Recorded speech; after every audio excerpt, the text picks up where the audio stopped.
Oh, one moment. I'm on the wrong mic. Windows Update ruined everything again. I hate when it does that. 1 second. Using the webcam mic for a second. But, yeah, we'll do the intro in a second. Sorry. I didn't think that...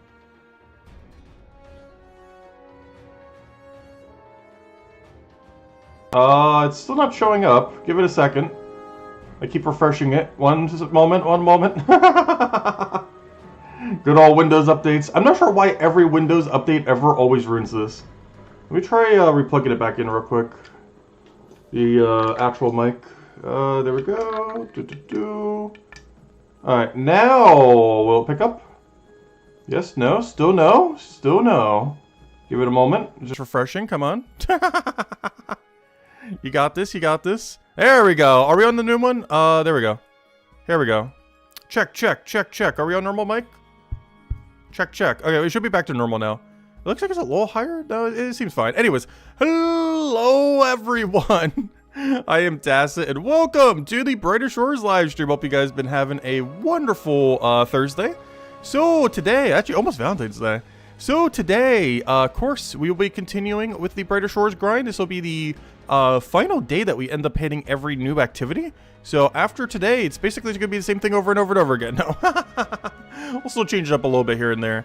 But otherwise, since, you know, it's the milestone system, it's kind of like a prestige system.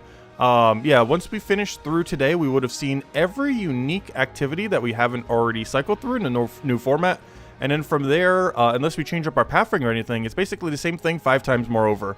So what we've done the last 3 days, but 5 times over. But anyways, similar to every day this week, we've gotten another update. They did one on Monday, Tuesday, Wednesday, and now Thursday. I highly doubt they're going to keep doing this. They're really small bug fixes, though. But as far as what happened today, they fixed the combat passive foes, being in the wrong foe packs for some of them. They fixed blobs remaining clickable after defeating, which made it hard to pick up their stuff. And they added a small delay before you could choose a foe pack, so that you don't accidentally choose the wrong foe pack, or, you know, accidentally end up choosing one. This is great that they fixed that, because I didn't do as much combat off stream as I thought I would. However, in doing so, we get the level up today. We are like 3 kills away. I made sure to stop like right beforehand, so we can just go quickly get a kill and yeah, go get our new foe pack. Obviously this will be for chapter 1, as we're still doing stuff in chapter 1, so this foe pack will still be going to chapter 1 as well. However, you know, if we wanted to, we could transition to any other chapter if we wanted to right now. Like if we were getting tired of foraging, though we aren't, we're going all the way. But if we were, you know, if we wanted to go, I don't know, Mines of Tubin, because that would be probably my next grind. Go get the like 2-3 levels I want to go to there. Go get all those alchemy supplies, so we're good to go. We could do that if we wanted to. We could transition over to that place, only kill the ones that give us the good supplies we need for alchemy, and yeah, just go from there. However, that is not what we're going to be doing. We're just going to be staying in our current location, and yeah, go from there. So we were able to get a decent chunk of stonemason XP. We still have quite a bit of it banked from before the milestone updates, so that ends up working out pretty nicely because what we mined before actually did align up with where we're at now, even after milestone, so that's great. Beyond that, yeah, let's go back to the Forager grind. Maybe go get our combat first real quick and start getting into our gameplay loops. We are currently at the Bell plant. We showed the pondweed on stream yesterday, and ended up getting that done off stream since this is a somewhat more AFK one compared to some of the other ones, since you're just camping the pondweed only. But now we have a little bit more of a wider route that we'll be able to go do with Bell plant, which these two in combination also give the AFK potion, which, am I set to it right now? No, I made sure to switch it out. But we actually have like a couple hundred of them that we can go make. It's not our best potion we could be making. It's not the greatest of EXP, but it's not that far down that it's still kind of okay to be making if we already have all the supplies banked, which we do. So this is like the first potion we got access to, and now we'll start seeing for a lot of things in Forager, where we actually could technically make them. Like, for example, once we hit 15 by the end of the stream, we will be able to go get shells again, and the periwinkle's at 12. So we, by the end of the stream, we'll have the supplies to make the 10% Hope Port potions. We'll have the supplies to make the 44% healings, which will be 4% higher than what we're using now, and stuff like that. With a lot of other ones coming up that are pretty decent. The only ones that aren't, actually all the ones that are in this chapter that we'll be doing, just from Forager alone, not even counting anything else, just Forager. Also while we're waiting, I guess I'll go get some bounties from the cooking thing. But just from Forager alone, the potions that we can make is the Enrage potion, which we literally just got from the 2 that we're doing right now, the pondweed that we did at the end of last stream, and what we're going to be doing right now as soon as we head over there. The healing potions, these are all from the wall plant and then the thing on the kelp on the beach. The Hope Port XP potions, the fire potions, the ice potions, the yellow potions for storm, as well as that's it. So all of those. That's still a pretty sizable amount. It's like, what, 5, 6 different potions? Which is pretty substantial, given that most chapters cover way less than that. I believe it's the highest amount of concentration of potions within any singular chapter, as most other chapters. Chapter 2 has a decent handful of it, so why it's also good to do combat in. But beyond that, chapter 3, 4, and 5 have pretty much no potions associated to them. They have very, very minimal. Not like literally none, but very low. Also, I did not get anything. Oh, wow, we made it right in time for the refresh. That is insane. I didn't realize we were at that exact time. That is crazy.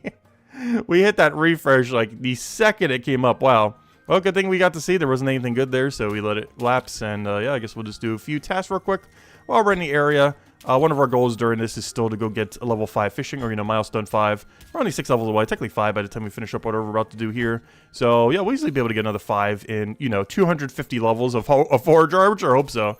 I'm also trying to get my combat up to the next milestone, obviously the one that we're doing now, but we only need 50 more levels to get to the final one that I wanted to get to, as I did want to get to 1,000 combat by the end of this. So 50 more combat levels and 5 more chef levels is what we'll need while doing our 247 Forager grind over the next few weeks, which at this point I'm trying to get it done before the end of the month.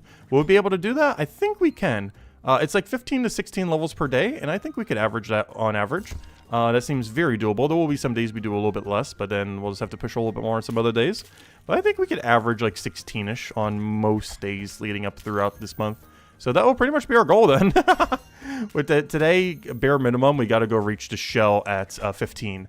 Doing that would end up unlocking us the ability to, well, get that many, but it also allows the ability to start doing the wide loop again, as we're going to be doing a lot of other weird loops today, because this is where we started, basically, right at this area when we first started doing all of our Forager. So once we reach this today, we would officially have went through one full milestone of levels. So that's our main goal, is to try to hit that 15 so that we do end up hitting through one full milestone. Meaning we'll need to get 12 levels throughout the stream today, which at our current rate is like, what, 2-ish an hour, relatively? Give or take a little bit, depending on what exactly we're going for at a given time, sometimes higher, sometimes lower. Like, the monument stone pieces were pretty slow, but we don't have to worry about those till tomorrow. Also, hello, Lady Sonny. Hello, everyone else. Welcome, welcome, welcome.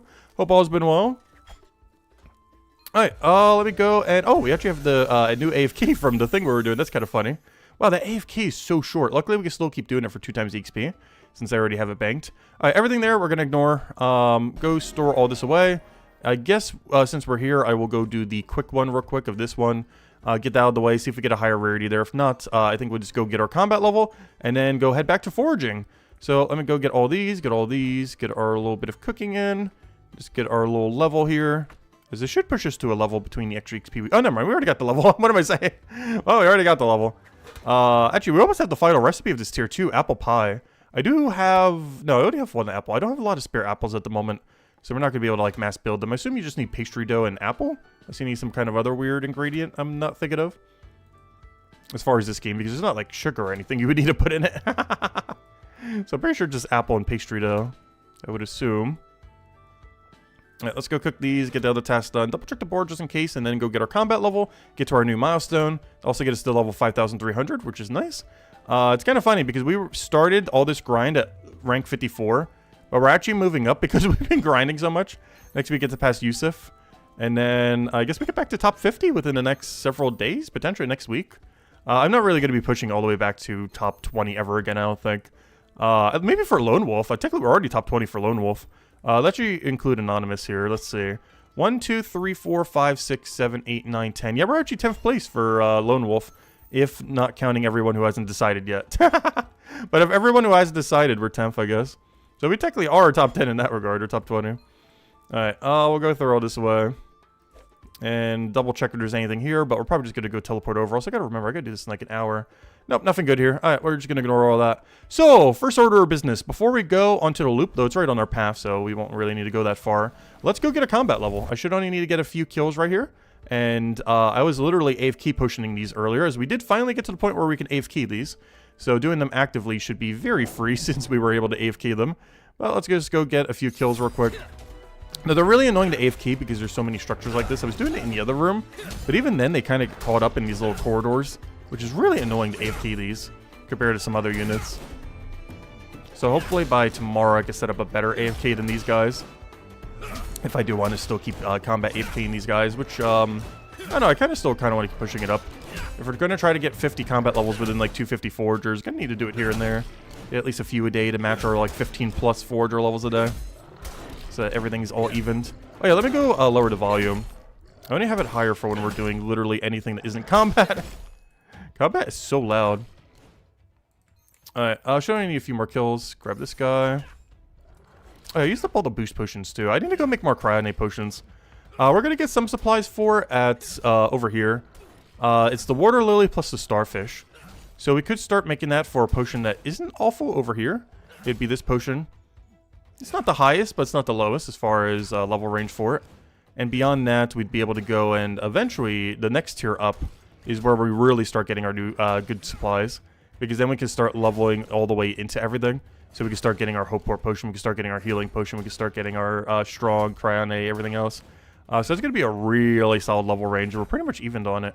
Also, am I about to lose this guy? There's no way. I refuse. I'm not going to click the healing potion. Yeah, there we go. Alright, we got our level. Milestone 19. So, of course, we have a couple options here. The main one we will be going for is Hope Port. Main reason for this is we're still trying to synergize it while doing everything else in this chapter. So, yeah, we're still going to be here for at least another milestone or two. Definitely one more milestone, if nothing else. Alright, let me go store away this piece of junk. And, oh yeah, that's, by the way, I didn't go over any upgrades we got since last stream. I ended up getting enough tools from other classes, like all the other Guardian drops, that I was, and Hammer Mage drops, that I was able to upgrade 2 things to 4-star through the upgrading system. These were not actual drops. I have actually not gotten a single armor drop yet. I got these 2 as drops, this weapon and some other weapon I had earlier. However, these 2 were actually handcrafted just from getting enough 3-star drops from the other classes to be able to upgrade them. So I ended up upgrading our gloves and our boots. So we're actually in full tier 3 and some tier 4. Some of it's under leveled though, like those 2 that end up getting upgraded into. But it's still pretty solid. This is the most upgraded we've been in a long while just because we finally have, you know, those luck potions, which are really carrying hard. But anyways, here we are in the new Bell Plant loop. Actually, let me go up the volume again. Bring us back now that we're not doing combat. But here is the Bell Plant loop. We are doing it with 3 salmon. We can end up getting whenever we go into the other little area there. And we just grab every single thing in both of these 2 rooms, go head over to the salmon, and then rinse and repeat over and over again. That's pretty much our game plan here. Is grab every bell plant, cycle back, grab all the bell plants again. And the main reason we're taking the salmon is so that we could delay it enough for the other bell plants in the other room to respawn. And we have to take this plant immediately just so that we can get the timer going. And then we go for milestone down on you, get our double here. And they do catch just like how eels do and everything else. You just throw a spear at them and you're good to go. These things, quite a while before we end up needing them for a dish, but we will eventually be needing them for a chef dish. So be able to get them some now, even at this lower tier, is perfectly fine, as I actually do need tier 5 fish still, unlike the forager supplies, where we don't need tier 5 as much. But for cooking, we very much need every tier 5 fish that we've been catching throughout this process. So it's kind of good that we're actually at this fishing level, as we're not really missing out on that much EXP, as everything we need is still going to be going to chef EXP and chef savings, if nothing else. But then we just go and cycle back, grab these bell plants, and we're good to go. Just grab all 4 of them. Maybe do the little walk over there to save some tiles if we want. Not really necessary, but definitely helps out. And just rinse and repeat until we have everything we need. So right here, doing the manual walk just saves a double tile there.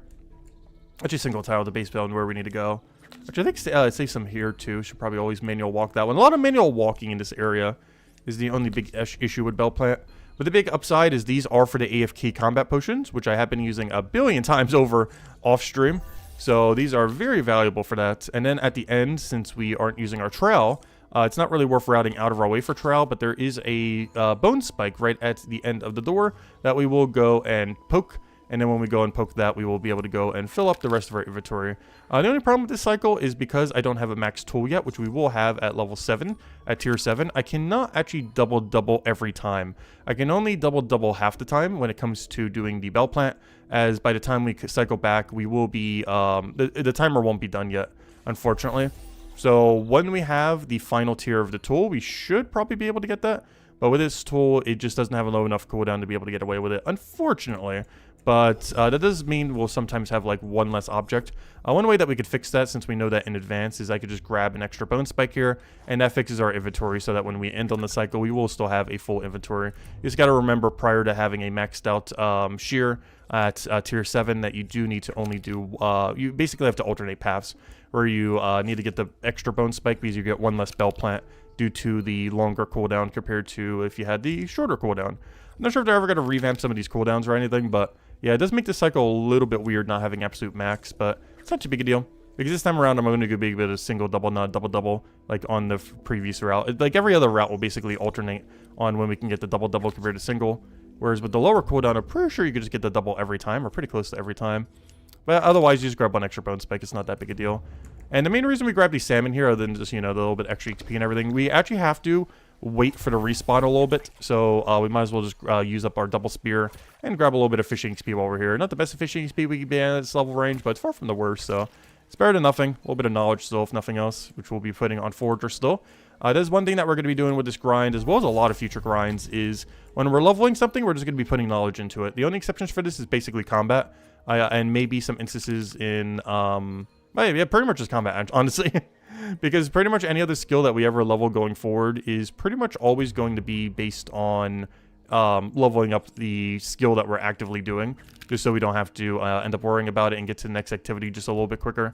Especially with how much more powerful knowledge points are at this level range, or any level range, compared to what they were before. I believe at really low level range, they might be a little bit weaker if it's using this system across the entire time. But at higher level range, assuming it keeps up like this the entire time, it is way better how much stronger the knowledge points are now. They're basically twice as effective. Plus, you only need one per AFK activity throughout the entirety of everything that you do, which is so great on the alt accounts. It is so free to go get them their knowledge point and just be done with it. I barely even have to pay attention to them at all. I just go bring them to the raid dens and AFK it. And they don't even need a faux pack there. They can still get their combat XP in Chapter 4 and then put it into leveling up Chapter 3. It works out so nicely. But yeah, I've just been having them AFK for their knowledge points while doing that, because they need that for all the shortcuts now anyway, so even more incentive too, so they could do merchant better once again. Since they had all the shortcuts, but now they don't have all the shortcuts. But yeah, that's pretty much the gameplay loop here. Pretty chill. Definitely not the best XP route out of anything for Forager, but it's far from the worst. And the main upside of what we're doing now is we end up getting the aggression potions. So if we end up wanting to do that, I think we bank like 300 of them based on how many of the pondweed we end up getting. So whatever excess bell plants we have will just be useless. However, up to however many pondweeds we end up getting, we would be able to go use these. This will be off ratio for a lot of them. However, they will even out by the final end, because you do get some bell plant tier 9 from doing combat. I mean, sorry, not bell plant. The weed, the pondweed that you need to be able to make this potion, the enrage potion. You do get it from combat, whereas you don't get bell plants from combat. And because of this, you get more bell plants from foraging than you do from pondweed from foraging. So ultimately, this is worse for every tier except the final tier, where you kind of need the higher bell plants to match your pondweed number. So it's going to be a little bit awkward for every level that isn't 9, but once you reach the final tier, it should pretty much even out with all the pondweed that we'll end up ultimately getting from combat from this chapter. I think from doing it for one tier, we end up getting around 50 pondweed, tier 6. Somewhere around there. Like 50, 60, 70, somewhere around there. So if we were to get that every single tier around that time, we would end up getting slightly too many. Because I think the amount of bell plants we get from this cycle is around like 500-ish. And I never actually did the exact number. It also depends how much we camp it. So, of course, you could camp it longer. We do get access to kelp at 5. However, there's not too much else to put into the kelp loop. So maybe we would still keep doing bell plant. We'll probably go peek at it once we do get that level, just to have a little bit of variety here. However, I don't know, at some level ranges, especially at tier 9, you would probably want to go for bell plant way longer in order to match the amount of excessive amount of pondweed you'll have. As you don't really need to have a weird number for like wall plant or anything else, but it will be required for bell plant at tier 9 in order to match all the pondweed that you get from combat. Oh yeah, I don't need to do that. What we can do here though is I can double my thing. This is the one where we get the double. It seems like every other cycle we can get the double, essentially. And otherwise, whenever we can't get the double or just use the double, we have to go for an extra bone spike. And then we just alternate between the two, where we go double, and then one single double for the bell plants. And then we grab this for double, then we put it all in storage, and that is the gameplay loop. And I always repeat that until that says 5-5. That is the game plan. And then we'll probably move over to Kelp for a little bit, but we might come back here. We'll see. I'm not sure if Kelp route is worth it. Mostly because Kelp would be the only thing upgraded, but I don't know. The shells are right there, so it might be worth it. The other thing that might make it worth it is my best fish I can currently fish right now is in the same room. So I might just do some multi-skilling with fishing, just to go and get it up. Also, by the way, 5,300, nice milestone number. Every 100, always nice. So the nice next clean number is either 5,500 or 5,555. Would probably be the next two cleanest numbers. So we're a little ways away from that. This forager grind... Actually, I was going to say this forager grind is not going to reach it. No, that's not true. We actually are going to reach it during this forager grind. I still need to get almost 250 more levels, so... Yeah, we'd actually hit every cool milestone number within this grind. As we'd hit 5,500 and then the 5,555. As far as our next big numbers. Nice, even-looking numbers. But yeah, I'm not sure if they've actually announced what the update is for 2 weeks from now. 2 Mondays from now. I guess they'll probably announce that in the weekly leak next week. What is coming up, or maybe it'll be mentioned like a Valerie video or something. Since she's basically almost like their communication thing at this point. With our weekly videos. But, yeah, we don't believe we currently know what the next big update is after this. Well, we know what the next big update is, but, you know, we don't know what the next update period is, other than, like, small bug fix that they've been doing every day lately. But, you know, we don't know if it's quests, we don't know if it's fishing bounties, we don't know if it's something else that we don't even know about. If I had to guess, it's fishing bounties, though. In which case, hey, gotta go back to fishing. Gonna need to start getting that fishing grind going. I do plan to do almost entirely oysters when we end up doing the fishing grind. Other than like a little bit of supplies, I guess, to kind of offset cooking. But I don't know. We'll see. It really comes down to how good the bounties are and everything. If nothing else, if we're ever walking down that area doing our oyster bounties, at least we can, or oyster venture, at least every time we go by, we'll be able to go talk to the venture board for, or not venture board, we'll be able to talk to the bounty board for fishing. As it's pretty much zero tile. Unlike almost every other bounty board in the game, it's very similar to, based on where they showed it in the beta, or not the beta, but, you know, in spoiler images that they've done in the past. But every spoiler image has had it just, like, on the road. And unlike almost every other bounty board, it is only like a 0 tile or 1 tile away from your normal pathing every time you go by. So whenever you do an oyster venture, you are walking by it every time. So you can just keep getting high rarity fishing bounties. And then as you're doing oyster ventures to get your fishing up, you can occasionally be getting high rarity fishing bounties. And then eventually you could just go do like, you know, 5, 6 really high rarity fishing bounties in a row and be good to go. So that's going to be pretty nice for that. The only one that's similarly close to the road, or, you know, as far as like almost 0 tile, is the merchant bounties. But it requires doing that one quest, which we did most recently. The one from like, what, 1 Monday ago? Whatever the most recent quest was, where we ended up getting that cool hat. But that one ended up bringing in outside, you know, an outside version of the bounty board for merchant. And by default, the fishing one is just outside, right on the road. Like, it's 0 tile, 1 tile, 2 tile away, depending on how you look at it. Depending on, like, where you're going. Like, it is, like, right on that road, so very easy to get while doing oyster ventures. Really easy to get if you're just ever walking down that road. Though there's not really too many other reasons to walk down that road in the current state of the game, though. I would say cooking bounties in the past, but obviously, you don't really deliver much for cooking bounties these days. So you don't really go down that road as much. Like, if we were to go do all these cooking bounties, we'd pass it, like, twice. But, you know, normally you wouldn't have, like, a bunch of high-rarity ones stacked up. We do actually do at the moment, though. I should probably go do them at some point. The only reason I haven't cleared them is we haven't really needed to because I haven't gotten more bounties yet. But I can clear these in, like, 2 cycles if I want to. The problem is some of them require so many items, I can't really do them all in one go. As we need, what, 16? Oh, no, I can. We need 20 items, and there's 20 here. The only problem is, since you can't get as many of them, the routing for these is not as good. What would we even need to do? We would need to do Sneaky Brine into North Wall, into Sneaky Brine, and then do a separate one for Scrap Merchant. As there's no way I can also do Scrap Merchant in it. So yeah, Scrap Merchant's the only one here that's kind of awkward. Everything else I could do in one go. It's a double Sneaky Brine into North Wall, which synergizes really well. Scrap Merchant does not synergize at all, but we would just come for it at a later point and be fine.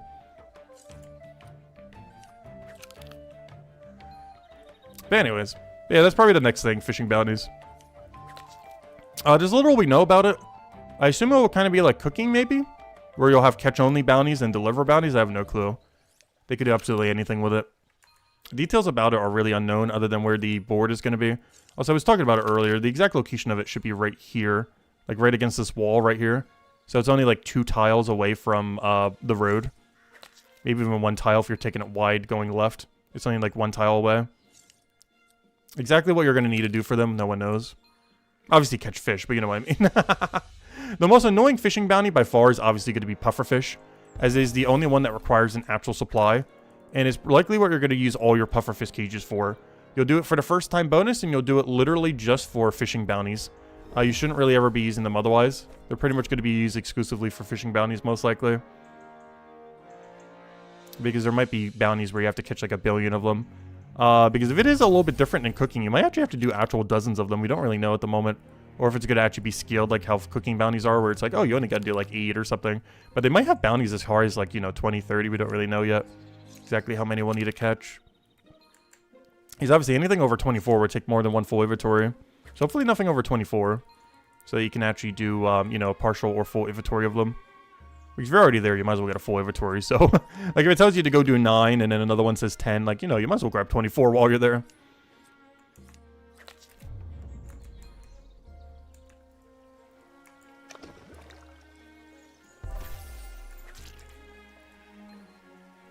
Yeah, that's the game plan. And then by the time we go get our 1.5 forager levels, we'll go move over to kelp. Unless kelp seems really bad to do, in which case maybe we'll come back to this then. At this current level range, I'm already going to have more than enough bell plants, so I am kind of considering moving straight to kelp.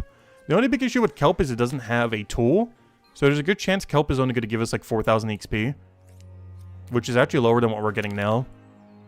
Because the only reason we're getting 4,280 right now is this has a tool that's giving us 10% and a doubling mechanic, whereas kelp has neither. Kelp does not have a doubling mechanic, and it does not have a tool because it doesn't have a because it doesn't have a tool. It doesn't have a doubling mechanic, so it's not getting either of the 2 effects, which is really bad, probably compared to bell plant, I would assume. It would have to be at least like a 4,400 XP drop without a tool for it to be worth it, which I am doubtful that it is, but I don't know, we'll still check it out when we get the level, I guess. If nothing else, that is the level range for our best fishing method at the moment. Flounder is on Kelp Beach, or, you know, whatever that room is called. But the room that has all the kelp in it, next to the other room that has all the kelp in it, is where you catch flounder. So it might be worth considering going for that. Oh, so did I miss something? Oh, no, I got the right amount. Okay, I was going to say, this should have been a full inventory round. It is. I just miscounted my miscount. We're good, we're good. It's this one that we got to grab the extra bone spike on. Now we're good to go.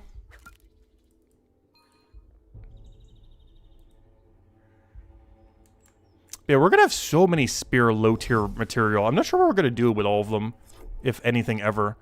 Because bone spikes, or bones in particular, we have such an absurd excess that we're going to have by the end of all this. The main reason being is we're already level 415 bone, right? Yet every bone we're going to get up to tier 8 is going to be useless. Or, you know, up to tier 7. Once we hit tier 8, it'll start being useful. Though useless kind of in quotations. Because based on our combat level right now, I actually need like tier 3 and 4. So it's a little bit of a weird disparity. Or based on our combat level right now, we need like tier 3 or 4 if we wanted to make equipment for it. Whereas based on our, you know, production levels, we need like a level almost max. Like the actual max right now is 2,000. Yeah, we can actually make weapons right now that are over level 2,000. Which of course does nothing at the moment until chapter 5 comes out. And then chapter 6 doing whatever enhancement system it does. That might be how it goes higher, or however they're going to be doing that. As the chapter 6 enhancement system is still really up in the air on what on earth it ends up doing ultimately. But I have mentioned that it's going to be the system that will be the level progression beyond like 2,500. However that will end up working. But it'll probably still be really important to have all these other ones so that you can get the 2,000, or, you know, maxed out equipment. As you'll probably need a good base equipment to put it on, which you'll get from the production skills. Oops, I accidentally went early. Oh no, I've done this too off stream a little bit when I was messing with this route. I sometimes accidentally leave early. Whoops, well I guess we'll grab this bone spike here. Because of course normally you'd want to wait for, you'd want to wait until you double through this cycle, because the main thing you need here is bell plant. So there's no point in banking like every circle. You could technically incorporate more salmon, but the main reason I don't catch any salmon in this room is, for one, we need to start the cooldown in the other room, so there's no point in grabbing a salmon yet. But the other reason being is they're really divided. There's only 1 salmon here and 2 salmon here. So it's really awkward to try to catch them. It's not like eels where they're all in the same room right next to each other with a 3-3 divide. This pond up here is so much better than the other one, as you only need to go in the water once to get 3, whereas the other ones are divided by 2 and 1. So the other pond down there is really, really, really bad. I'm not sure why they made it so bad. It's why we're catching every single fish while we're in here too. Aside from filling up our inventory, it's also because this is realistically the only way we're ever catching salmon. Like, the only way we're ever getting salmon is if we're synergizing it with bell plant. Which in the future, if we ever need to go do fishing, we'd probably still do it and just grab the tier 9 bell plant so we have it for enrage potions in the future. So we can get free enrage potions. I'm not sure what the money comes out to that per hour, but it's probably not that bad. I'm not sure exactly how many bell plants we could possibly get per hour. It's something I should probably keep track of whenever we start getting like closer to max skills. So we know how many potions we can make per hour from scratch. Because right now we care just about XP, but obviously once you're maxed out, you care about how many of whatever you need you can get per hour. And how much money saving that ultimately is. Because I believe each of these costs like 12 to 13 silver from a shop. Let's say hypothetically we get 200 per hour. That is about 2.5 gold saving per hour just from doing bell plants. Maybe even more than that, because I'm pretty sure you can get more than 200 an hour.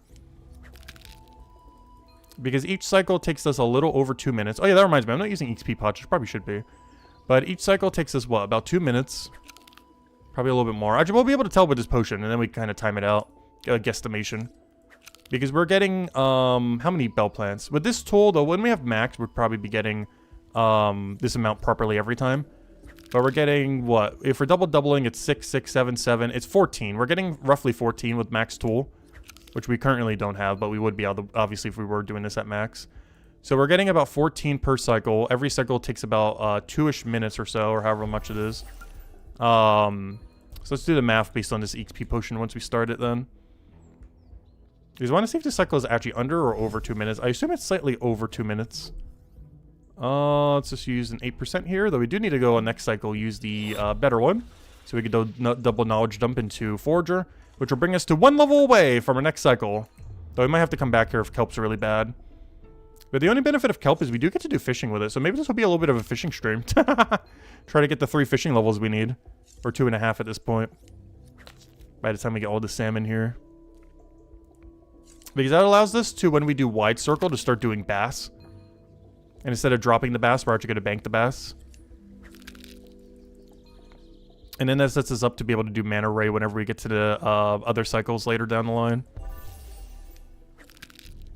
As well as just starting to get into tier 6, because I haven't really been banking anything tier 6 really for fishing yet. I've kind of just been doing tier 5, which is fine because I still need it for cooking. But we haven't really been doing any proper fishing since the update.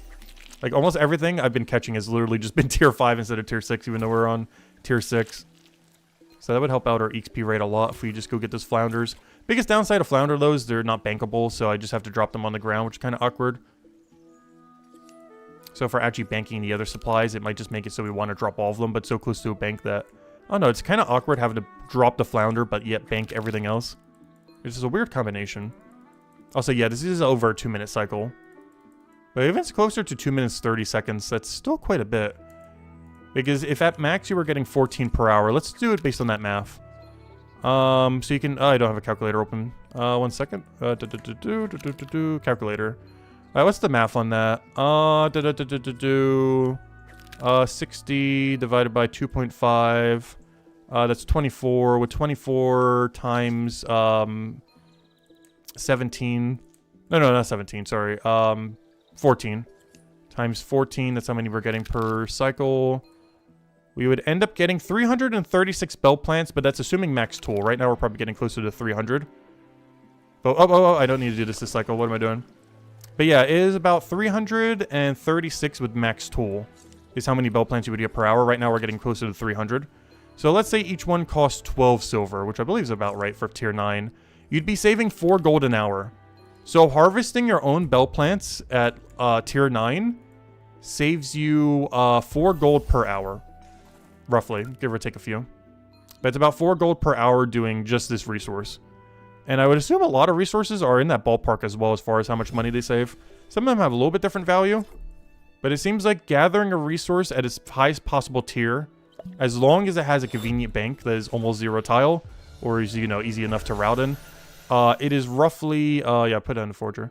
It is roughly 4 gold per hour gathering any given max tier resource with a max tier tool, which you'd have to have anyways. It's not that bad. It's not great, but it's not awful. In the current state of the game, it's pretty good. If you compare it to pre-nerf Leatherworker, you know, 4 gold compared to like 8.5 per hour that you could put into anything. Whereas that you would have to use for the potion because you can't actually sell it for that value. That's just the savings of if you would have bought it. Because if you were to sell it to the shop, it'd be way less than 4 gold. But that's just counting the money saved from compared to if you bought it from the shop. Because if you actually sold it to the shop, it's like less than like 1.5 gold probably.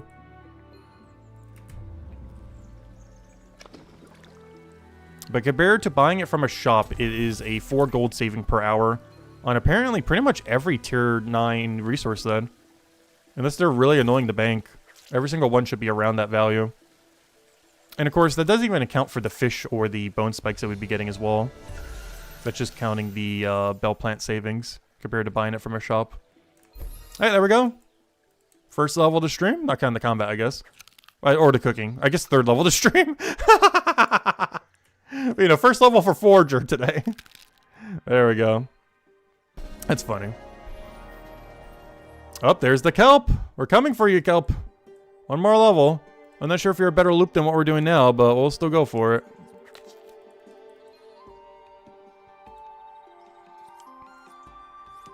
If nothing else, just for a little bit of extra variety. Also because I kind of want fishing XP. We've been kind of neglecting fishing since we've been starting this area. It's probably the only skill I haven't really been touching. Because I've been touching alchemy while making all these other potions of the newer ones and everything. As well as some of the upcoming ones that we'll be doing. I've been touching, you know, alchemy, cook chef whenever we go do the bounties, whenever we go by. Obviously, we've been focusing on forager. We've been throwing some combat in there. But fishing, I feel like, is the one we've been neglecting the most. We've still been, you know, poking some fish here and there. It's not like we've been doing it none.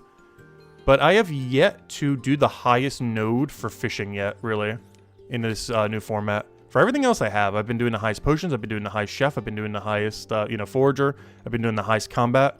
But fishing is the only thing that we haven't been doing our highest activity for. We've just been poking at the lower tier fishes because they're next to all of our forager resources.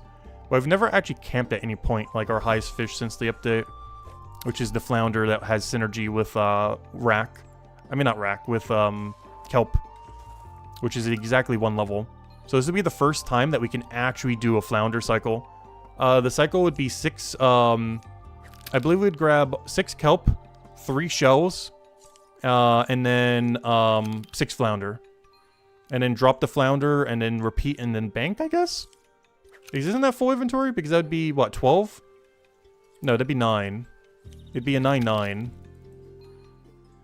Oh, no, I guess we'd have to bank a 9-9. Could always just drop it on the ground like everything, I guess. But that would make our current highest healing potion if we wanted to utilize some. It's a 44%. But if we just wait for next tier, we just get a better one anyways. We get a 46. 2% doesn't sound like a lot, but definitely starts adding up depending on the activity that we're doing. 2% extra heal is basically 1 extra hit, essentially. It's roughly 1 extra hit. As far as how much durability ends up giving. So that's not too bad given that you're getting 1 extra hit every single time.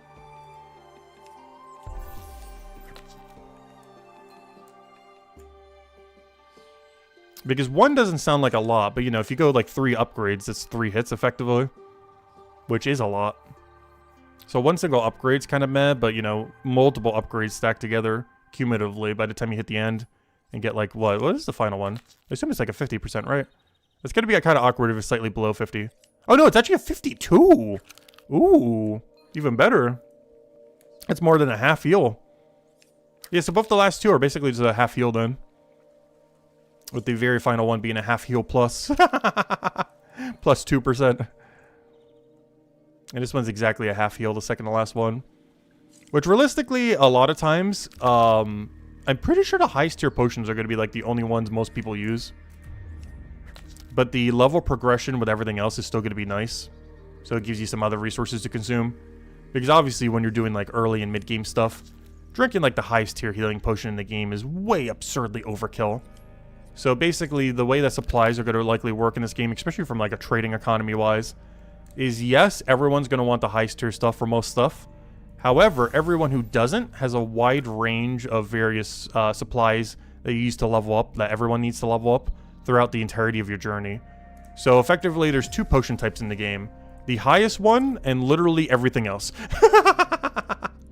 Where you use, obviously, anyone who can afford it and wants the best optimal stuff will use the highest one, or maybe highest 2. And then everyone else will just use everything that everyone uses to level up with, which means you'll have a solid supply to end up using your entire journey that keeps scaling up, while also having, you know, it will give an economy for all the other supplies. As there wouldn't be too much of a price difference between, you know, like a 36% and a 48% heal, for example. Like those kind of things. Or 40 and a 42, those kind of potions. But it allows them to be traded a little bit more conveniently. Since anyone who wants one could probably just do like a full level range of them. And of course, from an Iron Man perspective, if you don't have trading enabled, the main benefit of that is just throughout your entire journey, you're just getting a slightly increased resource that is always giving you optimal XP, which the optimal XP part is the main thing that's really nice about the milestone system, as you basically always have a very viable XP option at whatever your level range is that just keeps scaling up to you, whereas before, there were a lot of resources that just become dead at a certain point. But now a resource never becomes dead, as far as like getting XP from it. Or at least as far as a typing. Obviously, a tier can become dead. Like right now, it would be completely pointless for me to go process all my tier 4 alchemy supplies. But there's no potion that will ever become dead because you got out leveled to it. Whereas before you could. I think one of the most egregious ones was like the 10% hope port in the original system of the game, where you can make them at like what, level 170, 175, 185? I forget what it was. It was like 170 or 185.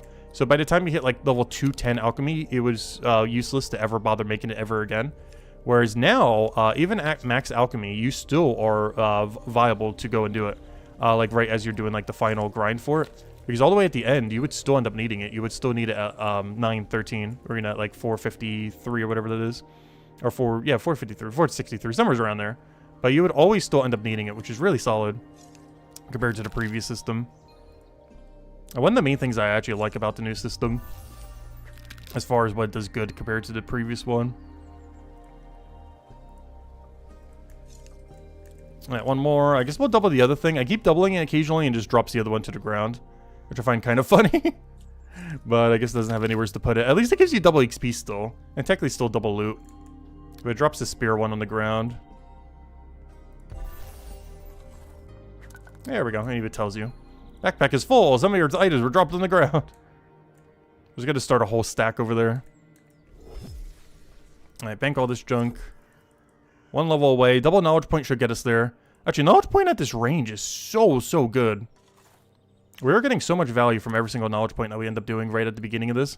Because that 100% bonusing is applying to the knowledge point for sure.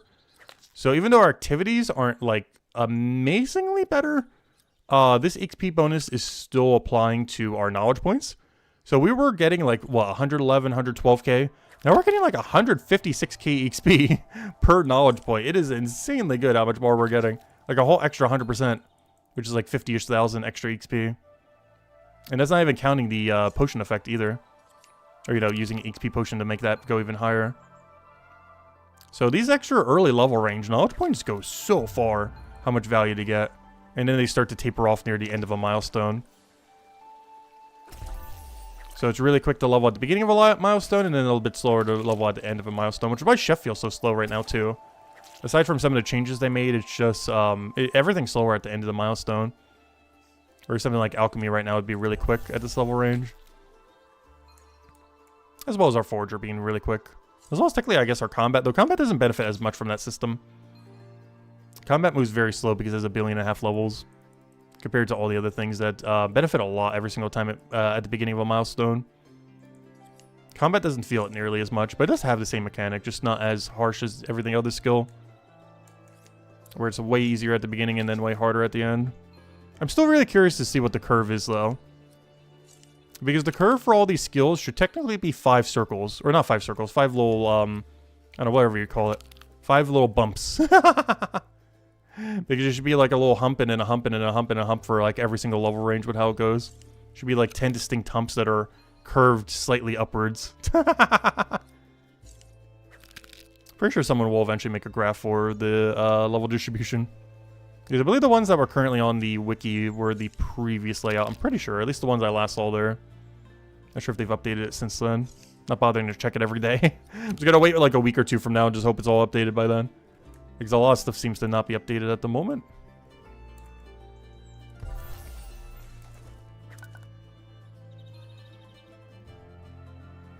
Alright, half a level to go, double knowledge point to go, and we should be good.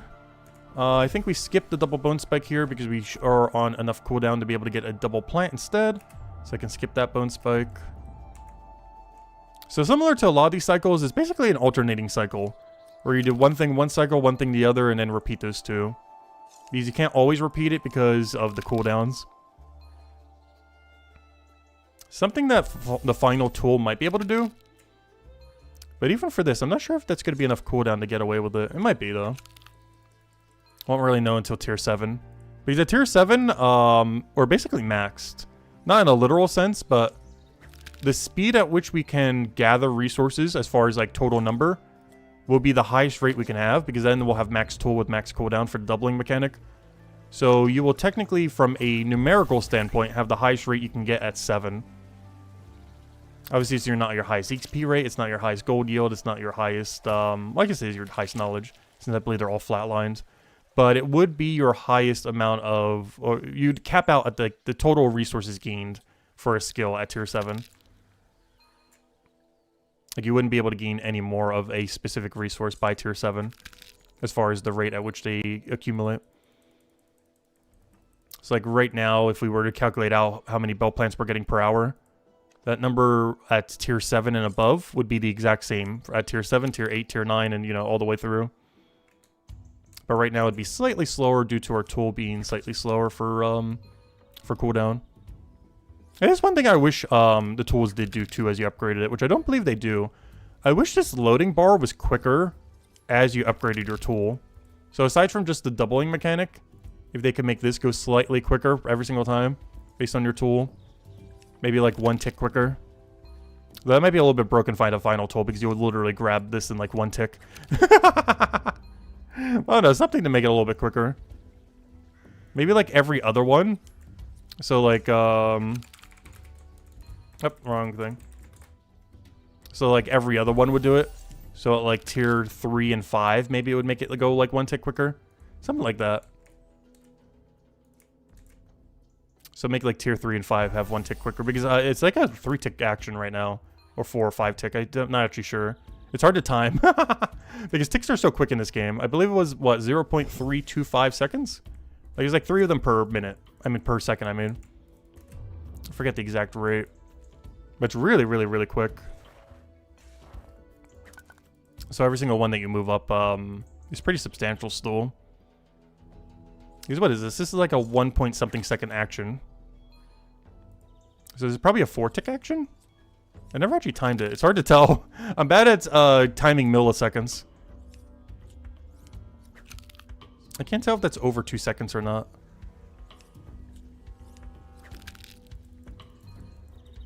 Because that would be insanely strong if they made it so tier 3 tools and above, you know, had 1 tick quicker. And then tier 5 tools maxed out have 2 tick quicker harvesting. I don't think that would be broken anywheres. It would just help save time. And make it feel like tools actually, you know, upgrade beyond the doubling mechanic cooldown. At most, it would allow you to get 1 extra circle per hour on anything that you're doing. So it's not that broken. Since a lot of your time is still moving around from location to location. Because this could literally have 0-second delay. And all your time would still be walking.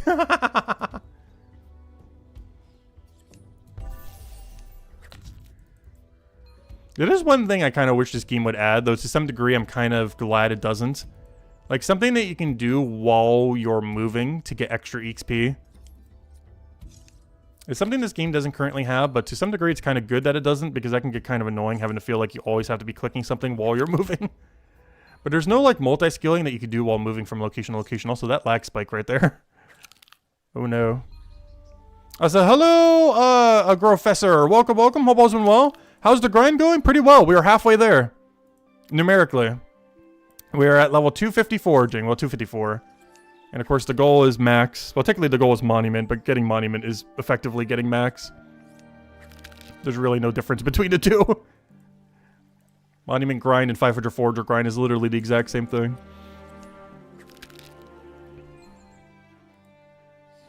Because I'm not actually trying to get 500 Forager, I'm trying to get monument. But if you're getting monument, you're basically getting 500 Forager. It's not really my goal to get 500 Forager, but it's a byproduct of finishing Monument. So yes, we're getting 500 Forager.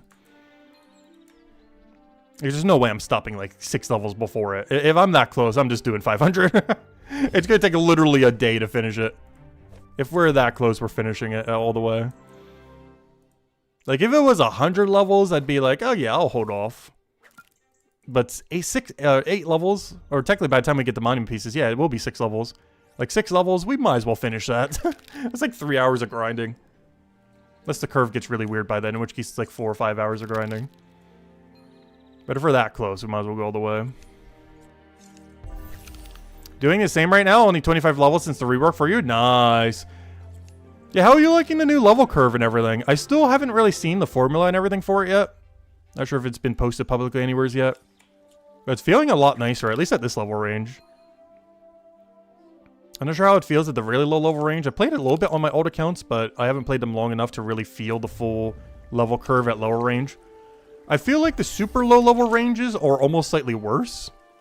But the higher ranges are magnitudes better than before. Like pretty much anything over 4, milestone 4 and above. Feels so much better than it did before. Whereas on my old accounts, it felt kind of samey at that low level range. Like not that much better, not that much worse. So hello, Curiato as well. Welcome, welcome, welcome.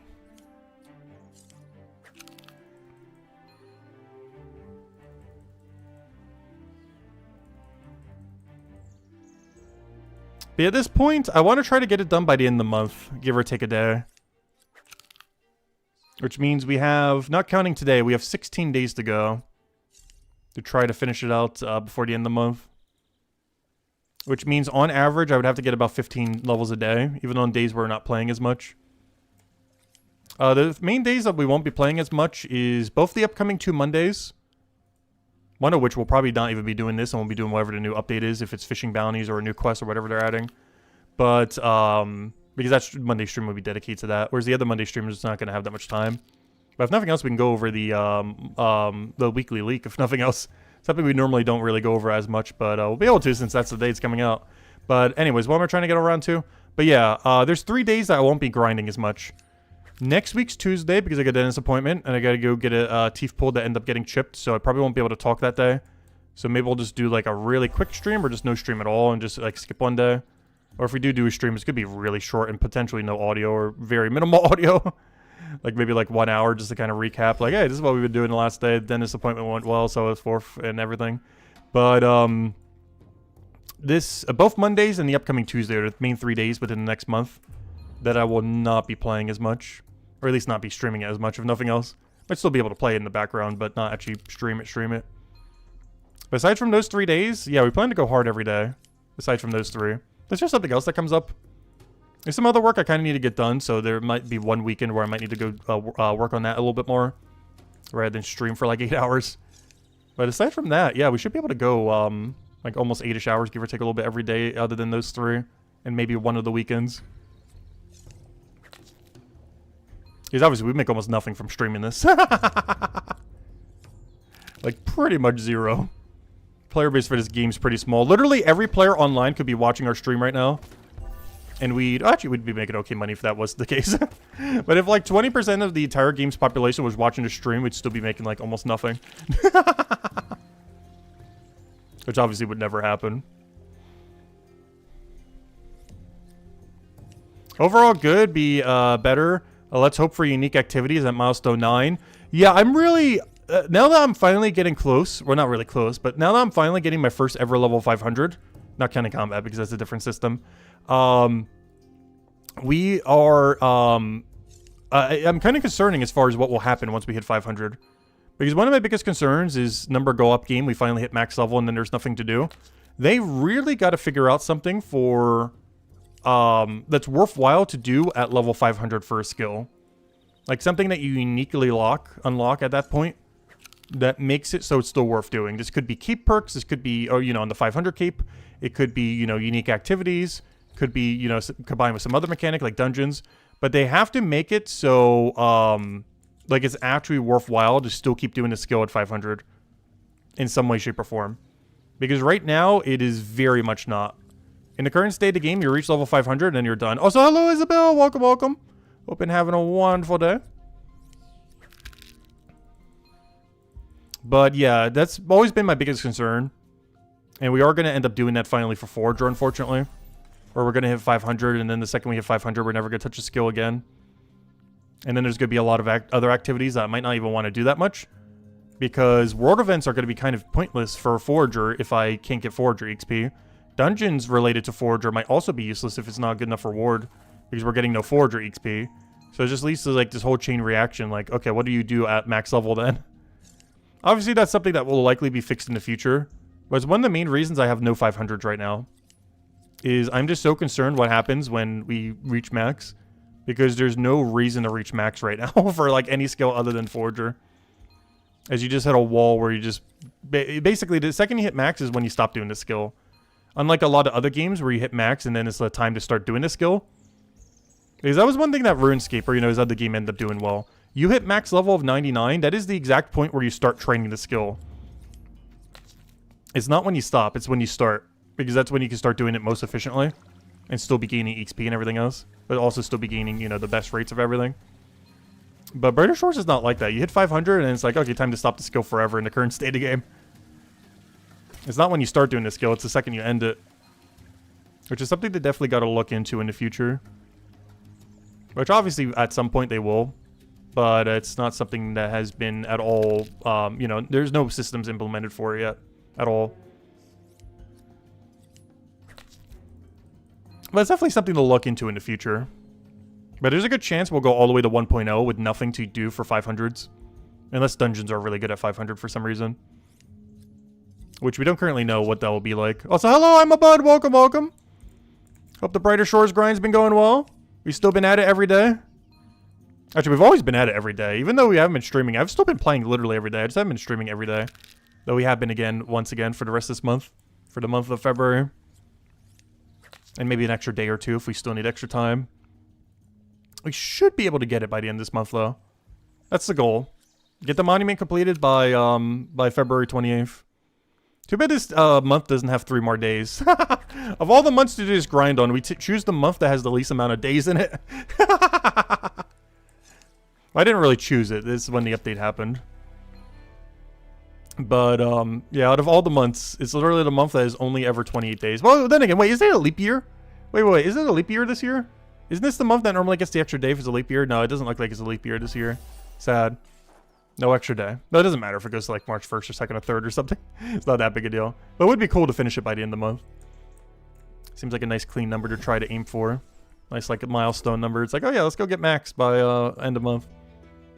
It'd just be kind of weird if it's like March 2nd. It's like, that's still under a month time.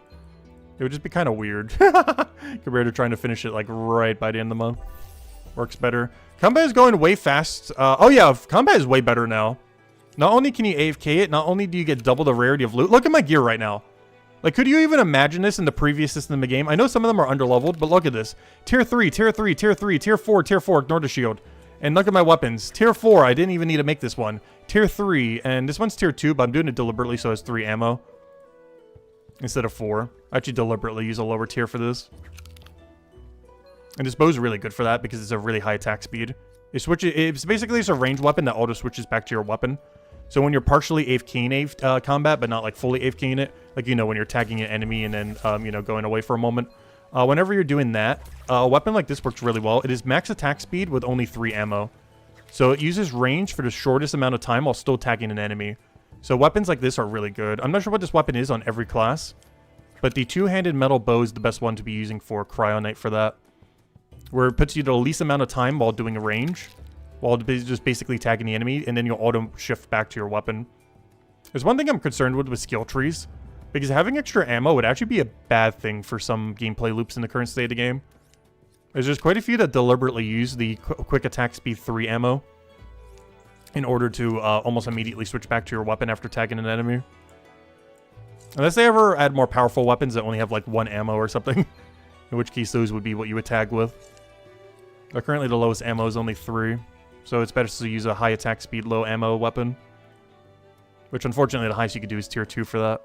But it's pretty much a max tier 2. It's at 48% green damage. It's only 1% off. Obviously it's not too important if it's max, but you know, it helps.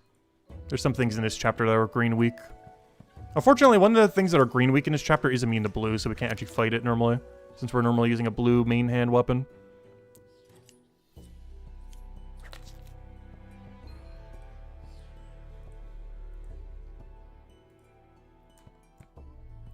Also starting our bone pile again.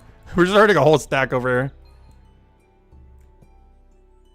Yeah, it feels weird having such good gear. And all this is because I was just AFKing with an Rage Potion plus Luck Potion on an enemy that has 50% bonus. That is the only reason we have all this gear. Is because I'm doing a double bonus on an enemy that already has a 50% bonus for gear. So I absolutely love that system. So basically for every chapter, if you want gear, just get to the point where you can AFK or just kill the 50% bonus thing with a Luck Potion active. And it just prints high rarity stuff.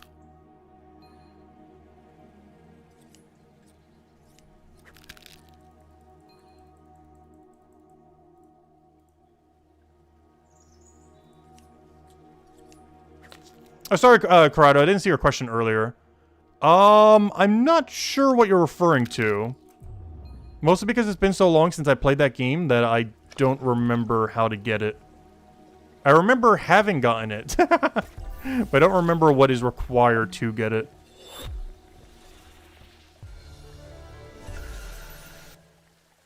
It's been a good couple years. The game came out, what, 2 years ago, 3 years ago? There's more content I wanted to do for that game too, but I never got around to it because I was on a trip to see a friend for like a week or two. And it was right during like the biggest update that they did other than the other ones I covered, which is kind of unfortunate. Hopefully Brighter Shores won't do that on my 2.5 month trip later this summer. Because they're probably going to this summer just drop like the biggest update ever and I'm going to be away. I feel like that happens for any game I ever do. Like they'll always do like one of their biggest updates right when I'm not around. Even if I'm only away for like 3 days, they'll somehow do the biggest update exactly on those 3 days. It always happens somehow. So because of that, expect a gigantic update for Brighter Shores this summer. Not because they currently have one planned, but because every game I ever cover always does that whenever I go on a trip for some reason. It's like perfectly aligned to my trip time. So sometime this summer, Brighter Shores will do some kind of massive update I won't be around for probably. It'll probably be when they add dungeons. I'm going to make a bet. I'm calling it now. They're adding dungeons this summer, and I'm going to be away when they do it. 100% what's going to happen. I already know. They're going to add dungeons this summer, and I'm going to be away.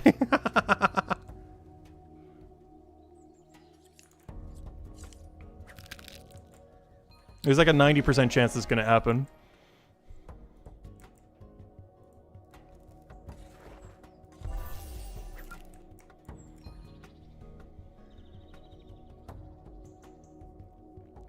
Oh, I just realized we hit level 5.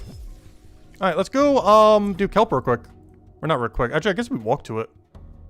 You know what? I want my chef bounties. I'm gonna do the scenic route. We would also be able to get a fishing bounty if the fishing bounties existed. They probably will in an upcoming few weeks. Potentially even 2 Mondays from now. But currently they're not in. It's the first bounty system they're going to be adding of all the new ones. But the bounty board for it should be, if they don't change the location, right there. And because of that, whenever you go down this road, you can just grab fish bounties. It's one of the most convenient bounty boards to grab if they do end up doing it there. Which, based on where they were doing it in the teasers, that seems like the location, but they could change it before launch, obviously. But it would make sense that it would be over there next to the fish market. Unless they're going to be putting it in the fishing shop or something. Wow, no good bounties at all? Oh, good. They reset in like 1 minute and some seconds. Okay, I'm just going to do this whole inventory and then check the board and then see what we have, I guess. We'll be able to double check the board. I didn't realize it was that time already. Well, we've been going for a whole hour? Wow, time flies by. How have we been going for an hour? I just realized that's like the full bounty reset set. From a full hour there.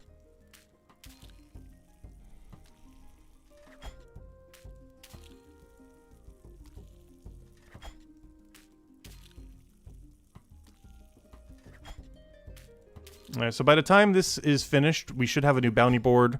If there's anything worth doing, we'll do it. Otherwise, we'll delay it for later. Then we'll probably go do kelp with the fish for like 45 minutes. And I gotta figure out what things I want to go do next for the one-time bonus. I guess once we finish out all the merchant ones, I'll start doing the fishing ones so we can start pushing up our fishing XP. I was considering doing it now just to push it up a little bit more, but we'll wait on it. Hey, Kiriato, I'll go check it after the stream. Thanks for sending it. I'll go check it after, though. I didn't see it earlier when I ended up checking, unless you sent it recently.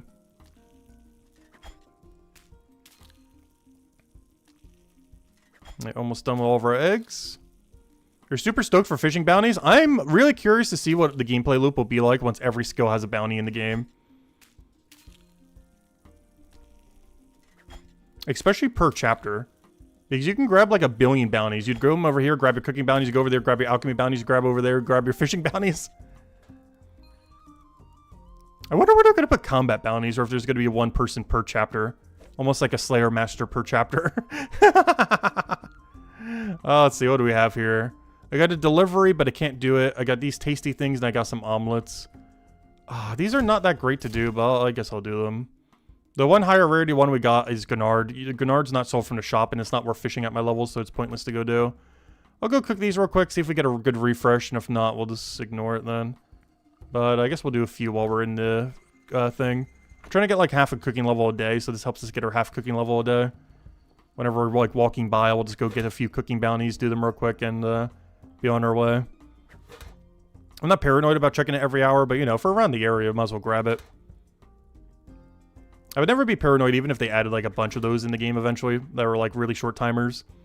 But, you know, if you're in the area, might as well, you know, pick it up. Get some free XP while you're around the area. You personally want combat bounties? Combat bounties would be interesting because it would give more of a reason to have particular weapon types. Especially if they add damage bonus while on task. But they make the damage bonus based on the enemy weakness. So you know how like RuneScape had a Slayer Helm that just like always gives you extra damage? I feel like for Brighter Shores, they should make it so if you use the enemy's weakness, you do more damage to them. Like more than you already would. Like an extra like 10, 20, 30% extra amplification on top of whatever on Earth it's already doing. Because that would give more reason to actually, you know, make a proper tool that uses the enemy's weakness. As well as boost potions for other types before we actually get bosses that are weak to them. Like if you got an extra like 30% extra damage to whatever their weakness type is. But only if you use their weakness, otherwise you just do base damage.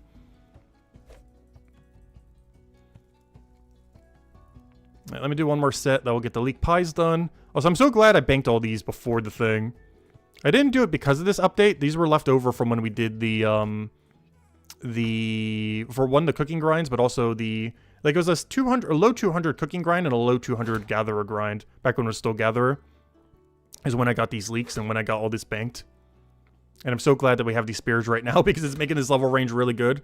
Because leek pie is actually really good at this level range. It's only 2 lower than the best dish I could be making. One of them is not even viable at shops. And salmon, I'm only grabbing tier 5s at the moment. So there's no point There's no point in downgrading to tier 4. Though I probably should grab like one of them just so we can have at least one made. I'm not even sure what other ingredient you need for this. What do you need? Oh, just pastry dough. That's easy enough. Yeah, right now, basically every class only really uses like 2 or 3 main weapons.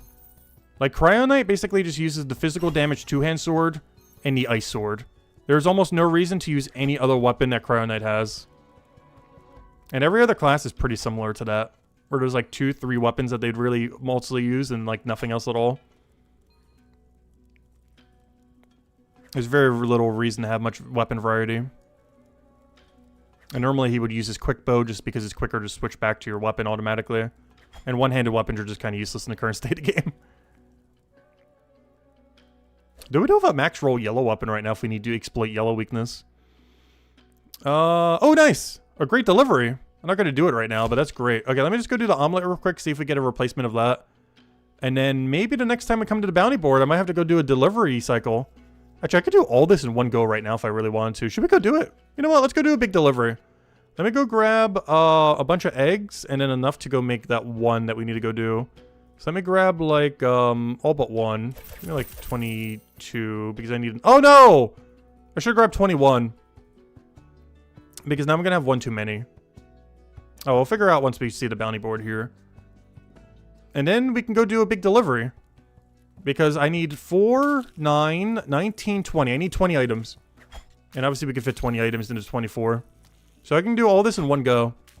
The only one that's kind of awkward is Scrap Merchant is in the middle of nowhere for this cycle. We could start it from Scrap Merchant and do Scrap Merchant first, then do Sneaky Brian, then do Northgard Tile, then try to teleport back in time. I guess we'll do it that way. And I'll use like an 8% boost for it. But yeah, we can go get like basically the previous system's bounty system done. Yeah, we'll go do that. Might as well. Just to go clear out all this. Oh, nice. Another delivery. Perfect. Oh, wait.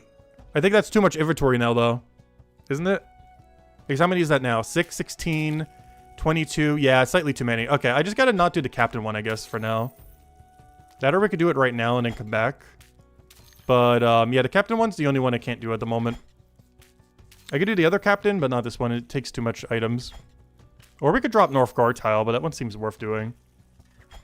I could always drop 5 eggs outside and try to cycle it that way. You know, I might actually go do that just for the fun of it. I don't think we could reach it in time, though. But I could just drop 5 eggs outside. I kind of want to do that. And then we'll go cook the other one we need to go cook, and then we're good to go. And then I could deliver all this. Because I believe you have to cook it before it lets you deliver it, even if you already have it banked. If nothing else, you'd want to claim it for the XP, even if it lets you deliver. Because otherwise, I don't think you get the other half of the XP, which you definitely would want, because there's a lot of XP from cooking it itself. Because you get half from cooking, half from delivering. So if you are allowed to just deliver, you'd kind of not want to do that. Because doing deliver only would be, if you are even allowed to do that, that would miss out on so much XP. So I'm going to do something weird. I'm going to drop 5 eggs outside here. Just to see if I can actually make it back in time. I'm not sure if we're going to be able to. But it is worth a shot. Alright, there we go. Put those 5 there, put everything over here, and then we are good to go. Just go get our last little pie there. Put away all of this in this storage. Grab everything I need now. Okay, so let's do this one dish at a time. I need cod and chips. I need 11. Leek pie, I need 1 less than whatever this number is. So I need 6, because the other one I gotta go make ourselves. So I need 6 of this. I then need 5 tasty omelets. Oh, no, those 5 are on the ground. So yeah, those I just grabbed from the ground later. Is that everything? I think that's everything, right? Unless I missed one. Oh, no, I did. I need 14 tasty chips. Deposit all. No, not that one. I need the chips. How many do I need of this again? 1, 4, 14. Okay, I didn't grab enough. And then the 5 omelets we grabbed from the ground. There is one other thing I need to go make real quick, though, and is the other leek pie, which we actually have to cook. So let me make just one of it real quick. And then we have everything for our delivery. Let's go deliver. We'll start from Scrap Merchant, go all the way around, and hopefully we can make this full cycle in time. Fear Potion would be great right now, too, if I could just grab one single Fear Potion.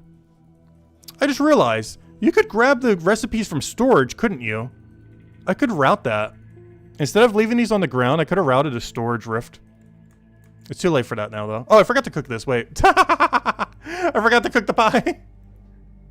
But I could have routed a storage rift. I keep forgetting now that it's part of a storage. You can actually just grab them out of storage if you wanted to, I'm pretty sure. There's some routes you could probably do where you could restock when you're doing a delivery. And midway through, restock your inventory. It's something I haven't utilized yet because I haven't really been doing delivery since the new format. But it's a nice new benefit of the new system that they added. Because I'm pretty sure you're allowed to just withdraw them wherever.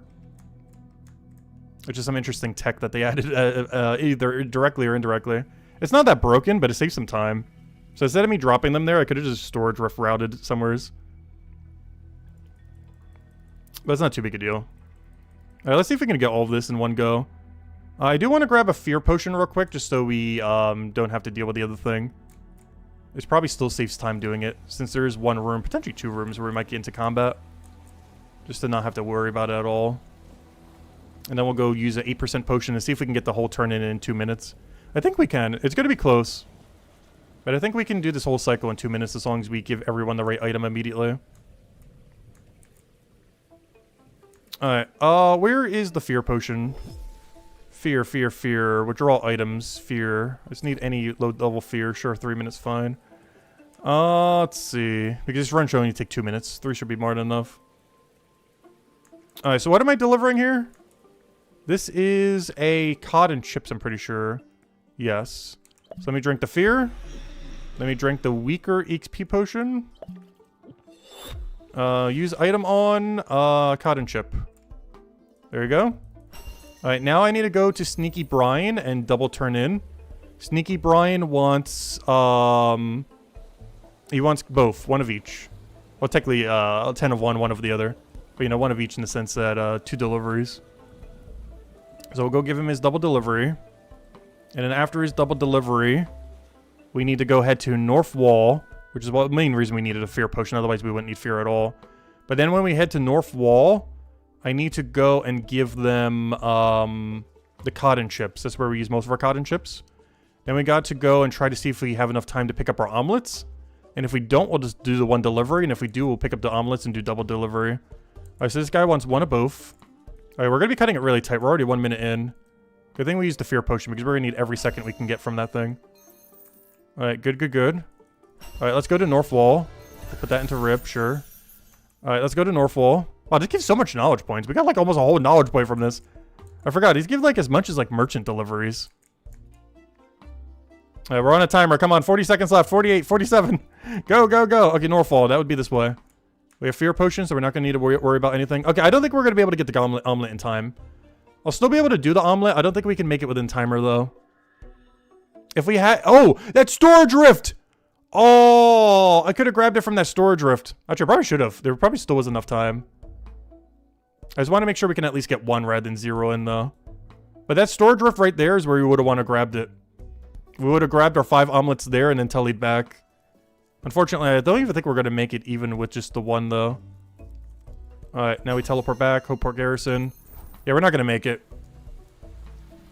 7 seconds. Yeah, there's no way you make that in 5 seconds. I don't think we can make it into the room in 5 seconds. Alright, let me just go get my omelets then. We're just not going to get this boosted. It's not that big a deal. This one's really low value anyways. That's still pretty hefty amount of XP there. We're still getting like, what is that? Like 70,000 XP? So let me grab the omelets. Which I could have storage rifted. Yeah, it looks like in total we were like 20-something seconds too slow or so. If I would have grabbed it from the storage rift, even with it, it still would have been slightly too slow. But we were able to get 4 turn-ins. That's still pretty solid. So hello, Sarah. Hello, Ensai. Welcome. So you don't think you can deliver meals that have been banked? Well, I just delivered a bunch of meals that were banked, so it seems to work. Unless it's not supposed to work. But I definitely, literally just now delivered meals that were banked. You still have to cook them and deliver them, I'm pretty sure. But you are, if you already pre-cooked them, are allowed to send them in. Because almost every dish I just did during that run was pre-cooked and pre-banked. But you have to do both steps. You still have to cook it and deliver it, I'm pretty sure. If that's the case then. But you are allowed to still use banked ones. It's just you have to do both steps. We'll do this as our final one. And then we'll be back on Forager. But that's our little cooking run. We got our half-level cooking for today. We got our half-level in. So we're trying to get that Milestone 5 so we can get to that next tier. Actually, what's the first thing on Milestone 5? Ooh, sushi. I mean, pufferfish is not ideal. The oyster one is huge, though. So we got to get to 7 more cooking levels then, doing what we're doing now. Because that is very, very, very good. Because this is what we'll be getting from our venture. Oh, I just realized, though. Do I not have tier 5s banked? Oh, no. I didn't put that into consideration. This might be really bad. I don't think I have any tier 5 bank. I think all the ones from before were tier 4. Oh, no. We don't have any tier 5s. We'll have 1 venture done for the one-time bonus. But beyond that, I'm not going to have any tier 5s completed. Beyond that 1 venture. Because my current venture is tier 6, not tier 5. And all the ones that we had before the update were tier 4. Because that would have been a great way to just hyper boost the early levels. Is literally just make oyster and lemon juice 1,000 times over. But you actually can't do that. Or at least not at this level range. I can't do that till tier 6. Oh, that's bad. Well, cooking is about to get locked out like crazy. Well, rip cooking as soon as we get that milestone level. Because, yeah, we are basically locked out of cooking after that happens. I just want to burn through some money while doing it. Oh, nice. Another 3 omelets. Alright, we've almost depleted our board here. And then we'll go back to Forager. Yeah, the way that I ended up doing it is I ended up, for the task, I ended up cooking them, then banking them. Then at a later point, I ended up unbanking them. So it still ended up working for me. Though I did do it from this bank. I'm not sure if you have to do it from that bank or if you could do it through rifts as well. But I did specifically do it through this bank. I was going to try to route a rift, but we didn't end up doing it on the last route. So I still haven't tested if you can use the rift method. But I guess we could check just by clicking on any rift to see if we can withdraw it or not. And if we can, then it works. And if it doesn't, it doesn't. Alright, but there we go. Alright, next order of business. Let's go back to Forager. We need to go back to the shoreline. I guess we'll take the scenic route.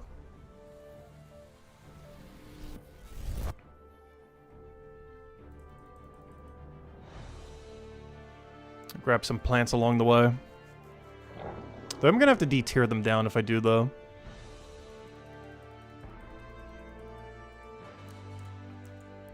Alright, pass action for...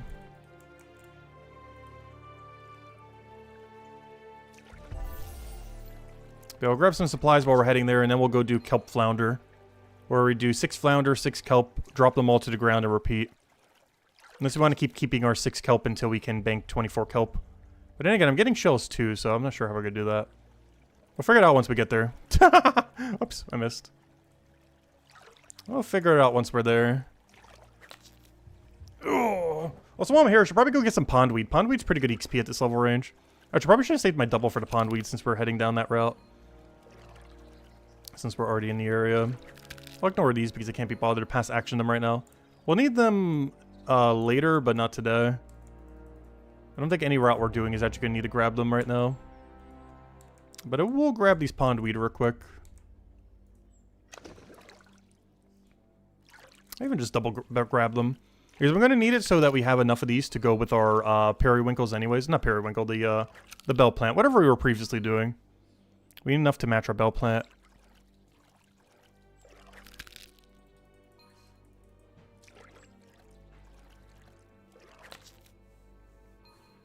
Alright, now that we got all these, let's go bank everything. See if I can actually withdraw dishes anywheres. And then we should be good to go.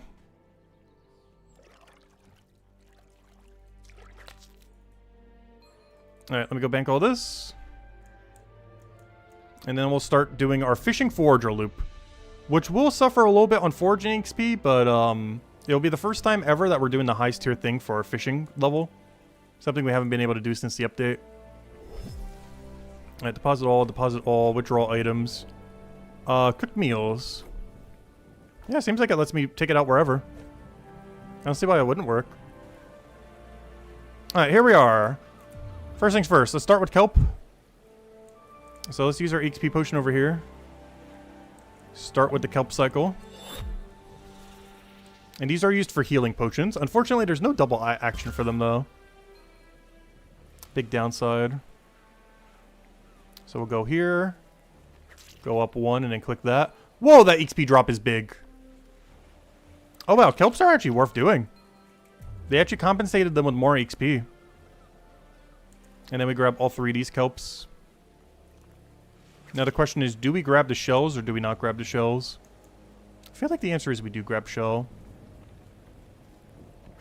I'm grabbing them. And then of course we can also double the shells as well.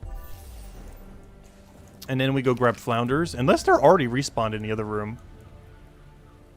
Which, if that's the case, that's kind of interesting.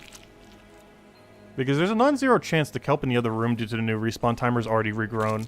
This wouldn't have happened in the previous state of the game, but there's a chance in the new state of the game that this actually is respawned by the time we get there. Let's see. Are the kelping? They are! Hold up. I don't even need to do fishing. Sorry, fishing. You're going to keep getting ignored. Sorry. Well, you do you eventually, fishing. But yeah, we don't even need to bother with it. The new timers are quick enough that you could just do 6 kelp, 6 plant, or 6 shell, whatever you want to call it. The only problem with that is I'm going to get 1 too many shells every single time for a banking cycle. is the only big downside of this loop. Is I'm going to keep getting 1 extra shell from every time we double it. And in doing so, yeah, it's going to be kind of awkward for banking. But then again, oh no, do we just bank every set like this and then go there? The problem is we're wasting time banking rather than just dropping it all. I don't know, how much money are we really saving? Well, like 5 each if we were to use it for something. It's not great, but it's not awful. I kind of want the XP, but to some degree I kind of want to bank it. I'm not sure. It's just kind of awkward because we're only banking 19 items if we were to do this every time. Like every time I bank would just be 19. And then we'd go here and then start doing the kelp again. And then start the kelp from the beginning of the cycle. I don't know, is that worth it? Doesn't feel that worth, but that would be the cycle. Alternatively, we could also try doing kelp only. Let's see what kelp only looks like. Kelp only and just do the doubles. So I'm going to do only kelp, I'm going to double the shell, and I'm going to see if we can make it in cycle that way. Because there's a chance they made the cooldown so quick that that actually works. Let's try that. So I'm going to grab 6 kelp, grab 1 shell only when it's doubleable. Kelp only not efficient enough. I don't know, we'll find out. Because the XP drops are seeming kind of nice.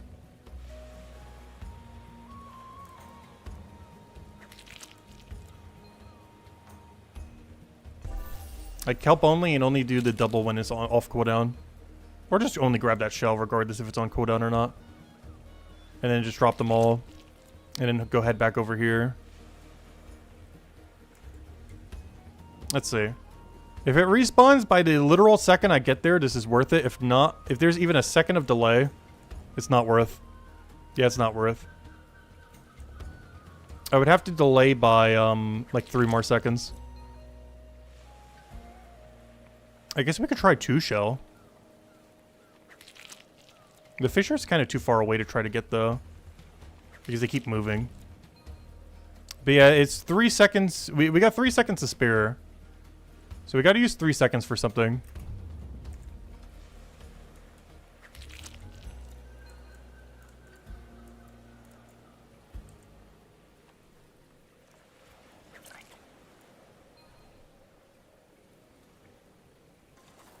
Which at this point, I guess it's just grabbing the shell. And just ignoring the other one. Like if I grab this shell but ignore the other shell, we should be fine.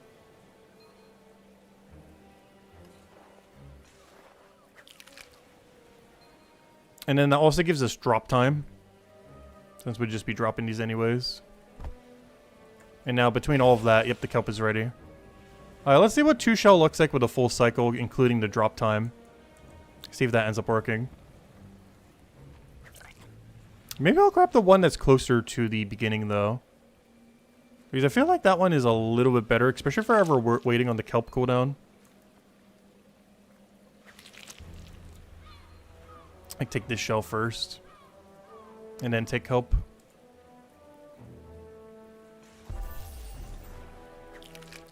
That way we don't have to take the other one with the weird pathing.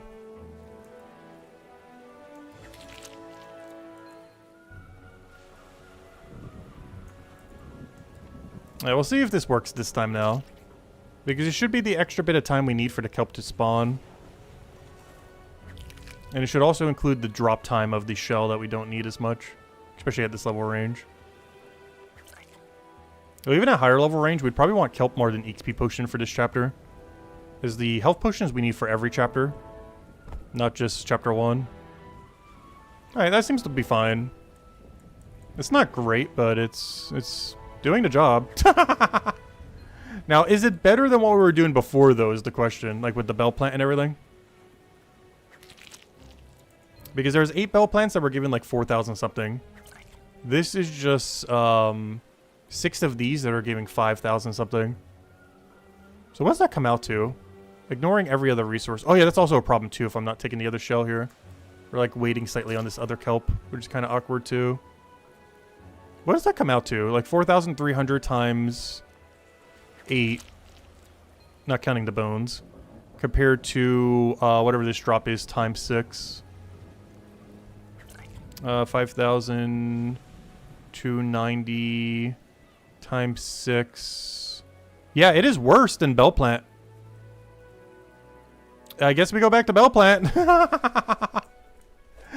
Maybe I'll do one more cycle just so I can make some potions out of these, I guess. But I'll do one more lap. But yeah, I think we switch back to Bell Plant. I'll do these just so we can have a little bit more healing pot, just so we never run out. But, yeah, these are not as good as Bell Plant. These are just worse Bell Plants. Well, if nothing else, that's kind of good because that means we can focus more on enrage potions in the future.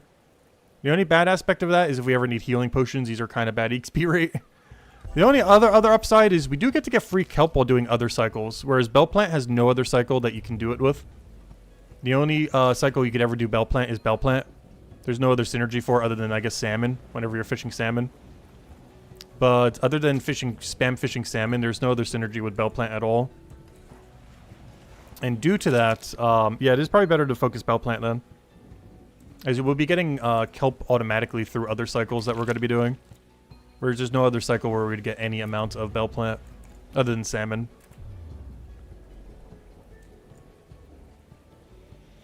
If you bank now, then you don't have to run to shop when you have to buy them later. But this is the biggest issue with that is we're at a lower tier where these don't really matter that much. It's not until tier 6 again with my alchemy level that I'm going to be needing them.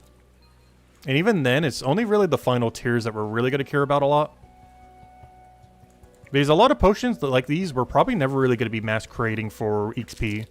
Obviously, whatever we get from Forager we'll use once it's at an adequate level. But a good majority of every potion that isn't like the most optimal 3 potions, we're pretty much never going to be making. Which I need to double check what those even are. Probably once the wiki's a little bit more updated. I can figure it out myself too, but it takes so much time. But probably just going to wait a few weeks so the wiki has all the updated numbers. See what the best 3 potions are and basically just camp those.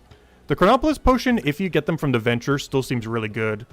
The only caveat to that now is with the price change that they did that I've seen, you have to do it through the Venture. You can't just mass buy them from a shop like you were able to in the previous update. But if you buy them from a Venture, it is really good value to do Chronopolis potion at every level range possible. Like, even at my level range right now, it's still better to do Chronopolis, even though it's tier 5 potion. Like, there's not a single point where tier 5 Chronopolis potion isn't worth it if you get it from Merchant Venture. You do specifically have to get it from Merchant. But as long as you do, it is absurdly good value right now. Especially since you could do 100 at a time, which requires less banking even while making the potions. Like, basically, there's 2 potions in the game right now for alchemy. There's the Chronopolis potions, EXP potions, and then there's every potion that isn't the Chronopolis EXP potion. Those are the 2 potion types that exist in the game. The 100 stacking double stack Chronopolis potion, or everything that doesn't stack to 100.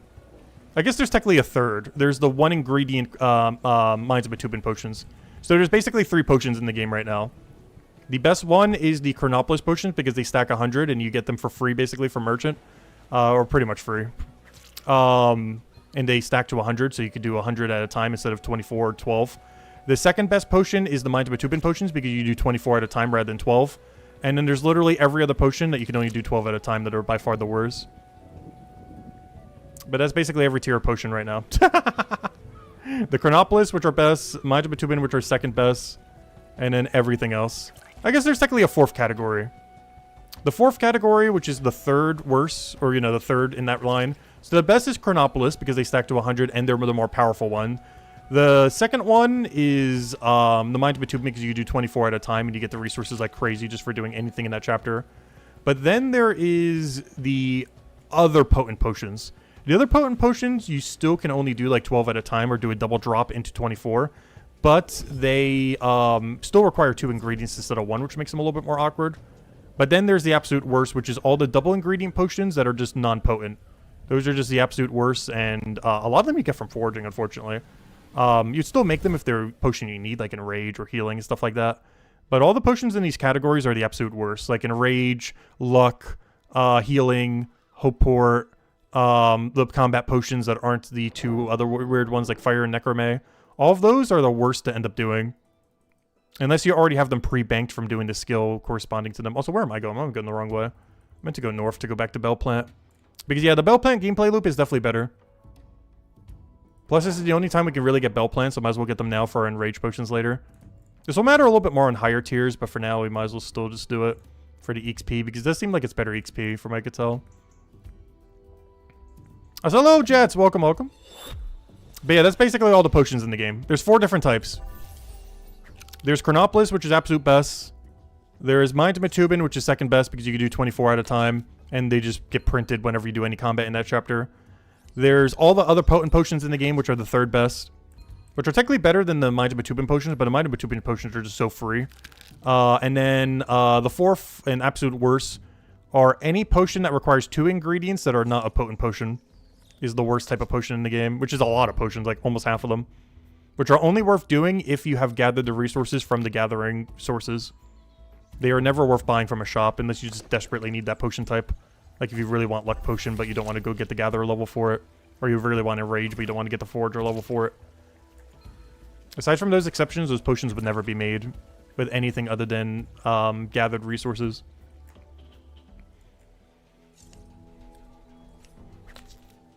And even then, they're still bad. But they're basically free, so you might as well.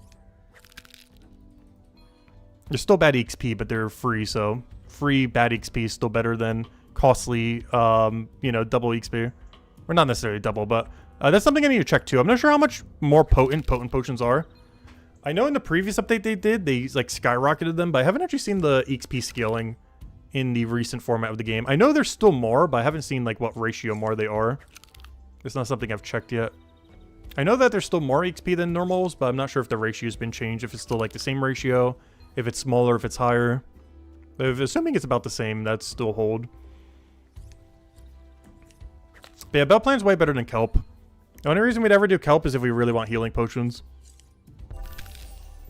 But we're already going to be getting it from some of our other wide circles, so not really much of a need to go for it.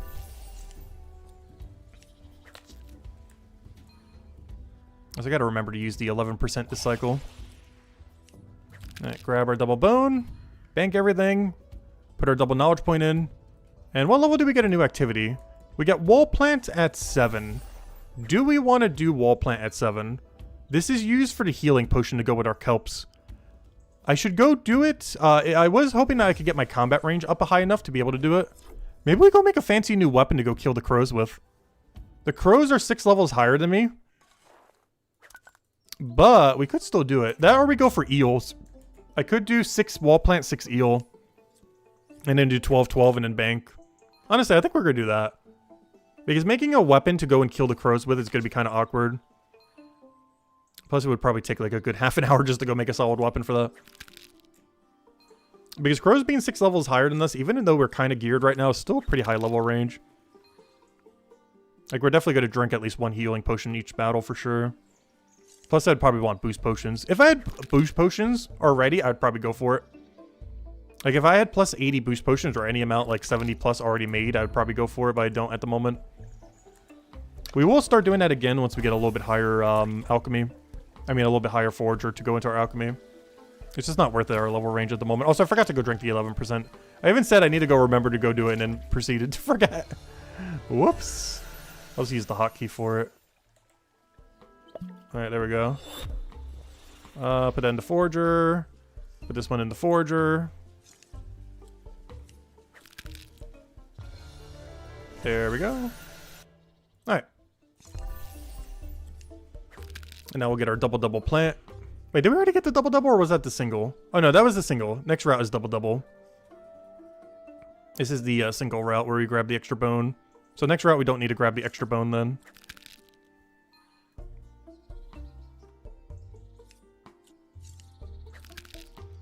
Alright, we'll take that, Grab the other one.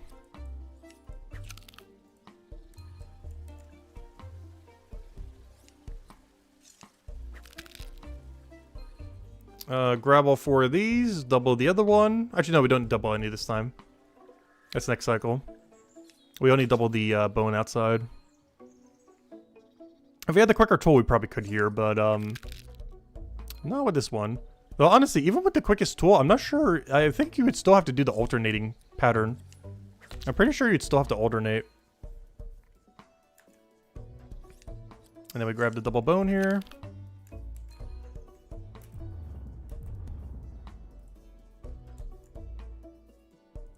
And bank it all.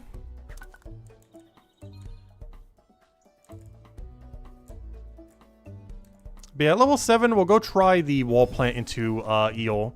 It is definitely worse XP than what we're doing now, but I want to try a little bit of a different gameplay loop. And regardless, I gotta try it until we get enough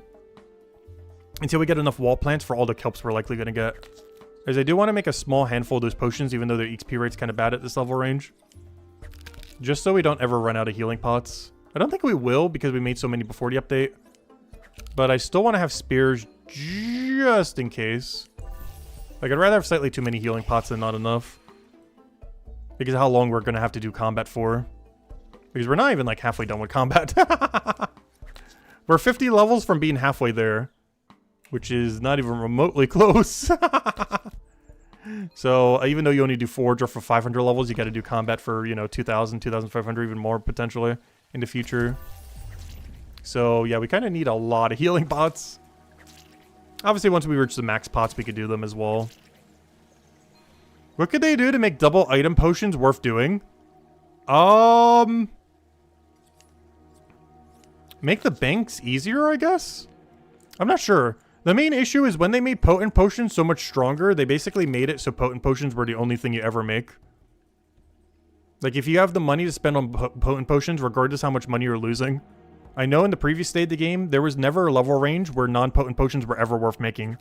I'm not sure if the new system is like that because the wiki hasn't been updated. But in the rework that they did around Botanist, there was literally no point if you had the money to spend, if you didn't care about burning infinite money. There was literally not a single level range where normal potions were better than potent. Like, literally none. And I believe that's still the case, unless it's... I haven't checked all the numbers yet. But that might still be the case in this state of the game. Now that Leatherworker's nerfed, you don't really have infinite money anymore, though. Like, I have, like, 100 gold left. But, that was the strategy before. And the reason why Chronopolis potions are so good is because they stack to 100, and they're really cheap. As long as you get them from Merchant. They did skyrocket their price if you don't get them from Merchant, though. But as long as you get them from Merchant, they are very, very cheap. Still. But it takes a long time to go get them from Merchant, obviously, since you can only get 300 of each per day. So you're capped at, like, you know, 3 hours of doing it per day, basically. But it's still better than nothing. And obviously you're not doing 3 hours of alchemy literally every day, normally. Or I don't feel like most people are. So whenever you do want to do alchemy, you'll have plenty of supplies, even though there's a limited buy limit per day.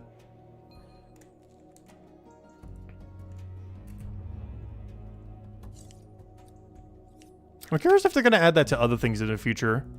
Because that's basically what ventures are, in a sense, whenever you have to spend money or get, like, a resource like that. It's basically like a limited buy limit. Brick and tile is going to be the same way whenever they finally get added. It's basically just a limited buy limit item per day. Where you can buy them infinitely from the shop if you want to pay, like, a excessive penny for it. But, realistically, you would just buy them through their buy limit per day. Unless you want to spend an absurd cost on them.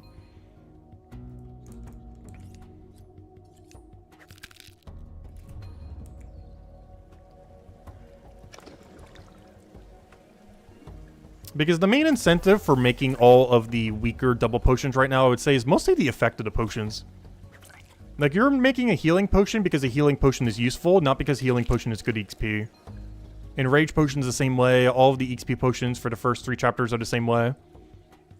Like, pretty much everything in that category is useful only because the potion itself is useful, not because the XP rate is useful.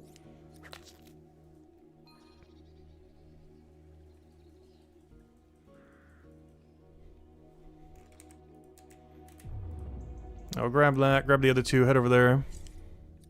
Oh, I forgot to double the other thing.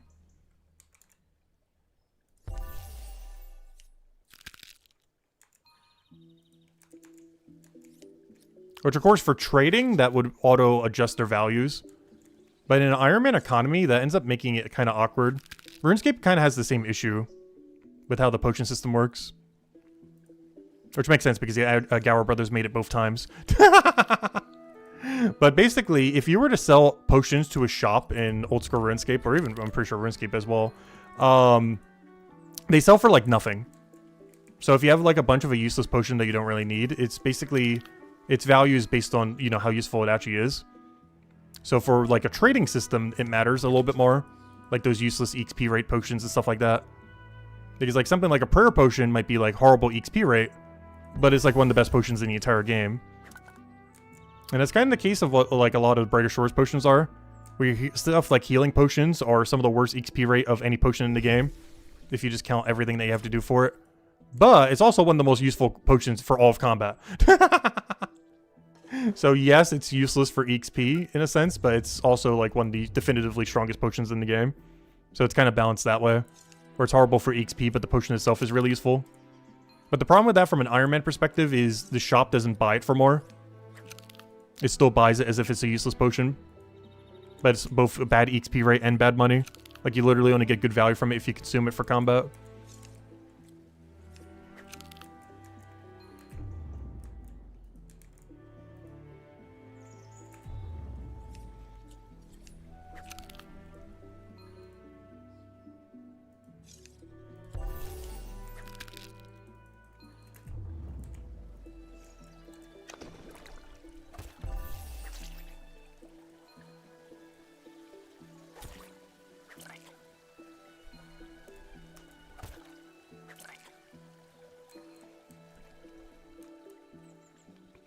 Right, almost at another level. And one level after that, we can try Wall Plant Eel. And hey, we can finally get some fishing XP then. It's not as good as Flounder, but we do get cooking XP banked. No time soon, but we do get cooking XP banked. And if I'm not mistaken, they made Eel only one object, so it's really good for cooking XP now. I'm not sure what its actual XP drops are since the update, but I believe they made it a 1 ingredient rather than a 2. So that makes it so much more chill to chill them, since you just need the eel itself. So banking them had just gotten like double the value now since you don't need a secondary ingredient. So it's actually kind of worth banking these now with Wall Plant Eel or Wall Plant Periwinkle or Wall Plant Eel Periwinkle combo, which we'll be able to do later this stream. I'll only be able to do Wall Plant Eel for now. But at level 12 Forager and 7 more levels, we do get access to the Triple Loop, which I've never actually done since the new system because eels have never been that worth banking. But in the new state of the game, they're probably okay. I haven't actually checked the XP rates for it, but it's probably fine for cooking. Now that's 1 ingredient. If nothing else, you'll need it from bounties, at least some amount of them. But they're probably just good to just outright cook, even if you're not doing it for a bounty.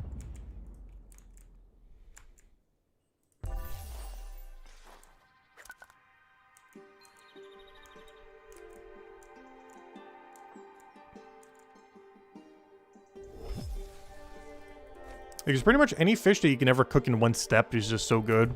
Because you never need to worry about the cooldown or anything. Oh, wait, what am I doing? I have cycle already. I forgot, this is the double plant cycle.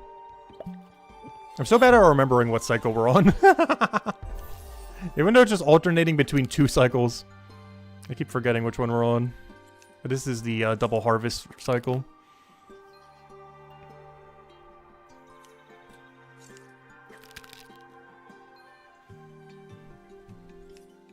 And after this, we'll only need to do it for 1 more level then. And then we shouldn't need to come back to Bell Plant, I don't think. As I do want some amount of wall plants for some healing pots. But also as an excuse to finally go train fishing some. Because I think this entire time we've gained like 2 fishing levels, so like 2.5. Which is not nothing, but we're gaining like less than 1 fishing level a day at this rate. Of course, that's not really a priority to really get up with this. It's mostly Monument. But I do want to get some amount of fishing XP. If nothing else, for some cooking supplies. For the really long chef grind we'll eventually have to do. I do have to say though, chef's going to be really good when the Bountiful Bounty is not in play anymore. I wish that was just like a permanent feature of the skill.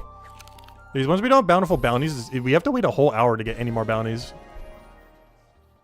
Which is kind of awkward compared to getting them instantly.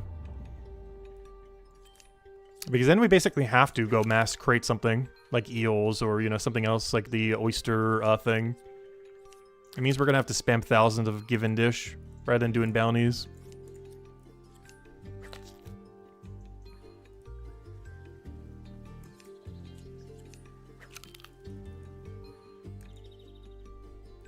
Alright, this is where we get our double. Gotta remember to grab it here. And the next route, we grab the single spike.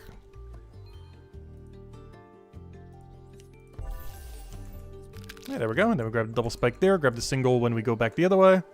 And then we'll be set for next cycle. It's actually the easiest way to keep track of if we're on the right cycle or not. Is always make sure we do that after, but then if we see a bone spike in the top left of our inventory, we know we're on single cycle, not double cycle.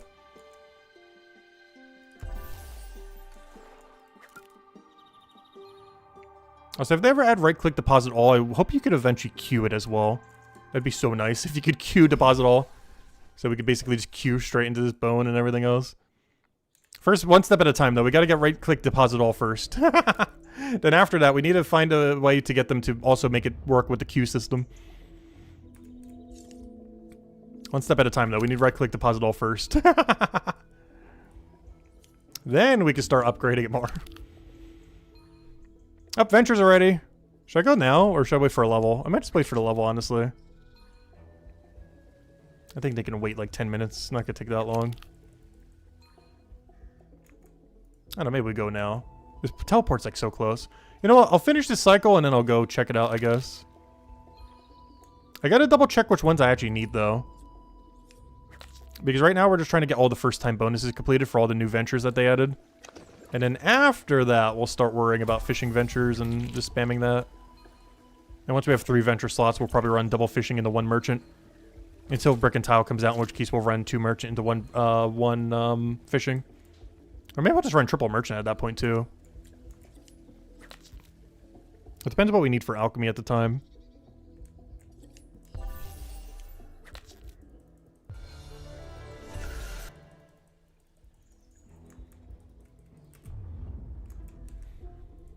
I'm gonna double check. What do I even need for this? I believe I had like 1 grape left or something. Alright, so tier 6 completed because Brick and Tile doesn't work yet. Tier 5 completed because Brick and Tile doesn't work yet. Tier 4 completed. Tier 3 completed. Tier 2. I'm about to get both of them right now. I believe that's what the icons are for the one we're currently doing. And then tier 1, I think I had to do 1 of them. I think it was cinnamon stick. Yeah. So I have to go send 1 cinnamon stick and that's it. And then the other one I can put into any venture we still need. Which at this point, do I start doing willow waters? I done tier 4 willow water. Let me double check all the willow waters, I guess. Let's do 1 step at a time. Let's go do the cinnamon stick. And then after cinnamon stick, we'll go check willow water or whatever one we're doing next. Or maybe just start sending the fish. Because I kind of still want to do another 24-hour one to go with the 24 hours. So let me do whatever oyster we need, I guess. Let me do it that way. Because I'd rather have the 23-hour ones aligned. So let me go to Chronopolis, grab both of them, redo cinnamon sticks. But to synergize with cinnamon sticks, I'll go get an oyster we haven't done. Ideally tier 5, because I actually need that for cooking soon. So I'll do tier 5 oyster and tier 1 or 0, whatever it is, cinnamon stick. I think it's tier 1 because I don't think there is a tier 0. So we'll grab both of these. Which one is cinnamon stick? This one. Alright, let me double check that there's not a tier 0. Yeah, there's not. It's only tier 1. Okay, this one I should need still. Let me just double check before I confirm it. But it should be the last one we need. Yep. Alright, so you go do that. Cinnamon sticks. Yep, I'll pay whatever you want. There you go. Alright, now, you I just grab, but I don't refresh you for anything. As we should have every grape now. So if we go check tier 1, are we on tier 1 grape? Yep, tier 1 grape, that was from the previous system. Tier 2 we literally just grabbed. Tier 3, they should all be done now. Alright. So now, we go to chapter 1 again. And then we go get the oyster venture of tier 5, which we have 0 of. As tier 4 we got in the previous system, and tier 6 is what we can currently do. So I gotta go do 1 downgraded tier 5 oyster. And then we can go back to getting our foraging XP.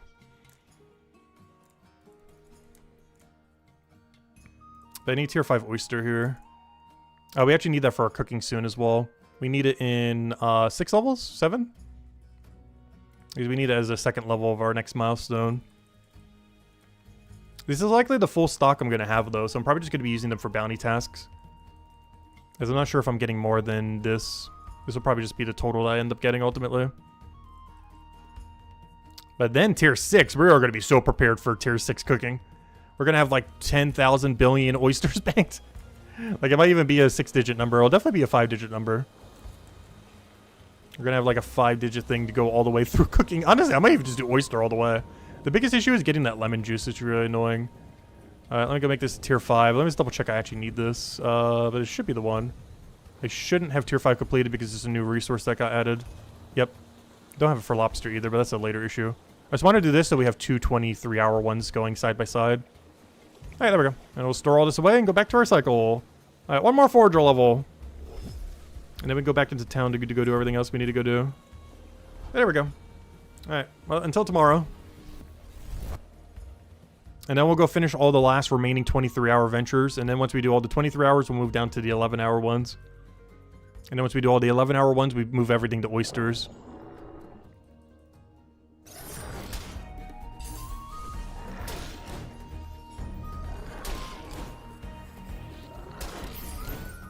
Also, I was wondering why I was hitting so hard.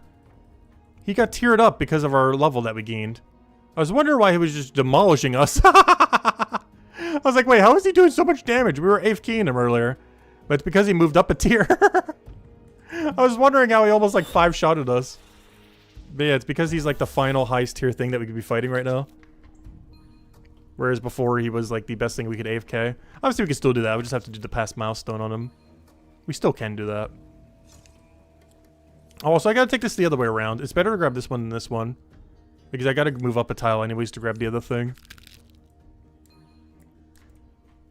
But then again, I guess if you're doing a diagonal, it doesn't really matter there. Because diagonals in combat seem to be one tick slower, but and at least in the current state of the game. But diagonal and overworld seems to be the same speed, from what I could tell. It's only in combat where it's like weirdly slower.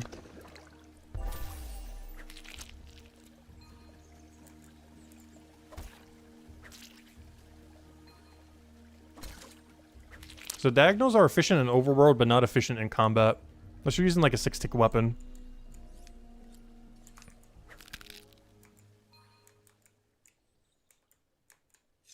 Which is the slowest ones. Which we do have one decent one for that. We have the big battle axe. With the necrome damage. I forget what other ones we have, but I know that's the one I normally go for if we even have a different one. Pretty sure we have some other one, but that's normally the nice one. It's really good for killing a couple enemies, most notably the Metallifts in Chapter 3. Because they have a really high attack speed, and that's a really low attack speed that uses their weakness.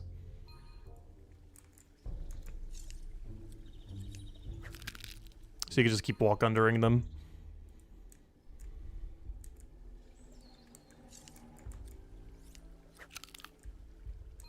Because out of any non-blue weapon, that's probably the strongest weapon Cryonite has. Is this still the last weapon you end up creating too? Yeah, it is. Well, you know, the bow and then the other one. Which also makes me think that this is going to be the special attack category. Or at least they originally thought of that. I'm not sure if they're going to be still implementing it that way. But they're all... The second to last weapon for every single category is a really big, hefty weapon. Like a slow-hitting, like, bursty weapon. For Guardian, it's fire. For Hammer... Or for Cryonite, it's... Death. And for Hammer Mage, I believe it's actually their main yellow weapon, oddly enough. Like their main two-hand good yellow weapon. But every single one has like a really hefty, slow-hitting mega weapon there. Which seems like they're going to be for like DPS spec. Especially for how low down they are. Like the second to last one you ever get.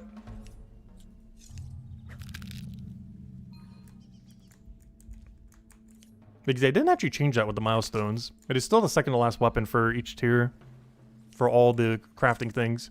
Like if I go check it for Stonemason, it's going to show the big hammer. And if I show it for Guardian, it's going to show that big fire sword thing, or whatever that is. Guardian. Should have like a big fire wacky blade. The pole axe.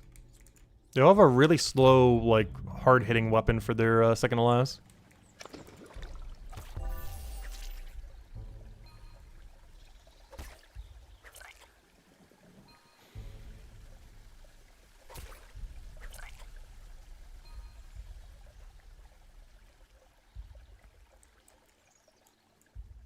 I just realized, what have we done recently to gain money? Because my money has actually gone up.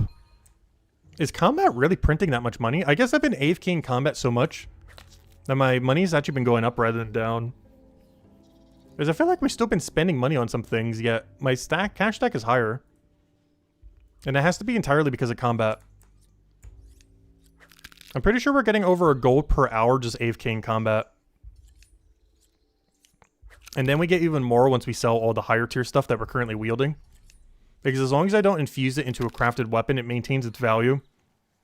And every 3-star drop is worth like 400 silver plus.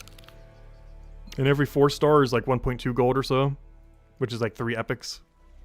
So, or you know, 3 of the 3 stars. So it's quite a lot if you get lucky on those with the luck potion. Like one single drop could make up like your whole entire hour's profit, not counting everything else. Like one single 4-star is potentially worth everything else that you got the entire hour. Is worth so much.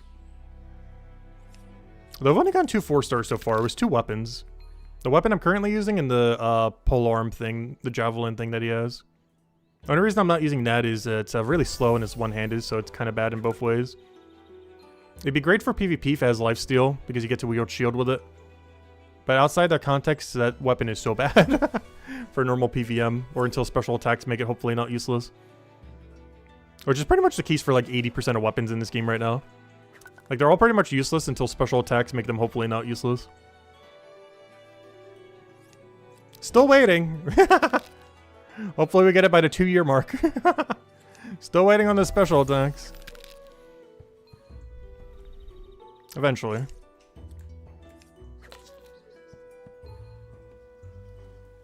Oh, so should I drink an XP potion? I guess the next best time to do it would be while we're waiting for this timer, so right here. As soon as we take this plant.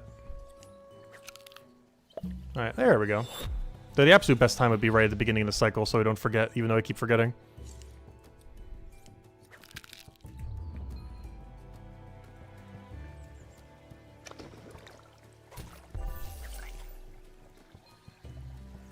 Alright, grab that, good to go.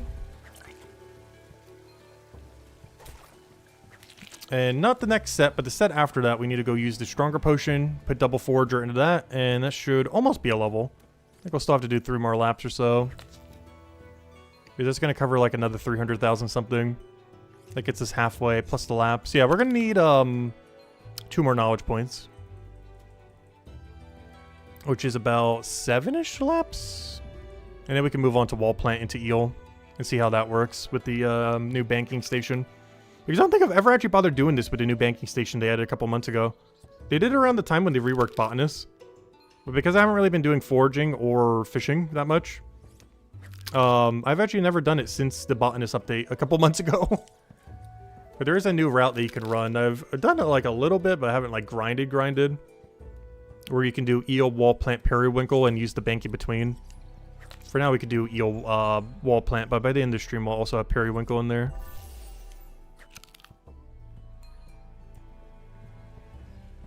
Oh, oops, I accidentally grabbed an extra bone spike. I didn't need that this cycle. We're gonna have a spare bone spike. Anytime we have a bone spike on the ground, it means I accidentally grabbed a bone spike when we didn't need it for the cycle. This next cycle needs it. But whenever we grab it when we don't need it, it puts a spike on the ground. It's not that big a deal, though. Oh, there we go, a little spike. It's just gonna stay there.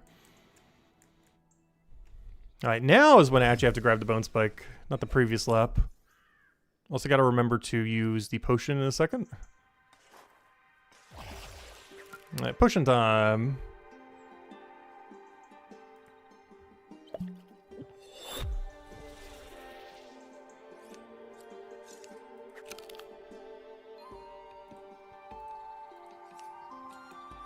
And then next cycle, we'll need to go do the better potion then. Double dump it into Forager, and a few more laps and we're good to go. And then we can finally get some fishing XP. It is going to slow down our foraging XP, but I feel like this is a good level range to try to push to the next level. Because Flounder we don't need. There's nothing you can do with Flounder, just drop it on the ground. Eels are actually probably decent cooking XP, or at least better than dropping something on the ground. And since we want to go and bank the other thing anyways, we can kind of bank both of them together. And of course use both their tool cooldowns. It works kind of like how salmon does, except we'll be able to get 6 instead of 3. I'm not sure why they divide the salmon like that. It makes it so you basically never do it other than bell plant cycle. Like when I eventually reach salmon as my best method, I don't think we do salmon. I think we just stick with Gennard. Because Gennards are not tradable. I mean, they're not buyable from a shop. So I think we would just camp Gennard and skip salmon. And just only get salmon while we do bell plants. I'm pretty sure it's the only way I'll ever get salmon. Because they made this other salmon room really awkward. Not only is this a mile away compared to like eels or something similar, or pufferfish, where like right next to each other, but they're divided into 3 sections. Where one pool has 1, the other pool has 2, and the other pool has 3. Which is really awkward. It's probably the most awkward spear catching fish in the game. But how it's divided. So there's really no point in doing anything but the really good 3 pool. Just while doing bell plant cycle.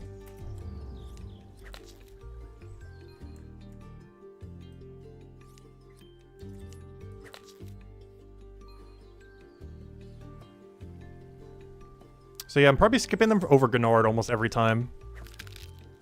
Because these you can never get from a shop. So whatever we get while gathering them is our total supply. It's why right now I'm currently not able to do the Gennard tasks. You may notice whenever we do like the cooking bounties right now that I'm skipping Gennard. It's because you can't buy from a shop and I'm at the level range where it's worth catching them. So I'm basically locked out of ever doing Gennard at the moment. Until we can get those back aligned, like our fishing level with our thing. Which is good because I do have a bunch of 5s banked already. So we're kind of good to go in that regard. And obviously we'll get a bunch of 6 once we skip salmon with the Gennards. Oh, also I didn't need to grab that bone spike. I failed again. Oh well. The only downside of grabbing that bone spike is we're just going to have a spear at the end. It's actually perfectly fine to grab. I might even start grabbing it every time. The only reason I haven't been is it just goes to the ground, so you're grabbing it only for XP, not for any banking, I guess. I don't know, we're here for XP knowledge anyway, so you know what, I'm going to start grabbing it every cycle. Just so I don't have to remember. It'll make what cycle we're on so much easier to follow. If I just don't need to remember what cycle we're on. Oh, I just realized something. I'm going to need to use the cancel potion mechanic for the first time ever. Because I accidentally used an 8%. And I meant to use an 11% here. I think this is the first time ever I gotten to use the cancel potion. Other than in a rage. But like actually for like an XP potion's actual use case. Because right now if I try to drink at 11%, it will not let me. But if I cancel the 8%, it will let me drink the 11. Which I'll do in a second. So what did I do wrong? This should be spawned already. Oh, I forgot to take the fish. Well, while we're waiting. Oops. This is why we take the fish, by the way. If we don't take the fish, exactly what's happening right now will happen. Where we have like a weird delay where it's just respawning. But that's why you take the fish. And not just do bell plant only. Otherwise you're standing there for like 5 seconds.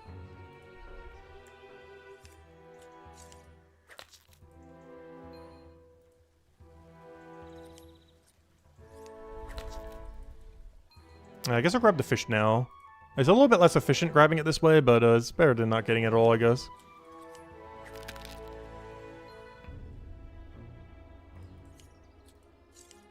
I forgot to double it. That's fine, though. Just worried about the XP thingy. There we go. Alright, one more knowledge point and we should be good to go. And then we can move on to wall plant eel. And then once we get a few more levels from there, we can do wall plant eel periwinkle. Periwinkle's pretty decent. Wall plants for healing potion, periwinkle's for XP pot for this chapter. Is one of the reasons I've been a little bit more conservative with our total amount of XP pots. Is what you see right here is my total I have until I gain like 100 or 50 more forger levels. So I've been using them now because yeah, why not? But I have to keep in mind I'm still gonna need them for alchemy. Chef we don't need that many for the most part. But I definitely need them for alchemy later. So I shouldn't be chucking too many of them, but I don't know, I'm still kind of doing some of them just to kind of speed it up a bit. I just have to be careful not to overly consume them though. Otherwise we'll be at a situation where we haven't maxed every thing in this chapter but run out of XP pots. Worst comes to worst, I guess we could make 14% at max, but it seems like a waste.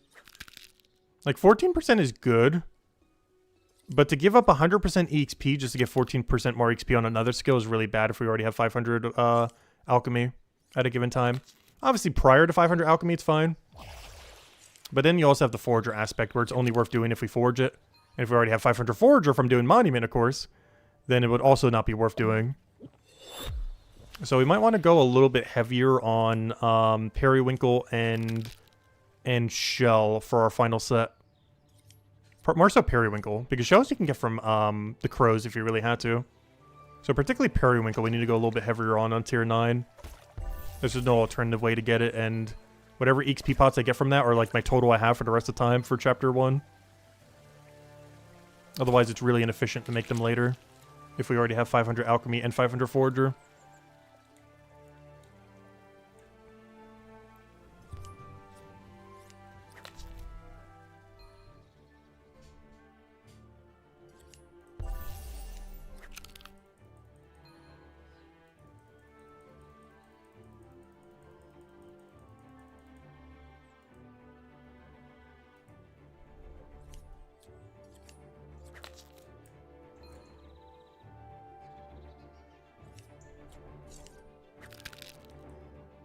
Yeah, we're almost there. I think 4 more laps, and we can head back into town. And I guess we'll get some cooking bounties while we're there. I feel like we've been doing a lot of cooking this stream. Like, every hour I've been checking it. I'm not trying to be paranoid about it, but for whatever reason, the gameplay cycles we've been doing today kind of passes it every hour. Even though I'm not even trying to. But so far, every hour of this stream, I've actually checked cooking bounty. Not because I'm trying to, but I don't know, it just kind of worked out. Every time I'm around town, it's been an hour during this stream. That's not going to keep happening, though. But then again, I guess we're going to kind of be in town for the rest of the grind that we're going to be doing. Like, half rest of the stream, we're going to be in the town. Unless we want to go do Shark Draw at 10. I don't think it's worth doing it just for that. There's nothing else near it that's particularly good XP rate. The Blood Nettle is, but that's only good once you get to level 20. It wouldn't be good just at level 10. You would need both of them together for it to be worth. Even then, it's barely worth. But, yeah, I guess we're just sticking with Wall Plant Periwinkle. Honestly, once we switch there, it might be the rest of the stream. Is doing Eel Wall Plant and then Eel Wall Plant Periwinkle. Because we're not really getting any other activity between then, unless we want to fall back on Bell Plant again. Which is obviously what we're doing now. But I'll probably stick with the newer one so we can get 2.5 fishing levels. It'll slow down our forager levels, but it's worth it for fishing. Because I need to get to the next fish at some point. And that'd be the most convenient time to do it. Without really wasting much time. We still gotta go a little bit out of our way for it, but it's not that far out of our way. Because we're still gonna have to wait for the respawn time regardless. It's either that or do a Death Crow combat, but I didn't get enough combat off stream. I was going to try to, but I didn't ultimately end up getting enough. I would have to be at least 5 levels higher before we could take a Death Crow that's 6 levels higher than us right now. We're geared, but we're not that geared. The biggest issue is I would need to go make a weapon, which would take a lot of time. Like, I would need to go craft a new sword, like 25 levels higher. If I wanted to take the Death Crow out right now. Which I might actually have one banked. I guess we technically could do that if we really wanted to, but I'll make it a good excuse to finally go get some fishing in there. But yeah, after today, the periwinkle thing that we're going to be moving to, like wall plant eel and then wall plant periwinkle eel, those are the final new activities we would have seen for Forager. After that, we would have cycled back, and then every gameplay loop we would be doing after today would have been the same that we've already seen. We would just be doing it at a higher level range. So we're fully prestiging in like technically 9 levels from now then. In the sense that we're just repeating back the same thing 5 times more then. So everything we've done the last 3 days we'd have to do 5 times over. But after today we would have depleted every unique gameplay loop from the new system. Between the botanist changes that changed up this chapter as well as the most recent update. And then that's when the grind really starts.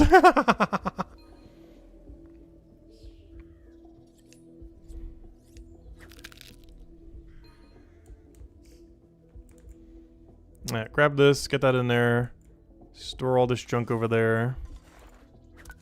And it looks like 3 laps should be enough because we can just store the potion into it and we'll be good to go. So 3 more laps. Store all this junk.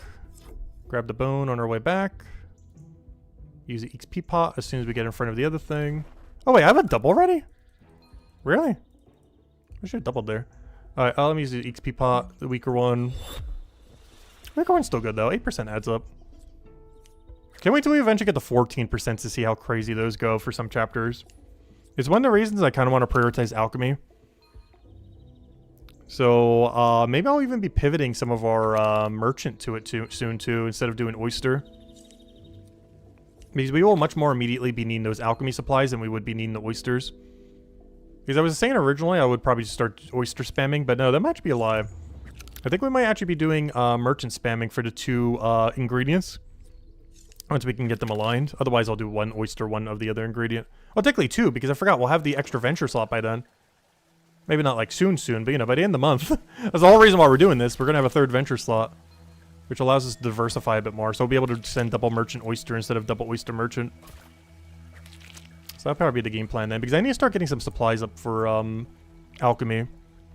The other thing that we're going to need to do at some point, which maybe we'll go stream, but I got to do the combat grind of 100 levels in Mind of Batubin. What I'm going to be doing that for is I want to go get all the alchemy supplies we need for 500 alchemy. And while I feel like we'll have a lot from Forager, we're still going to need to offset it from some things. With most of that being offset by the Chronopolis potions from Chapter 4. And the rest I'm going to offset with the Mind of Batubin potions from Chapter 3, but also because I need those Mind of Batubin potions. It's not just because I want the XP from it. Like, I actually physically need those to go get 500 all for that chapter. For whatever we have remaining. As those XP potions save a lot of money in that chapter. Given how expensive those skills are to train compared to most other skills. And that's the new balance on it made it a little bit better, but I'm pretty sure they're still pretty pricey. I haven't really gotten to experience the full gameplay loop of the new balance though. So maybe it's not as bad. But it definitely still burns money. Unless you're mining at all, but even then you don't get enough mining supplies. Maybe in this system now you do, but I still feel like you don't get enough. Given that you're trying to feed into 2 skills instead of just 1. So it leaves both of them just slightly short of how much you actually need. Unless they really fixed that with the most recent patch, I'm not sure. I've done some mining in that chapter and smithing and all that, and stonemason, but not enough to really gauge how it's been changed.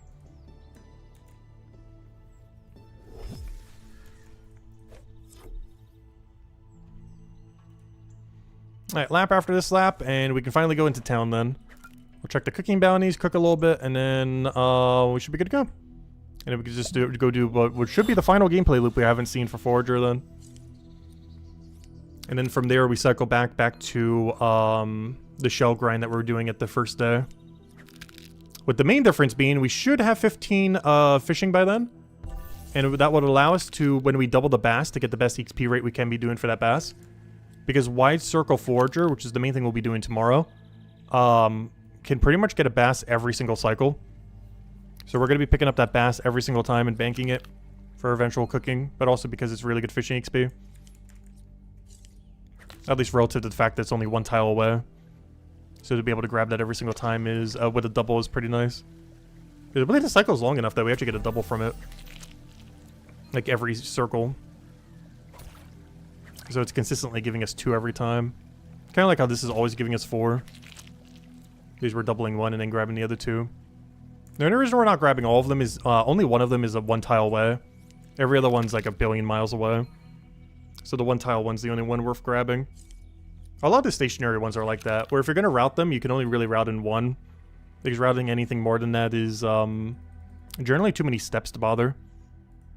And the other reason being is that the double tool mechanic. Double tool mechanic makes it so it's only really worth doing it for the 1.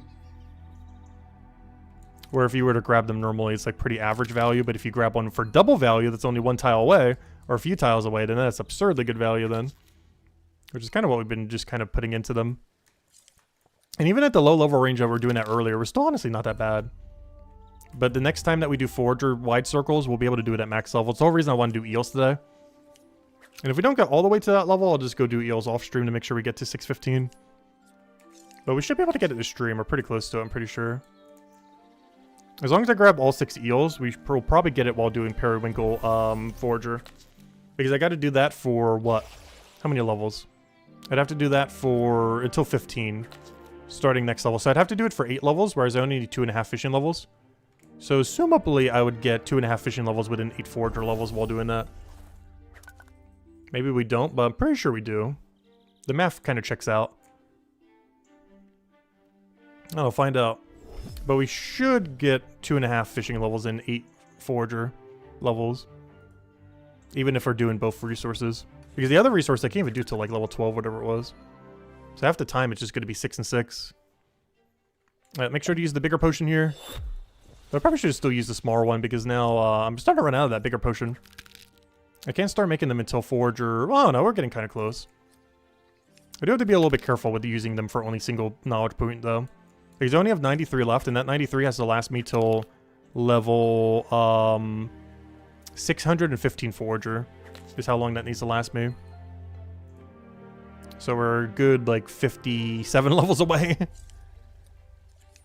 So yeah, I actually got to be really careful with these then. I'm actually going to run out by then. I'd have to fall back on like a 10% that we're going to need to go make. It's only 1% difference though. We'll be actually grabbing the 10% resources today during the periwinkle. And then tomorrow we'll grab the shells. So I guess this really only has to last me till tomorrow, so I guess it's fine. I'll just be on 10% for a little while instead of 11. It's not that big a deal.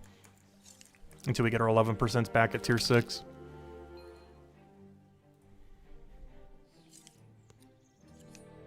I forgot to double. Luckily this is our last cycle here, so it shouldn't really matter that much. Now say goodbye to bell plants. We're not coming back here until you're tier 6. Until we can make almost our highest level potion we can at the moment. Even though it's not actually our best XP yield potion, but I do need them because they're good. Alright, XP time. In the forager you go. I'll still finish this cycle while we're here though. And there should be wall plant. It's gonna pop us up as soon as we go to the room transition. Boom, wall plant jump scare. No? There it is. Alright, there it is. And we'll go do that right now as soon as we go bank these. I say right now, I might actually go check the cooking bounties real quick. Quick chef break. Still want to try pushing that 4.5 levels. I'm just concerned with how bottlenecked we might be the second we hit 5. There's a lot of supplies I need for it we just don't have access to at the moment. It's actually really weird that cooking starts with pufferfish. I'm not sure if they did that for the irony or what. But I just find it weird that at these earlier tiers for these higher level range, like everything 2 and higher, the first dish you make is like the most complicated thing ever. Like dissecting the poison sacs out of a pufferfish. It just seems so weird that that's the first thing that you end up getting access to. The other thing that makes it annoying is you need the cages from chapter 2, which makes it so it's one you can't really even do that well. Luckily, the one after that is really absurdly good. But technically, once we hit that milestone, we're not even in that milestone. We got to get another 2 levels before we're really in that milestone. So we could do the really easy oyster and lemon juice. Anyways, where am I going? Why am I going there? I'm going to town, and I'm trying to go to wall plant eel. And go check the bounties while we're there.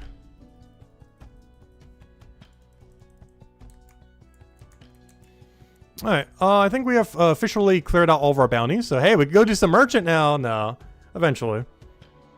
I'm waiting till closer to chapter 5 before we really worry about merchant leatherworker again. Same as woodcutting carpenter to some degree. At some point I do need to do woodcutting carpenter so we can make better weapons. But for now, give me a stack of eggs. And let me go check what our progress is over here. Right, what's the damage over here? What do we have? What do we have? Oh, everyone's here. As I can say, is that... Oh, scrap merchant! Oyster, omelets, nice. Unfortunately, I won't be able to turn them in right now, but I'll be able to claim half the XP. Because you have to both cook it and then deliver it. We'll just do the cook part, but then I'll do the deliver later.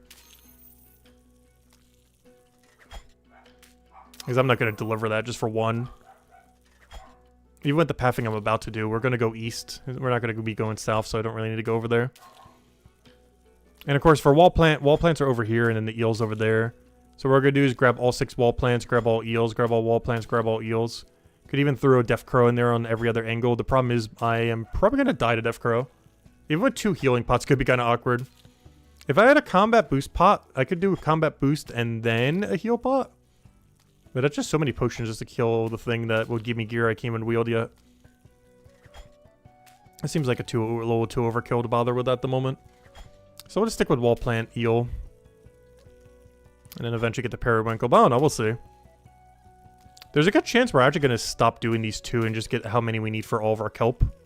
just for the healing pots, and then just kind of ignore them. Because these are not going to be that great for Forager XP. Unless they give like 5k each. Otherwise, these are not going to be that great for Forager XP if they're only like 4 point something k. If it's like a high or mid to high 5 point something k, it might be worth. But if they're only going to be like a 4 point something, this is actually probably worse than the periwinkles we were just doing.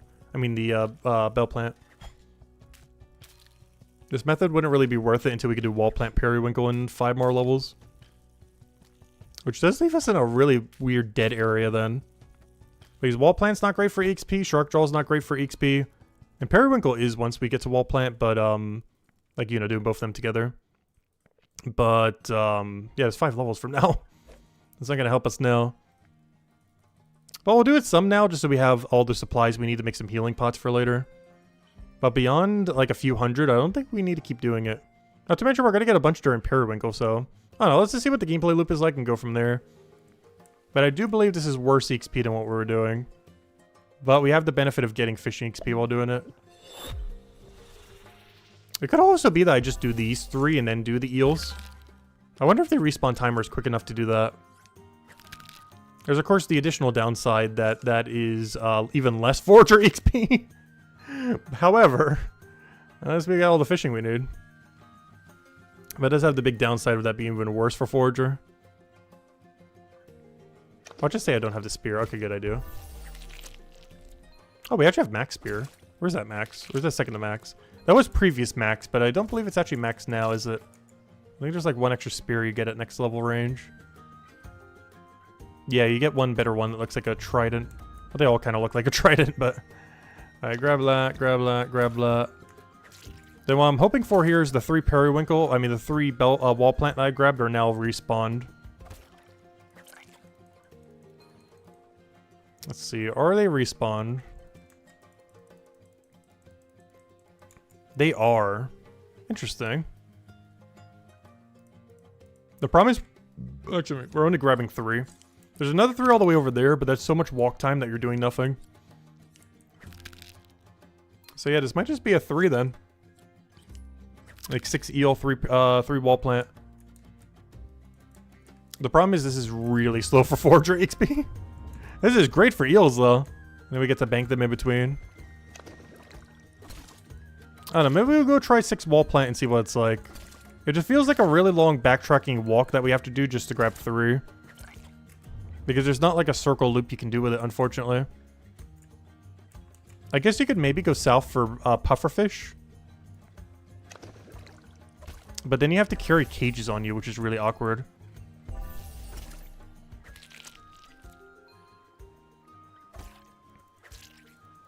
And then we grab 3 wall plant. And then we bank. And then we repeat.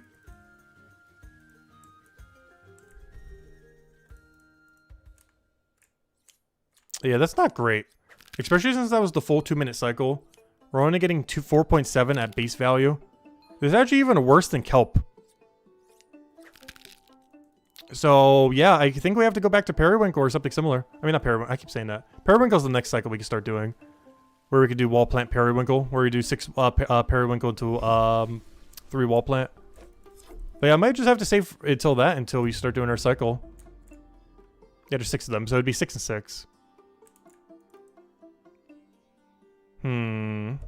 Well, let me just see what the cycle would be. Just hypothetically. So the cycle would be grab these, grab wall plants, grab these, grab wall plants. Also make sure to walk on the correct tiles and not the wrong tiles.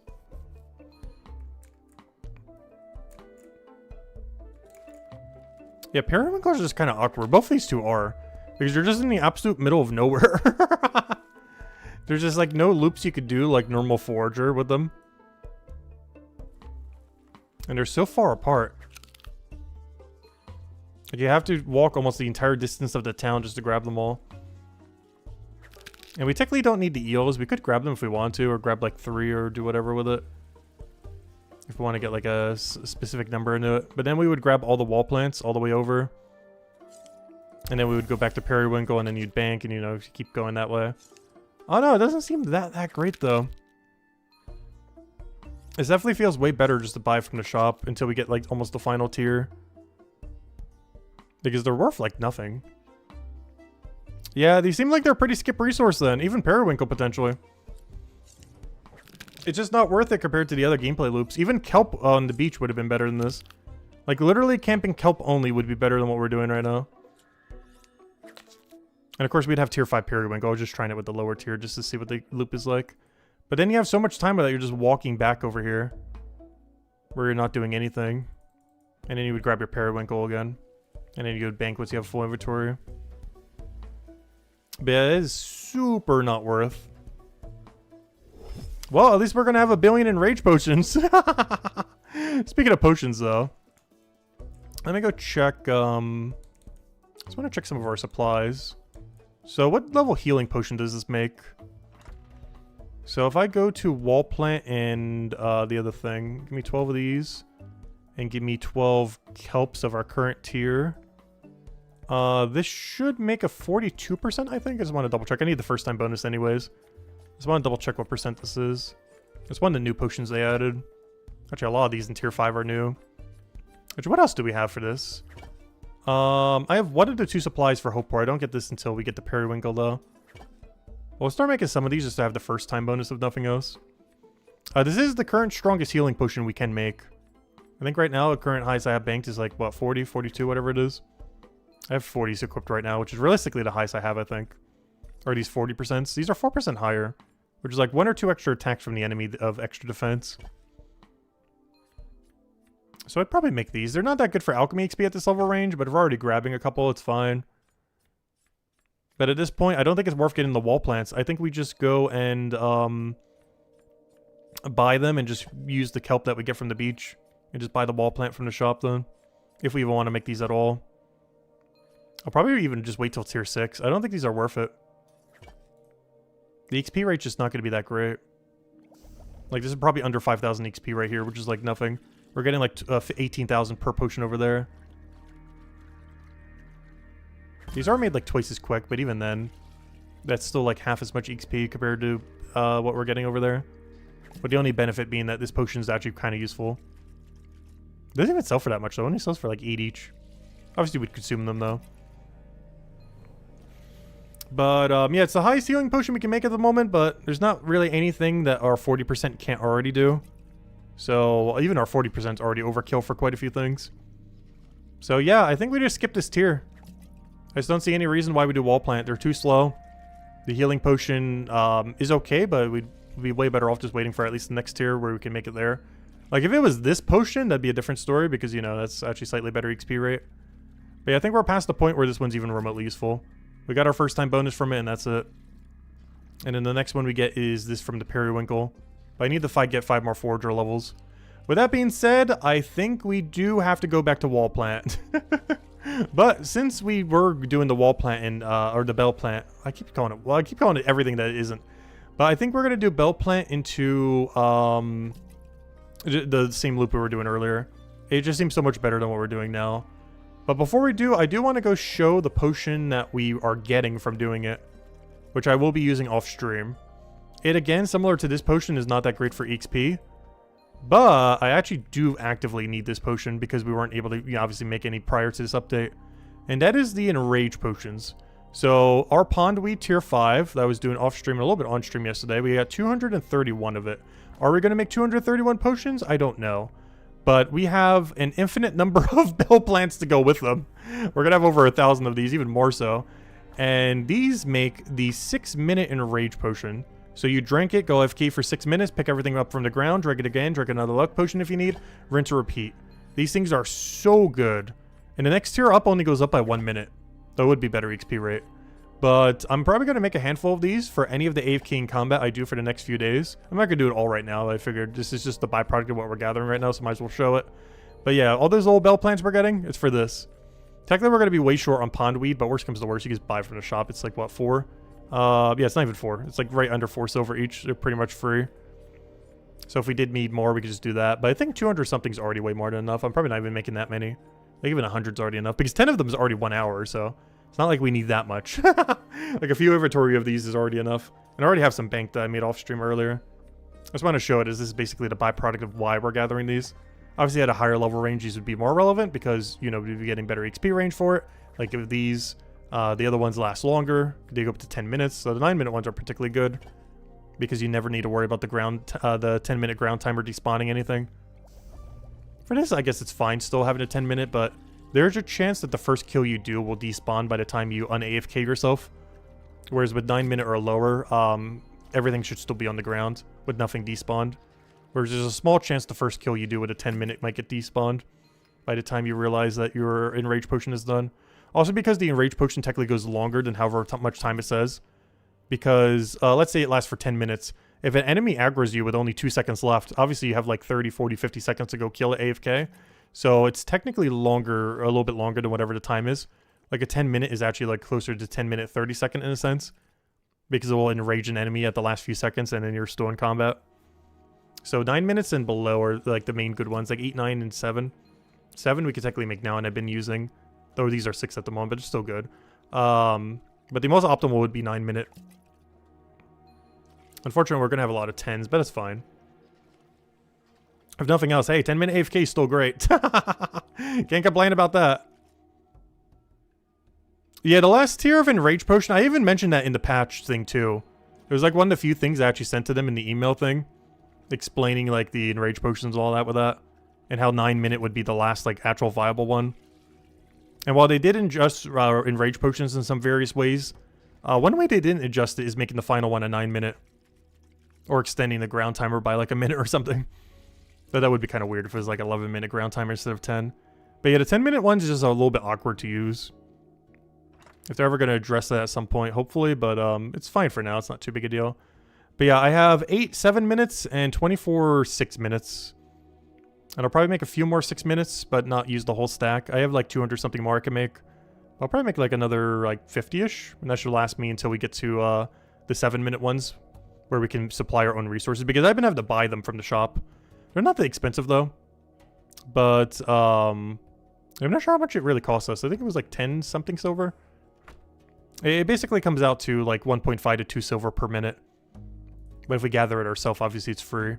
Anyways, alright, let's go back to, I guess, the gameplay loop we were doing. I think I might just go head back to that then. Because, it just seems way better than bothering with Wall Plant. Wall Plant just seems full skip. Grab them for like a few so you get like the first time bonus for something and then like never again. The only time you maybe would grab it is all the way at tier 9 if you want some healing pots. And that's about it. Wall plants are still really bad even in New Balance that they end up doing. Same as Periwinkle. They're both just really awkward to do at the moment. Where they're not enough XP. They're for a very weak potion that already isn't good. Like, so many things are just like downside, downside, downside, downside. They have like no upsides at all. Like, everything about them is a downside. Other than the fact that the potions themselves are actually kind of useful. But aside from the usefulness of the potion, there is no good reason to ever get Periwinkle or Wall Plant. Which means we're kind of stuck with this. Well, at least we know for future tiers, we're going to have all the Enrage Potions we could ever want. And what's great is, Bell Plants don't drop from anything, I don't believe, from this chapter. But you know what does? Pondweed. These creatures over here drop Pondweed. So when we go do all of our combat in this area, I already have like 100 tier 9, not 100 tier 9s, but we saw where we're there. Like a few dozen tier 9s I already have banked. Just from the most recent combat we did. And I still have to go do them 8 more times. Which means just from that alone, not counting any Forager, I'm going to grab like, and not counting like camping them either. We're going to get like another 400 to 500, potentially up to 1,000 depending on how we distribute our combat. Just from killing Hero Beasts in tier 9 Pondweed. Which will hopefully help even out the fact that we're getting so many more Bell Plants. As far as actual Forager relative to Bell Plant, we're doing Forager on Bell Plant for about 6 to 7 times longer than we are on Pondweed. But Pondweed you can get from doing combat, so that should hopefully offset it by the time we do all of our Forager, or all of our Hopeport combat. So that would hopefully even out our Bell Plant to Pondweed ratio a little bit. Or at least that's the hope. We'll find out whenever we're done with combat and Forager, what our ratios are. But we should have like almost 2,000 Bell Plants compared to however many Pondweed we have. Doing the actual activity of Pondweed should only be a couple hundred Pondweed, and then the rest would come from combat. So we're going to have like 1,000 Pondweed to like 2,000 Bell Plants. So in the final tier, I might need to camp Pondweed a little bit longer. Only problem is it's not really worth doing. The only other thing I could think of is when I do wide circle on the final tier, maybe I grab more pondweed on wide circle. Oops, I'm accidentally grabbing a salmon. I didn't mean to grab that. Whoops. I haven't made that mistake in a while. I do that for so many other things. It's the first time we did that on this cycle. Similar to all the other fishing things, it's only worth doing it for the double. When you initially go in there, it's not worth just grabbing the one. Because otherwise we could just grab the 0 tile bone spike, which is way better. At least relative to time used. And because it's also forager and not fishing. Which is the main thing we're trying to go for right now. Even though we are trying to get a little bit of other XP, of course the main XP we are after right now is forager. So anything that can keep giving us more forager is more ideal over anything else. Alright, we'll use this as a normal 8% here. Also, it feels weird. I don't have a luck potion active. I actually consumed all my luck charges last night. So this is the first time, I think, since we've been doing this grind that I don't constantly have a luck potion active. Obviously, it only affects combat. But it has no cooldown, so you have to consume all the charges before it goes away. Though you could cancel if you want to. There's literally no reason to cancel it, though.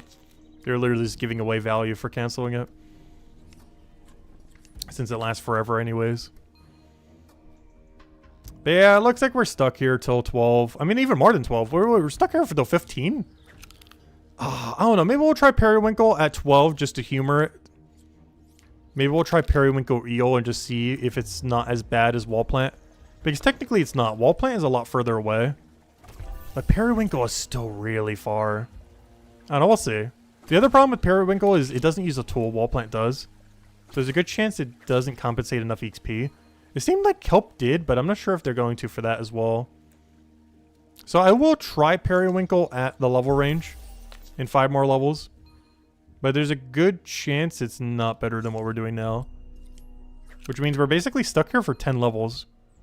Which is probably the biggest grind in all Forager where you're stuck at one activity.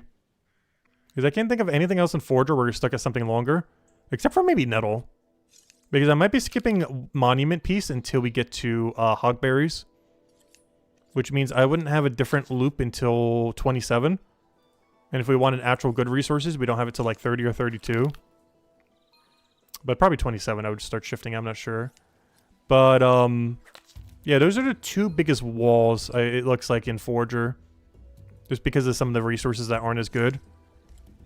The 2 to 15 grind. As well as the... What's the other one? The 2 to 15, which is what we're at right now. And the 15 to like 27-ish are the 2 biggest times where you're basically stuck at the same activity until you get a new one. They're like the biggest gameplay loops you would have to do where you're not really shifting. Oh, sorry. Never mind. At the 20, you get the Nettle. Never mind. I lied there. It's the 20 to 32 grind. Because you're kind of better off just doing Nettle all the way until you can get all 3 of these upgraded. In which case it's better to go that way. I guess maybe you could do it by the time the second one's upgraded. But then you're going to have a weird ratio of some of them. Yeah, I guess they would be to 30. So you have a 10 level grind from Nettle to Water Lily. And then you have a 13 level grind from Bell Plant to Periwinkle. Before a method that you get is better than the method that you have. From a XP knowledge perspective. Because everything else in between you would just grab only if you actually need the resource. Not because it's actually good to go for. There is some upsides to that though. Shell is for the XP pot for this chapter, so you can just buy the other supply and just make XP pots out of it. And similarly, the ones that we're grabbing now from this are for AFK potion. Which, if I could make this AFK potion in Old School RuneScape, I would love it so much. The one in Old School RuneScape takes so long to make. You can make 50 of them per hour, giving you about 3 dose. Giving you about, with all the other bonuses, I think like 200 sips within an hour is about how many you can make per hour, roughly. Compared to this game, where... Well, actually, now that I'm thinking about it, never mind. It's about the same. It's just in the other game, they only last for 6 minutes. Whereas you don't have like the 9-minute, 10-minute options. Never mind. If you break it down that way, it's actually about the same. Because the number of potions you're making is less, but I forgot to do it based on number of sips. Because in Brighter Shores, you can make about 200-something sips an hour when you're doing the weaker potion like that. Which actually, yeah, this actually comes out to about the exact same number, which is kind of funny. I wonder if they eyeballed it based on that. Because, yeah, they both come out to about 200 sips an hour. Brighter Shores is slightly higher at like 220, 250, whatever you can make. I forgot how many you can make on the weaker station because I normally use the potent station. But it's like 220, 250-ish, somewhere around there per hour that you can do for Brighter Shores. As far as how many aggression potions you can make an hour. That's not counting gathering time, just the potion making time.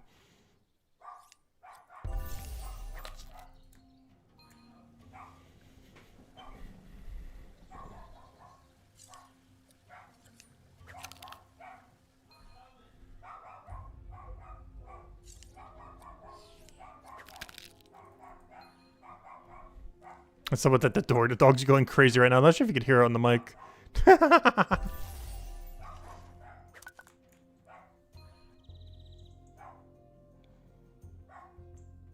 Also, speaking of which, wow, it's been 3 hours already almost.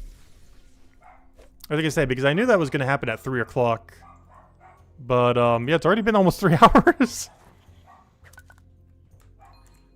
Time flies by when you're doing the same thing for several hours on end. I don't know, I really like getting into like a repetitive gameplay loop.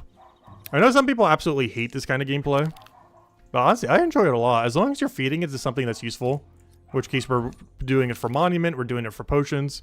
A little bit less so at this level range, more so at the next. This is still like the last set of level ranges where what we're getting is kind of bad. But everything hereafter will be really good for for Alchemy XP. Everything prior, we only really need it if we need the potion. But at tier 6 and above, we will actually be using it both for XP and because the potion is good.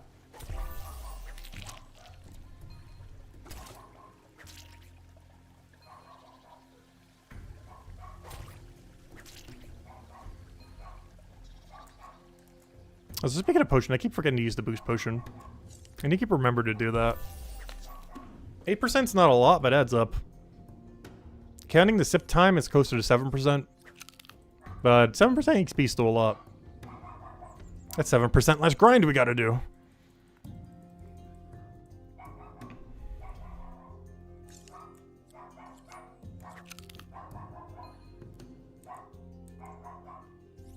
But yeah, after Monument, I do think my next pivot, unless there's an update within the next few weeks that changes my mind, and I highly doubt fishing bounties would pivot me to fishing. But, well, you know, we'll do it for a day, but, you know, we're not gonna camp fishing to 500 or something. But, I think our next grind after Monument is to go do 2 tiers of Mind of Batubin, which is 100 combat levels in Mind of Batubin. Because I'm hoping that we get 100 levels from this chapter on our way to what we're finishing now. And then I want to go get another 100 at Mind of Batubin to go get all the alchemy supplies we need, both actively and AFK. And then after that, I think we aim for alchemy and start just trying to use up all the alchemy supplies we got from Forager, that we got from those 100 combat levels in both these 2 chapters, and just hope that that combined with all the merchant we do in between that time, with our now founded 3 venture slots once we get the Monument, I'm hoping that that will be enough to end up completing it out.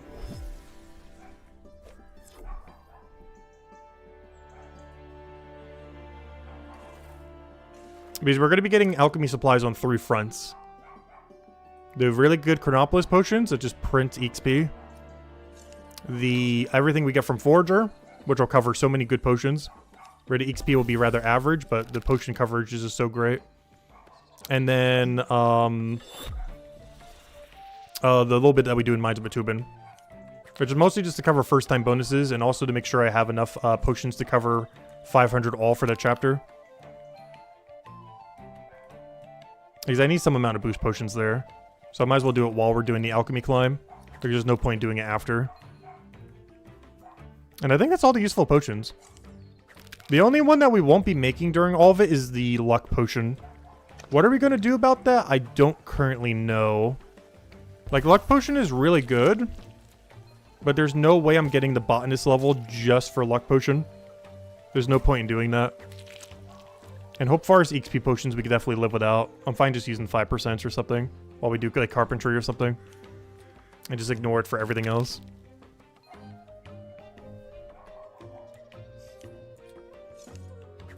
Because that would give us XP pots for every chapter except for 2 and 5. 5 because we can't gather it anyway, and 2 because we're not going to bother gathering it in any way. And then the only other potions we'd really be missing is Explorer Potion, because you can only get from Chapter 5 anyways. From Delver, which isn't even released yet. The other potions we would be skipping is the Necromay Potions, which might eventually be good, but in the current state of the game are pretty irrelevant. The Hope Forest Potions I was explaining is be the only XP potion I skip of any current chapter. It's just not worth getting the Botanist up just for that. Which would also be for this Death Potion, but that's also not worth doing just for those two. The only other thing that's really important, I guess, is the Luck Potion from Botanist. That's like the only thing that we're giving up that actually matters. But we can always still just make our own. I just need to figure out what ratio we would want. Like, there's probably a specific one that if we're at 500 Forager, if we're at 500 Alchemy, where there's probably a specific tier of potion that you could buy from the shop that has the best ratio of charges for cost. Once the wiki has all the numbers, we'll kind of be able to figure that out really easily. But given that all these only add one extra charge, but they probably add a lot of extra cost associated to them, it is probably best just to use whatever luck potion, once we have like 500 alchemy at some point. It's probably best just to buy them from a shop at whatever ratio is best, which I would assume is like tier 3, tier 4. I even have some tier 3s banked, so maybe I'll make those tier 3s then. Because I already have the clovers, half of them banked from when I was doing that at level 222 Gather, back when it was still Gather rather than Forager, rather than Botanist. Because one of these is probably like the best ratio. Like this one, for example, that I can go make. Where it gives 7 charges, but the supplies to do it are just really cheap to go make. Same as like the lowest tier one that does 6, because I don't think it goes any lower than that. Because there's not one for 1 or 2 milestone. So that might be the play. Just make one of these lowest 2, or some of the ones from the ones I already have banked at 500. Or at any point. And maybe that will be how I get my luck potions then. Because these shouldn't cost more than like 10 silver total for 7 charges. Whereas something like this would probably cost like quadruple for double the amount of charges, which is really bad value. Obviously from an XP perspective, maybe it's worth it at a given level range. I like how the ones I was making now aren't that bad. But from a cost per charge perspective, that is probably a huge waste of money compared to just using a lower charge one. So that'll probably be the game plan for it, because that's the only good potion I'm skipping. Like a potion that's actually useful that I'm not making. But otherwise, our plan makes every useful potion. With that being the only particularly useful one that we won't be able to get. But we'll just find some other way to get some as we need them. Because I think it is worth going out of our way to make them. Since they're somewhat AFK and they're not going to be that expensive at the lower range anyways.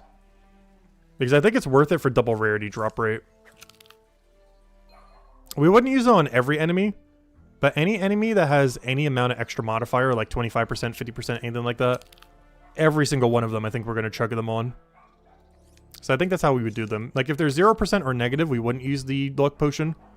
But if they have any amount of positive whatsoever, it doesn't even matter how little it is, I would then go and use that. I think that's the game plan for it. And otherwise, we just skip them on our journey to 200 alchemy.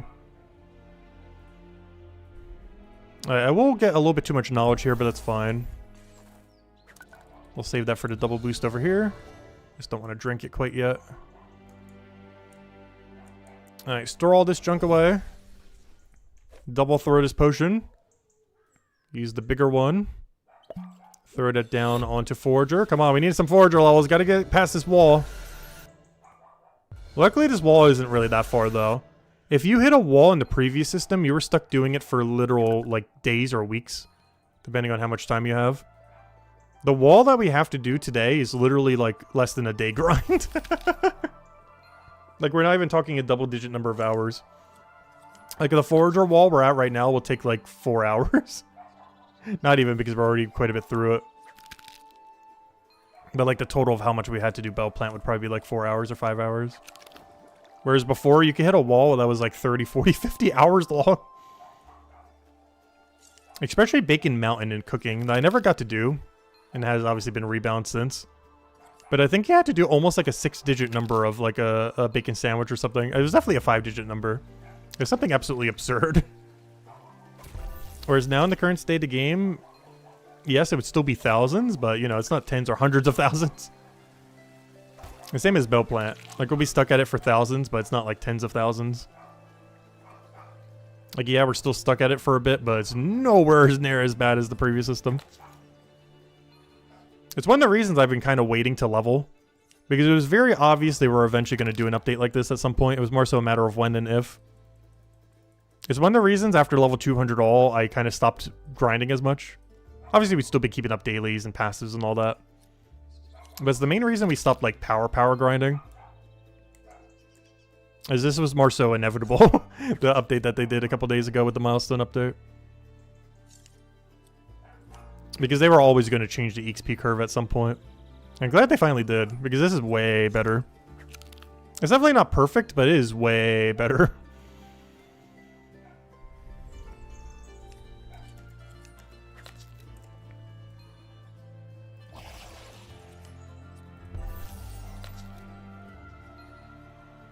And then we'll go double the spike, repeat the cycle. Oh, so we're going to have so many of these bone spikes. Because not only did I get these while doing Gatherer, but now I'm getting them while doing Forager. Because before, obviously, you got these spikes from Chapter 2. But then they moved them to Chapter 1 when Botanist got reworked. But now we're gathering them again for Chapter 1. So if I go check my bone spike stack, it is actually hilariously large. Like, you saw our belt plants, we only have like 1,000 or so. Look how many bone spikes we have, even though we're only grabbing like 2 every time or 3 every time.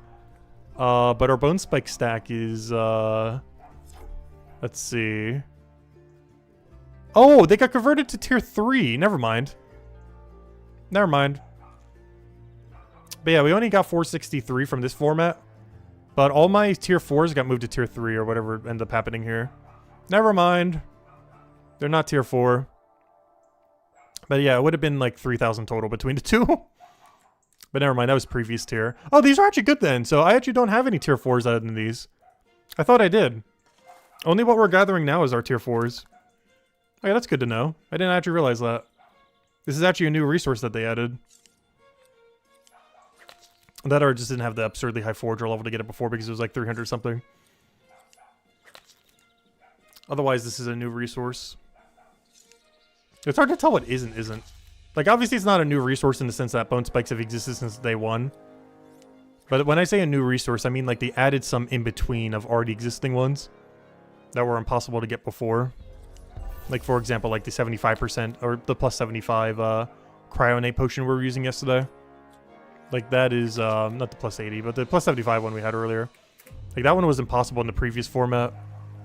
These only went up to plus 80, but it didn't have those, like, weird in-between numbers.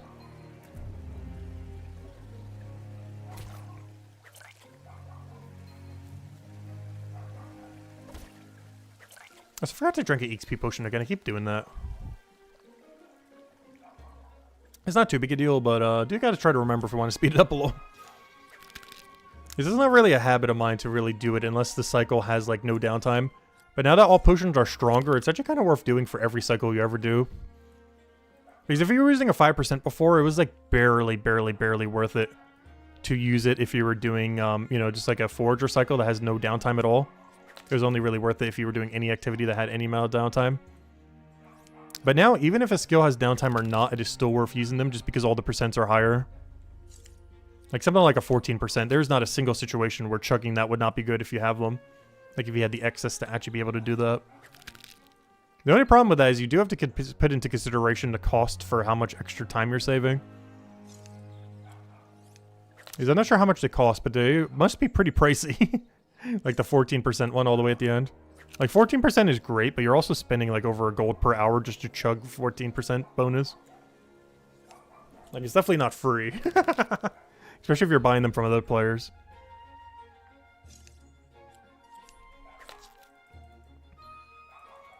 Alright, let's go put this in here. Grab our spike pile. And we're almost at our next level. We're going to need 4 more before we can try Periwinkle, and then we're probably going to come right back here until 15. Alright, remember to drink EXP pot this time.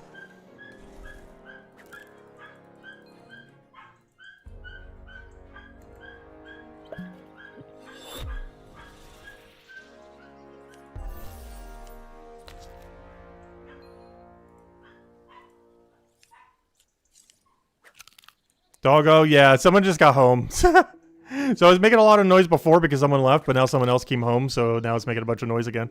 It should be quiet in a few minutes, though. It's just excited whenever anyone moves. It hates when anyone goes, and it it's overly excited when anyone come home.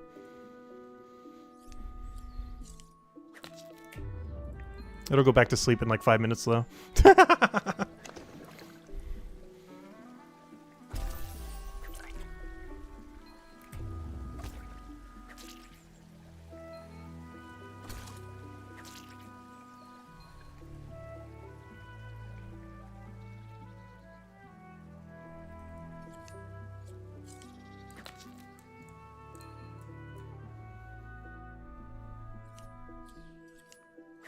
Speaking of which, I need some caffeine. Let me open this real quick. Oh. Should probably try to move that further from the mic. Hopefully that didn't pop too loud.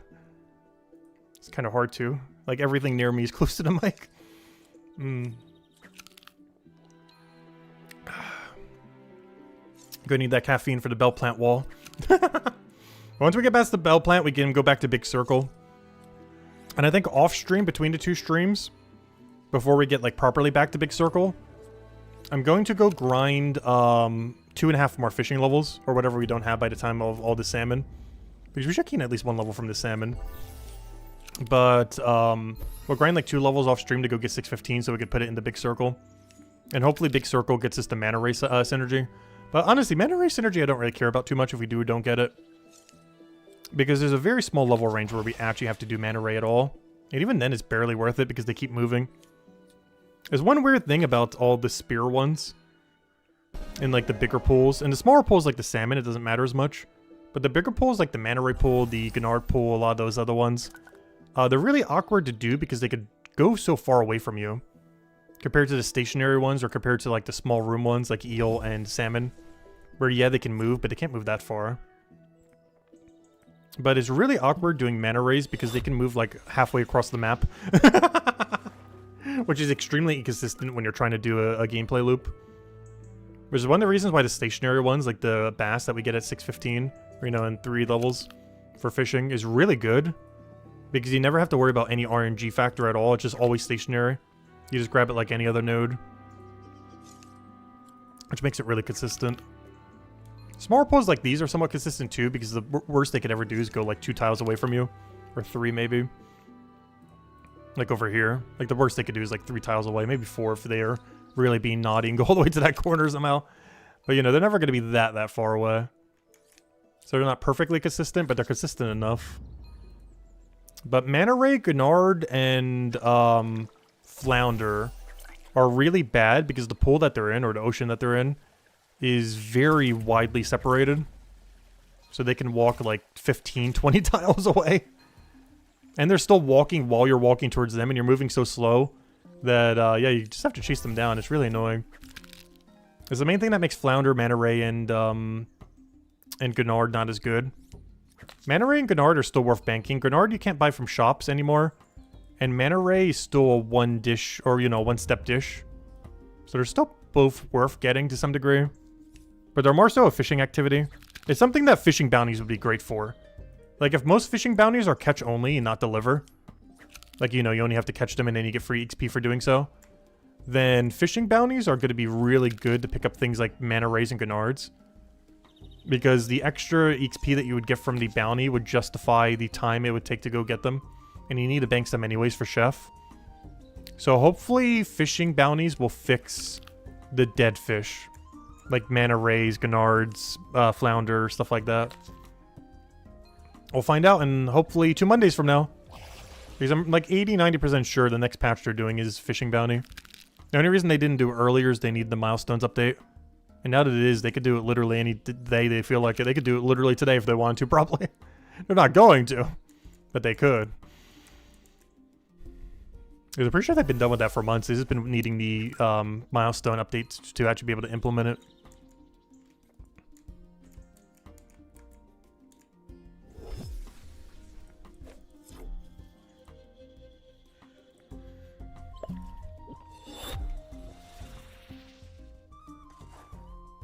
But yeah, at least we have identified now from doing a full loop where the pressure points are. The biggest pressure points are from 2 to 15. And from 20 to like 30. With this being the biggest pressure point in all of Forager. As far as how much you have to stay at one activity before you can move to a realistically actually a good one again. That's actually better than what you're currently doing. Unless you're just doing it for supplies. But those are the two biggest walls. 13 and 10.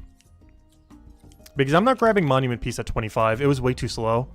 The way that we're going to do Monument Piece, we're going to do a different cycle this time compared to the first time that we did it. I'm going to be doing Monument Piece with Hogberries. I'm not sure if I'm going to be banking the Hogberries, because the way I'm going to be doing it, it might just be better to drop. But I will be banking the Monument Pieces, obviously, because we need them. But I'm probably going to do 6 Hogberry into 8 Monument Piece and drop all the Hogberries while we grab them. That's my current plan. Are we going to do that? I'm not sure, but that's my current plan for it. So I can't actually do these Monument Pieces till level 37. But that's my plan for them. We could also do like a super mega wide cycle, but I don't think that's going to be worth it. Because we could do a super wide cycle with a Water Lily. Where we grab like every Water Lily, but also grab every Monument Piece. It's something worth considering since we need Cryonate Potions. But at my current level range, I'm not sure if I really care about them that much. If it was a higher Cryonate Potion, I would. But I feel like at this level range, it doesn't matter that much. I don't know, we'll see. It is worth considering if we want to change a piece at that point. Because I could technically do what I said at level 30 rather than 37. But we do it with Water Lily rather than Monument Piece. The problem with if I do it that way, though, is I would have to do it wide enough to actually bank them. Because Water Lily would only be worth it if I'm banking it because I actually need the potion. Because that's the potion that boosts our main combat style. So it would kind of be worth it for us, specifically as a Cryonite. Because if you're a Hammer Mage, you would definitely wait for only the Hogberry method. Because that makes the yellow potion. And if you're a Guardian, you're out of luck because there's no green potion in this chapter. You get it from chapter 2. Which honestly feels like everything with Guardian. The chapter 2 is literally just a Guardian chapter. Where we're going over like what main mechanic every single chapter was bringing in as well. And then I kind of realized chapter 2 literally brings in no new core mechanic. Because chapter 1 brings in consumables. Between the cooking consumables that will eventually be consumable and all of alchemy. So chapter 1 brings in consumables. Chapter 2 brings in nothing. Chapter 3 brings in the ability to make and infuse weapons.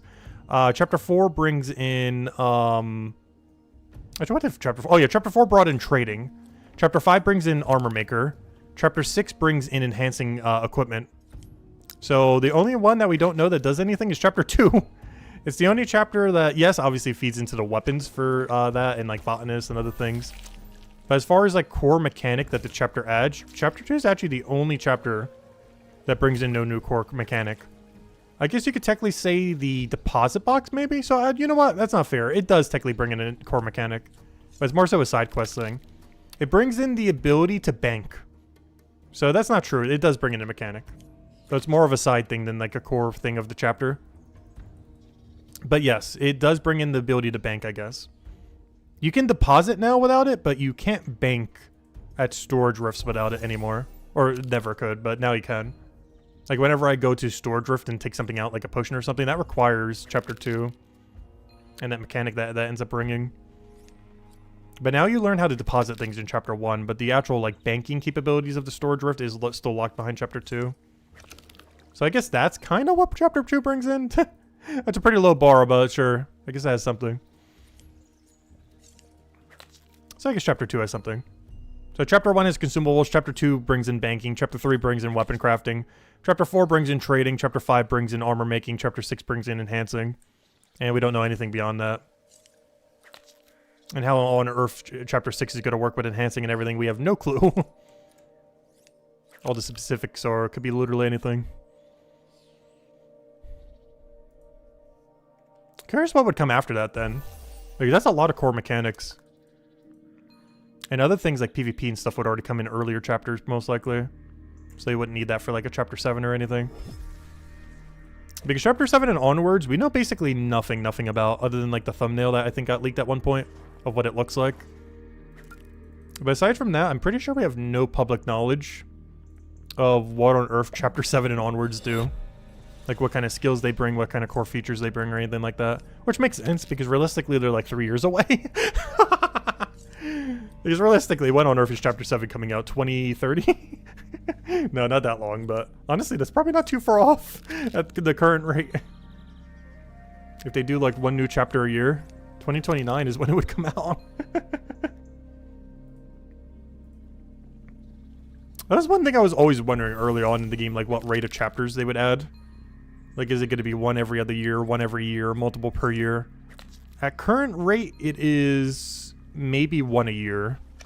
Once they get the core structure of the game done. But technically, since launch, it would have only been 1 in 2 years. But I feel like once they have the core mechanics down and everything else down, I'm pretty sure they could do 1 a year. Like once they have everything situated, once they have dungeons in, bossing in, special attacks in, PvP in, chat systems in, clan systems in, everything else you could possibly think of. Like once they finish that in the next year, 2 or 3, I feel like they would do at least 1 chapter a year beyond that. Like once the whole core structure of the game is set up. I wouldn't be surprised if they eventually push for 2, but definitely like 1 chapter a year seems realistic. That brings in 3 new skills, all the combat related to it, all that. I think 1 a year seems like what they would end up doing it at. Like roughly 1 a year. Because they also got to add like 3 new quests whenever they do that. 1 main storyline, 2 side quests. They got to add all the combat enemies for the chapter. They got to add 3 new skills that aren't just copy paste of each other. They actually have to be unique and useful. Also, I wonder what's going to happen with alchemy. That's one thing that's going to be a little bit awkward. What happens to alchemy at chapter 6 and onwards? Are they just going to keep shoving everything into alchemy or make a new alchemy? Because that was one speculation the first few months of the game that we had, and I'm pretty sure several other people had. Like, what's their plan after chapter 5 for alchemy? Are you just going to shove literally every skill for the rest of time? Like chapter 20,000? Like once chapter 18 is coming out, is that just going to keep filling in alchemy so that literally every level is a different potion? Because that might actually happen. Based on what they've said, that actually seems like what might happen. Like alchemy might literally have an upgrade every single level at some point. If they don't make alchemy 2. If they just shove every potion for the rest of the time into just alchemy skill. Which means you're going to be getting a lot of non-XP. Unless they do something really drastic to the skill. Like make it the first double skill. I'm not sure how RuneScape 3 end up doing that, but don't they have like elite skills or something? That like cap out at like level 120 instead of 99 or 110 or whatever. Like they might have to do that for alchemy. Where they make it almost like combat where it caps out at level 20 instead of at level 10. Whereas combat caps out at level 40. Because they're going to have to do something. If they're going to put every potion for the rest of the time into alchemy, they can't just keep it as is. Otherwise you're going to have so much duration where you're just making potions that don't do anything for XP. Like they basically have to double the size of alchemy. And then maybe at another time, like, you know, make another expansion to it. Like it's almost going to have to be like combat with how much they'd have to expand it to make it work. If they want it to only be 1 skill rather than multiple. Because there's no way they're putting like 20 plus chapters into 1 skill. That's just too much. You're going to literally have like 2 unlocks per level.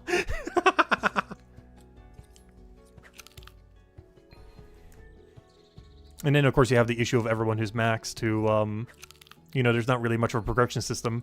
Because why do you need, like, the tier 1 to 8 supplies if you are already maxed in alchemy? Like, you would just need the, you know, tier 9 stuff. So all the stuff you're getting from tier 1 to 8, only newer players would end up using. And then everyone would just, you know, sell it out or just drop it to the ground. But I don't know, we'll figure that out. That's still years away. They'll figure it out. That's like a 2-3 year from now problem. They'll figure something out for it.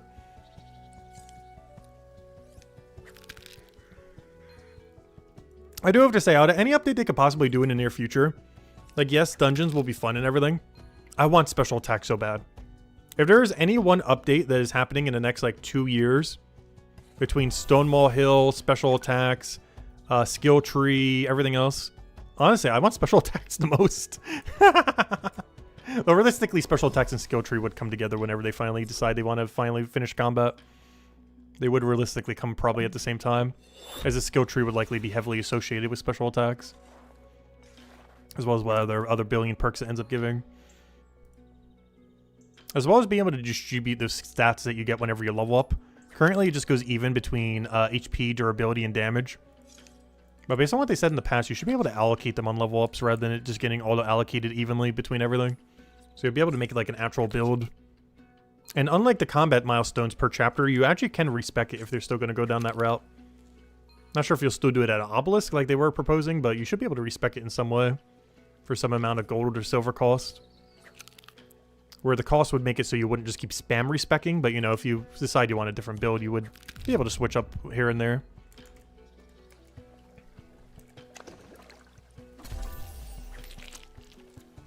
But that's probably what I'm looking forward to the most. How they end up implementing that. Because I haven't really primarily played too many games that have had like a skill tree as a core component of the game. And it's definitely a pretty fun concept when done right. Question is, will they do it right? I'll find out.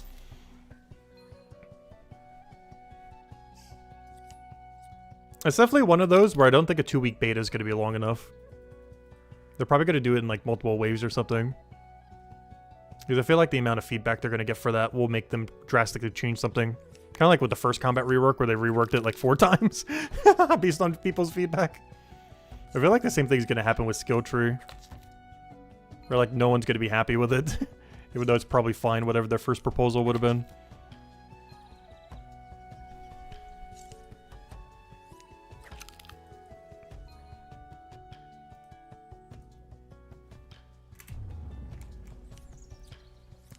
Oh yeah, I don't need a fish here. I'm not sure why I'm clicking it.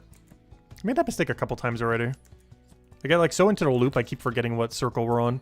Before it was when I was taking the bones, it was like, should I take one bone or the other bone? But now I'm just grabbing both of them. But now the problem is, since I'm doing that the same every single time, I keep forgetting to double check if I need to catch fish or not. Which we still have to do every other trip, or every other circle.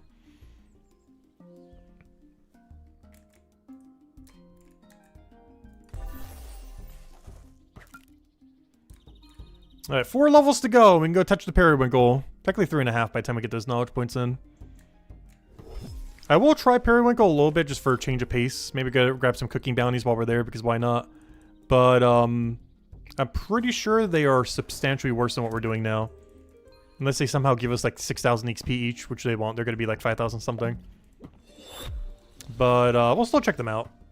But I'm probably coming right back to Bell Plant in like half an hour after we try them. But I'll try them if nothing else. If nothing else, I need them for XP pots. Just so we don't have to buy them, I guess, from a shop. Get like few inventories.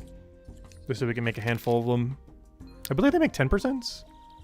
Yeah, we make 10% out of it. I needed the first time bonus anyways. So we got to do at least one inventory of them. We'll probably do a couple since we're already there. It'll hold us over until we can start making 11% again. Which the only reason why we have them now is, it's what the old 10% got converted into. It's the only reason why we have some, obviously, even though we can't make them. Because those were the old 10% potions.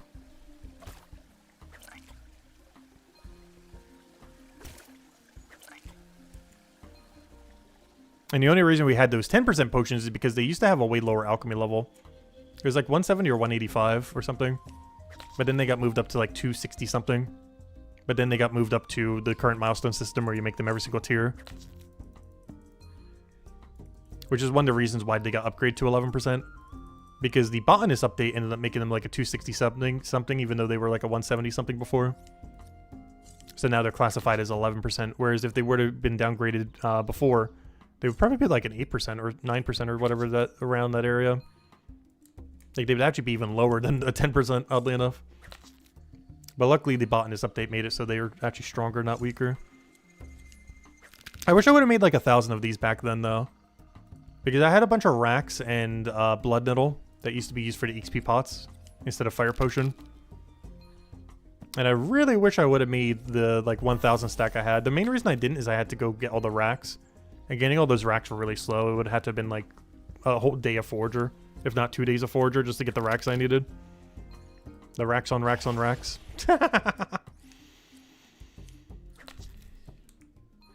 So I never bothered getting around to that grind. And by that point, they end up nerfing it.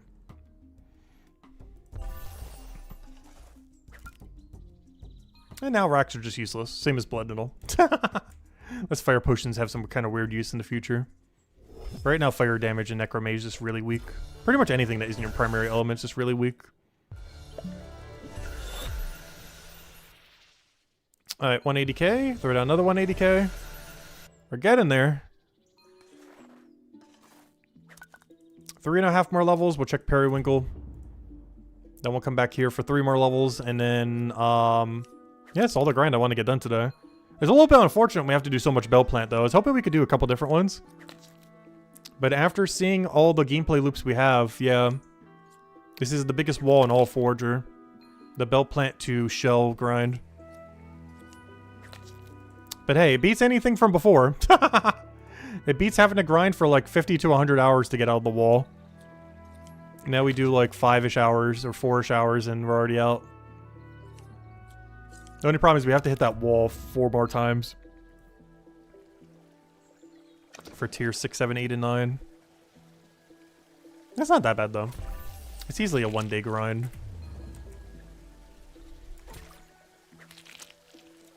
Definitely beats a 1-week grind, that's for sure. Because a 1-week grind at a walled off thing before was just so demotivating. Or you'd be like 3 days in and it's like, can I just move on now? Now you do get to do that, luckily.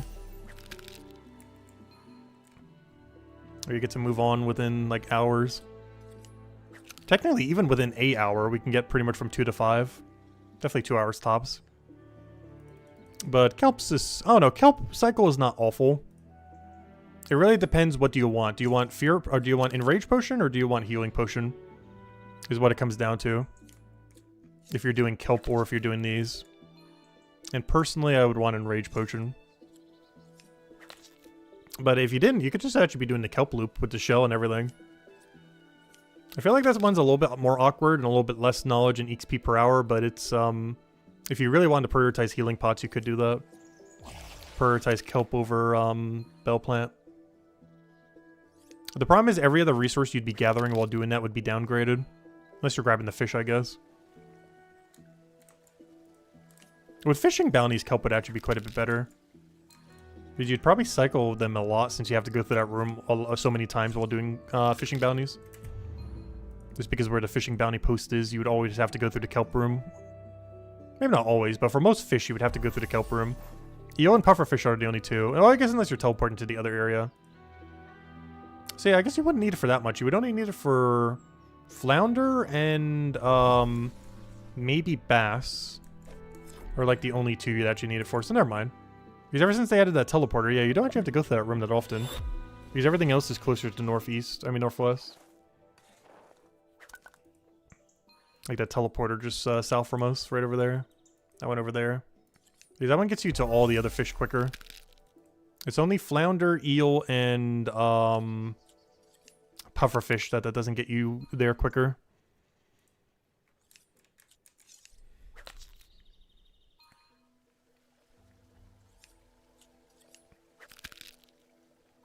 But at this point, we are halfway done with the monument.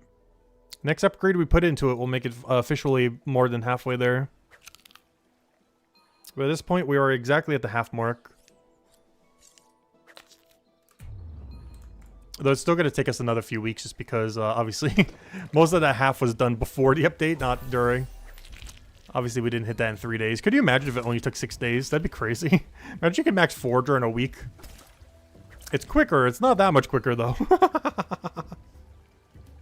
I think if you would do the full grind, it would take like 5 weeks.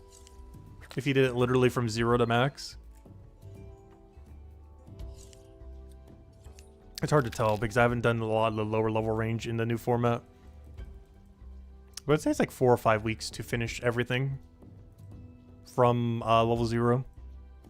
Because doing it from half, or pretty much half, it ended up taking us what should end up being about 3 weeks. And that's not even with like playing like a huge amount. That's like 6 to 8 hours a day, roughly, give or take. So if you were doing like 14 hours or something similar, you could technically get it done. Yeah, I guess if you like mega no-lifed it, you could probably finish Monument from 0 in 3 weeks. Like from absolute 0 on a fresh account. Like under a month. But we're talking like 12 plus hours a day.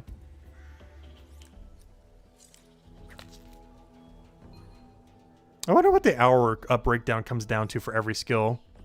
Like efficient hours played to max every skill in the current state of game. I'm pretty sure this game is not going to get anything like that anytime soon, if even ever. But I would love to see an efficient hours played breakdown for maxing in this game. Because I'm curious what it comes out to. No one's going to bother doing that until at least 1.0 though, if anyone even bothers making that at all. But like the amount of hours it would take if you efficiently did absolutely everything for every skill. Like roughly what it would come out to hours wise. Probably not counting any multi-skilling. Just count that as extra XP. But just if you were focused down every single skill individually with no multi-skilling whatsoever. Like what would the hours per each skill end up coming out to?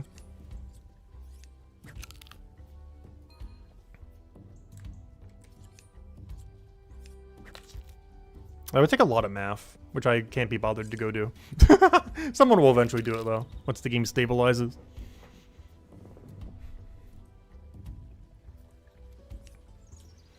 Because currently, what would be the most macro-efficient route through the game? You would probably want to rush Chapter 4.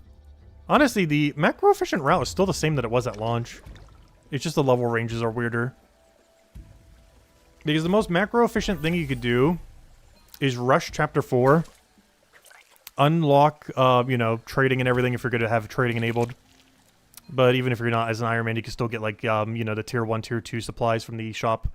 But the main reason why you rush Chapter 4 is to go get your detective level until you can use every shortcut, which I believe is now level 233 instead of 83. So you basically rush 233 detective while putting your combat into Mines of Batubin so that you can skip Mines of Batubin. Which is basically what I'm doing with my alt account right now. But you basically do combat and detective until you have 233 detective and whatever honor for combat level that would give you.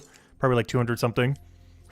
After doing that off of raid dens, you would then go and do merchant to 500. Literally just max it all the way out.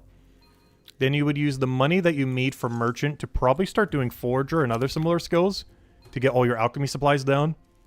And then go rush 500 alchemy with whatever you had to go do forager-wise and, you know, other similar skills to go get all your supplies for 500 alchemy.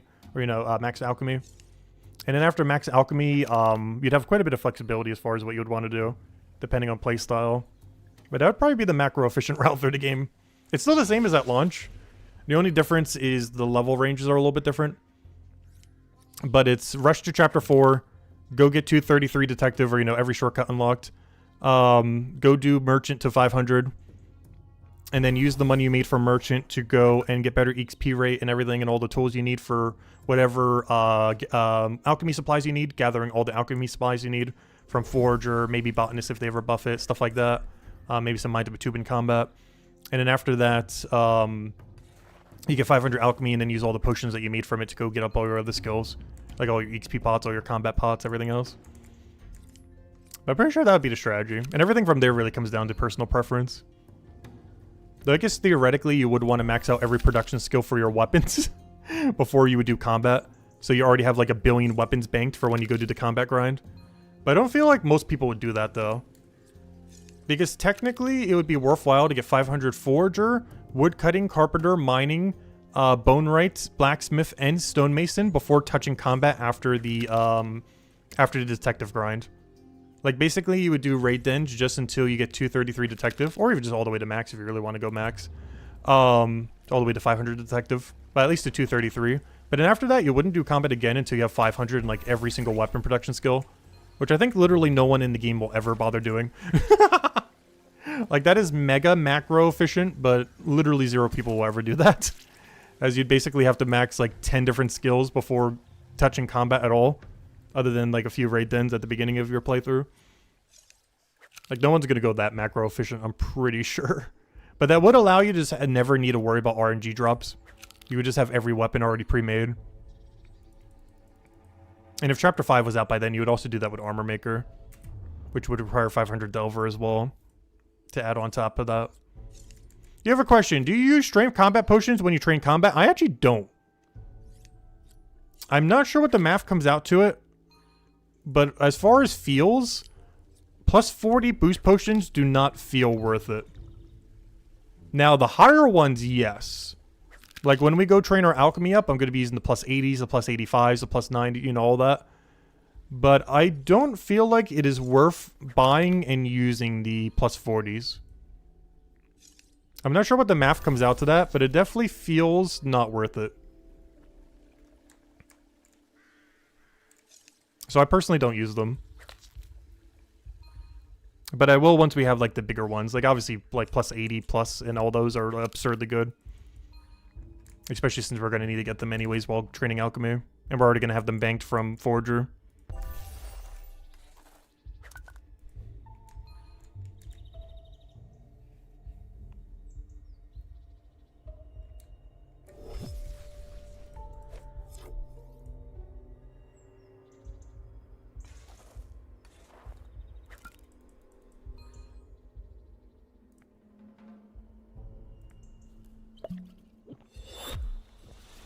Because using a plus 40 is pretty strong.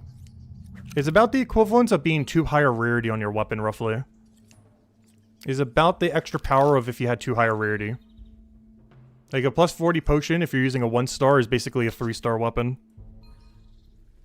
Assuming you're using it with your class's element. Like, for example, if we were using a blue weapon, and it was around 80%, is effectively 2 rarities above if we were to use a plus 40. But you also have to keep into mind the drinking of the potion, as well as the cost associated with the potion, though the lowest one is pretty free, though. But it's still margin 0.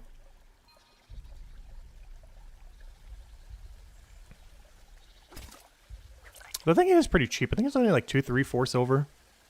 It's not that much. But the main thing that you have to put into consideration is the drink time. As drinking 1 potion is about the time of 1 attack.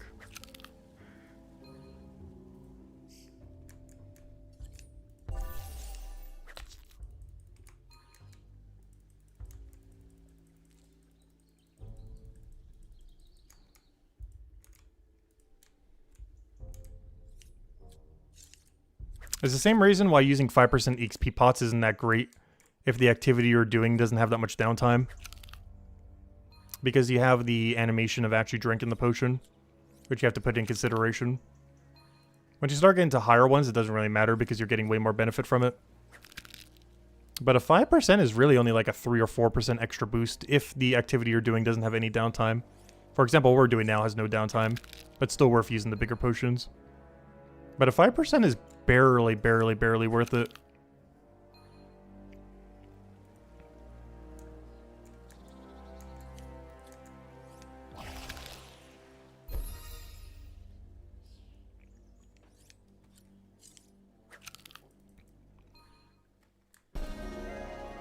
Yep, there's Shark Jaw. You know what? We will go try Shark Jaw in a level. Just to humor. I almost forgot about that. In one more level, I will, just for the change of pace, go do a Shark Jaw cycle. Is it worth doing that? I'm not sure. I'm pretty sure it's not. But just so we don't have to stay here for even longer, I am going to go try Shark Jaw in one more level. I'm pretty sure I'm going to have to come back here, but we'll humor the Shark Jaw to see what it's like. Who knows? Maybe it's actually worth. If nothing else, the main benefit of taking Shark Jaw is it's used for a resource I can't buy from a shop. And since we don't have trading enabled, it's the only way I can get it. There are a few other cycles I'll be doing where I can take Shark Jaw, but we don't get that many from it, ultimately. Like, all the way at the end of our level range, we can kind of go for some Shark Jaw. There's a small level range there where we can grab it for a couple levels. It's really short, though. It's only like a few level range where it's, like, particularly good. Like 5 at absolute max. But it's more than nothing. Because the Shark Jaws are on the same beach where these two are. It's in the same cycle of them. But this would be the only other time where we can realistically grab Shark Jaw, so maybe we do grab some. Because aside from that 5 level grind all the way at the end of our level range, this is the only time we can grab them. Is in one more level. For 2 more levels. Or I guess technically 5, since we wouldn't need to do Periwinkle that much. Unless we just really want the XP pot.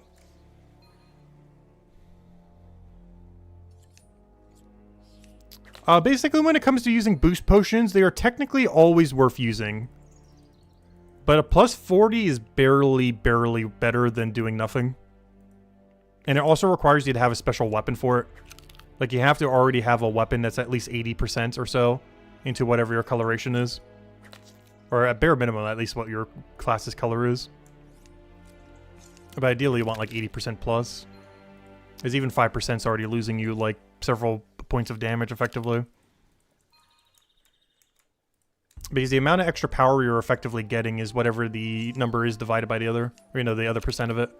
Because if we're doing a plus 40, and we have, let's say, 75% Cryone, we would only be doing basically a plus 30. Plus, you're also having the downtime of the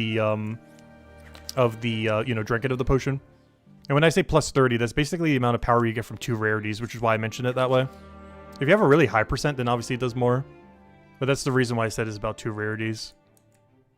Is with this weapon right now, we're getting roughly 30 extra power, which is about the same as a difference between like a tier 2 and a tier 4 weapon, for example. But you do have the downtime of drinking the potion, plus you have the downtime, or not the downtime, but the cost of buying the potion. But it is technically always worth using a boost potion. It's just plus 40 and plus 50 that you buy from the shop, particularly the 41. Just doesn't really do that much, but it is better than not doing it at all. But it's only relevant if you're using a colored weapon like this, like, you know, your class weapons. It has to be your class weapon. So if I was to be fighting something immune to blue, then, you know, this potions wouldn't matter at all.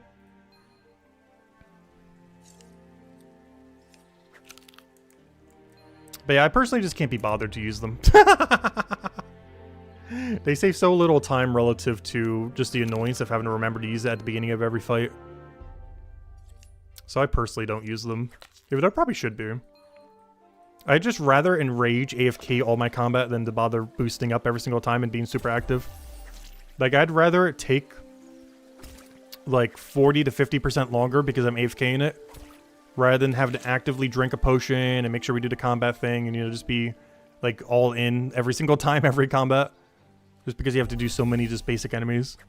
I'd much rather just drink an enrage potion AFK and wait till the number is bigger. Which is at least like 50% worse than actually using boost potions, but it is so much more chill. Plus it gives us a reason to go use our enrage potions. Which we'll have a good handful of by the end of these grinds, especially with all these bell plants. Yeah, every color that isn't your primary color is basically pointless until they add new features in the game. There's pretty much no reason to use a color that isn't your class color. Which also means all the fire and necrome potions are also useless. This is likely going to change after special attacks and skill tree and all that comes into the game. But as it currently stands, you would never use any boost potion that isn't your primary color. So in our case, blue. Every other potion is just useless. At least currently. It could change in the future. Especially once bosses start getting elemental weakness. And especially once special attacks, you would bring something out just for a special attack. Where you might main hand still our blue weapon, but, you know, the special attack would probably use for, like, fire or whatever they're weak to or whatever the effect is. Especially necrome. Necrome has the highest potential to be, like, the second best potion in the game. If not the best, other than whatever your class potion is. Because if they have lifesteal to necrome, being able to boost that is so important. Especially for PvP. It's going to be such a vital potion. Not sure what they're going to do with burn, but there's a good chance necrome potions are going to be, like, double the value trading-wise. If you have trading enabled. There's a good chance necrome are going to be, like, worth twice as much as pyrome potions. Or any other potion for that matter. Because lifesteal is just so broken in any game. And if they finally add that to necrome, that's going to be so nice. And to be able to boost that even higher would be obviously really important. But I don't know, we'll find out when they do special attacks. Your main income is alchemy right now. I personally save all my potions. You definitely, I think in the new format of the game, there's so many potions now that you can actually do for profit if you do sell it back. Whereas when they changed Botanist, there was very few you could do. But now, there's like a good handful every single tier that you could just do for profit.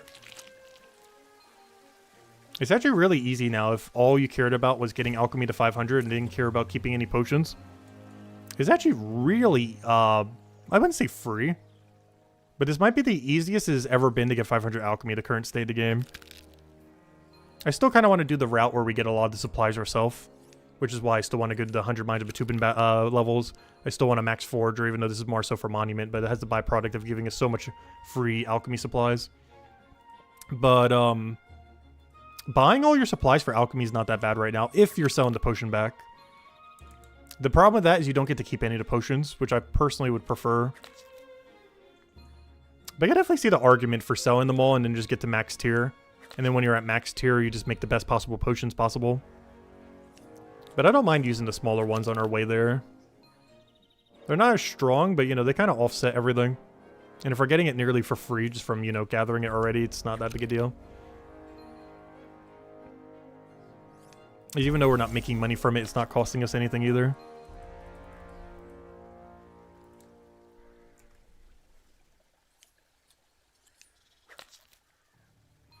Hello, Curiato, as well. Welcome, welcome. Did I get the friend request yet? I'm not sure yet. I haven't checked it since we started. Because I normally keep it off while I'm streaming just so it doesn't lag anything. But I'll check it after the stream. Probably going for at least a couple more hours. We're basically going till this number says 15. We're at 9 right now. That's like our main goal for the stream, because then that would mean we would have full cycled one full milestone since the update a couple days ago. And then we just got to do that 4 more times, or 5 more times. Well, 4.5, I guess, technically, since we're like halfway through this one. But then we got to do that like 4.5 more times. Which, how long did it take us? It took us, what, 4 days? Today's day 3. So, yeah, technically 3 days. Which means if we maintain this momentum, we'd finish in 15 days from now. It will take a little bit longer than that because I'm not going to be around as much the next 2 Mondays and next week's Tuesday. And maybe 1 weekend. Because I'm not sure if I have something, project I need to go finish. But, aside from that, we should be able to go do it as we have been the last few days.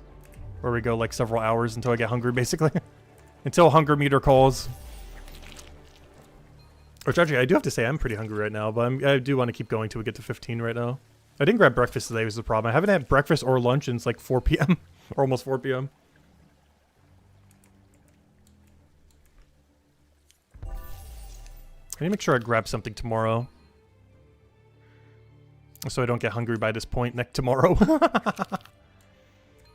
Because I haven't ate anything yet. I almost feel like grabbing a snack, but I don't really have any, like, non-messy snacks in the house right now. Rather than maybe, like, a banana, I guess. But I'm not really in a banana mood.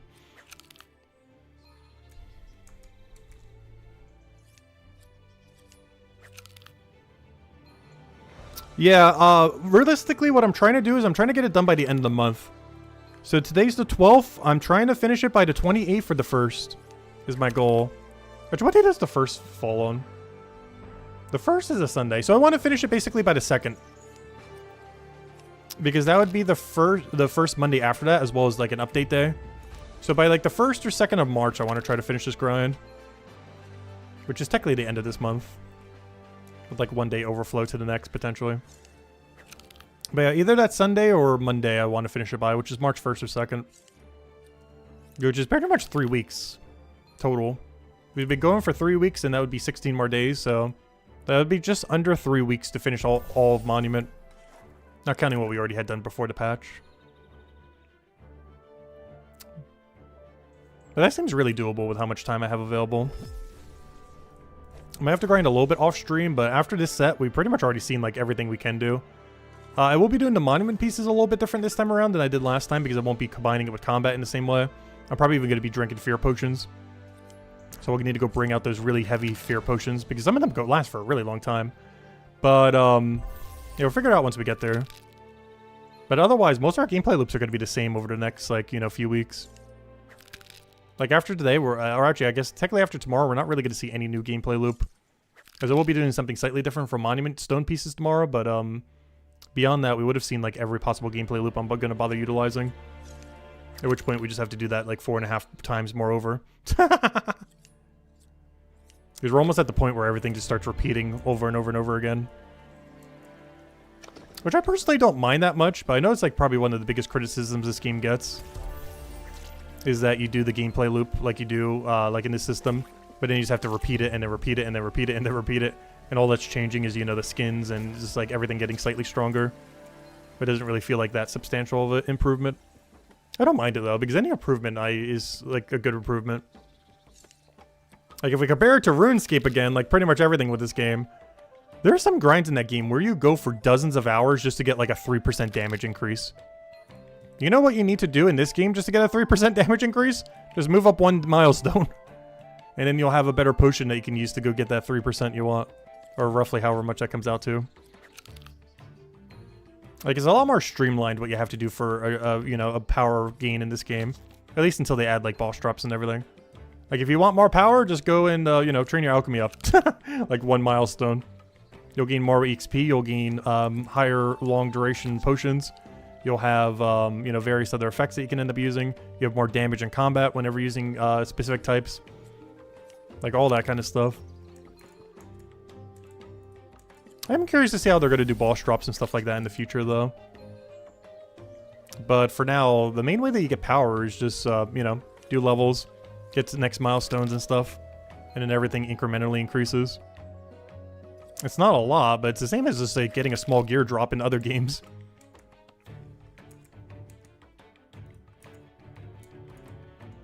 It's just not as flashy since you're not getting, like, an item. You're just getting, like, potions or the ability to craft better items and stuff like that.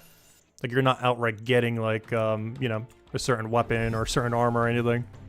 But you're still gaining power indirectly that way.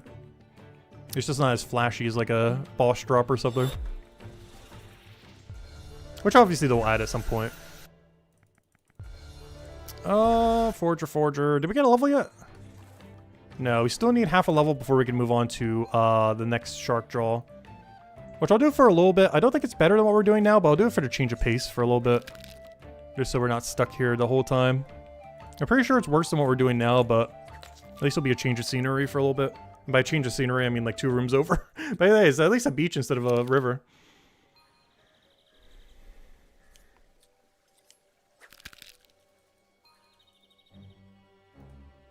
Oh, what can you currently play this on? It is currently only on PC. They're likely doing a mobile version after launch, though at this rate it could be over a year before they launch the game. But it's currently only PC. It'll eventually be PC mobile, and I'm not sure if they're adding it to anything other than that. Because most MMOs don't tend to come out on console. Last MMO that came out on console that I played was, oh gosh, what is it called? I tried to forget what it's called. Not Palia. Yeah, Palia. Not Pal World, but Palia. It's basically like a cozy game kind of, Sims, like, kind of game. Main gameplay loop of that game is getting a bunch of plushies. The literal end game of that house is literally collecting plushies and decorating your house. But I ended up doing it because it had some pretty good co-op, so I was doing it with friends and such. And it's technically an MMO, but it's definitely on the cozy side of MMOs, that's for sure. But yeah, that was pretty good. It actually has a pretty big player base too, I'm actually kind of surprised. I'm not sure if they released on other consoles or if they still have a Switch exclusive. But it was only on PC and Switch. And I'm playing it, honestly, mostly on Switch, oddly enough. Though it does lag quite a bit more on Switch compared to PC. But yeah, that game was okay. I mostly played it for its co-op with friends, though. Like, if I didn't have friends to play it with, I probably wouldn't have bothered, because it's a really co-op heavy game.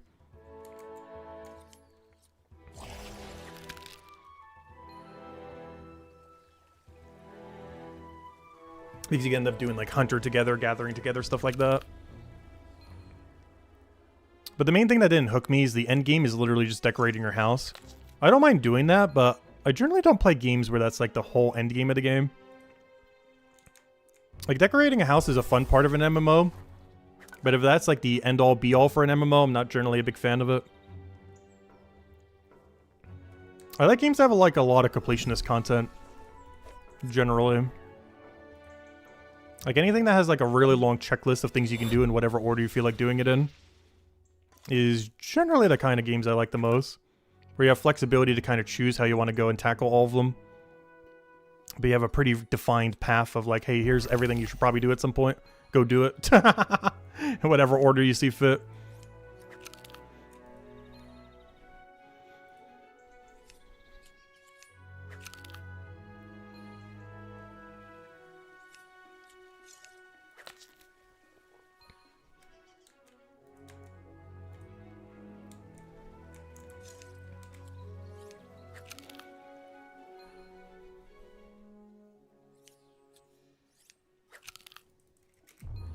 These days I've pretty much only been doing PC games.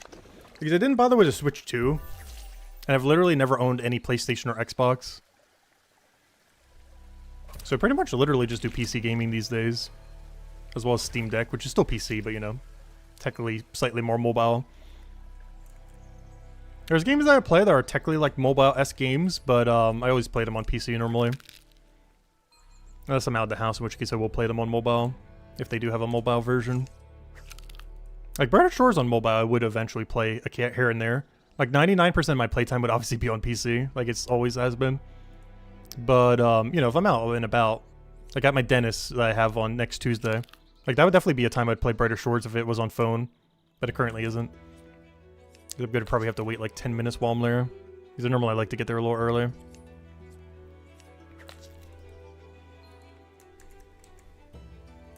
But you can't really do that with Steam Deck because it's too annoying to constantly keep connecting it to a server. Could always just do it off a phone, but it's still annoying to do too. Because it's not like always connected to an online source.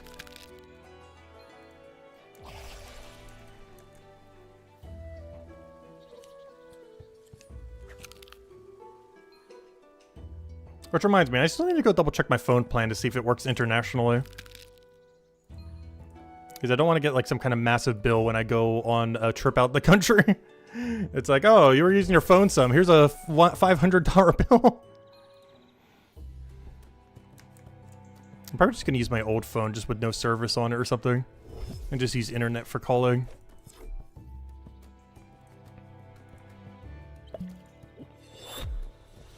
The only problem is I need to get a case for it because the old case broke. Then I still need to go get a bag for the trip too. Because my past bag that I used to use for travel ended up ripping. Because I used it for like a decade. I haven't actually traveled in a while. I think the last time I traveled was after the pandemic to go see a bunch of family. For a couple different trips. Because obviously everyone from the pandemic wasn't able to see each other. So it was like one family meeting. Went to go see my mom. My dad and grandma and a few other trips I ended up going on. But aside from that, I haven't actually done anything since like 2022, I think, was around that time. But since then, I actually don't think I've traveled at all.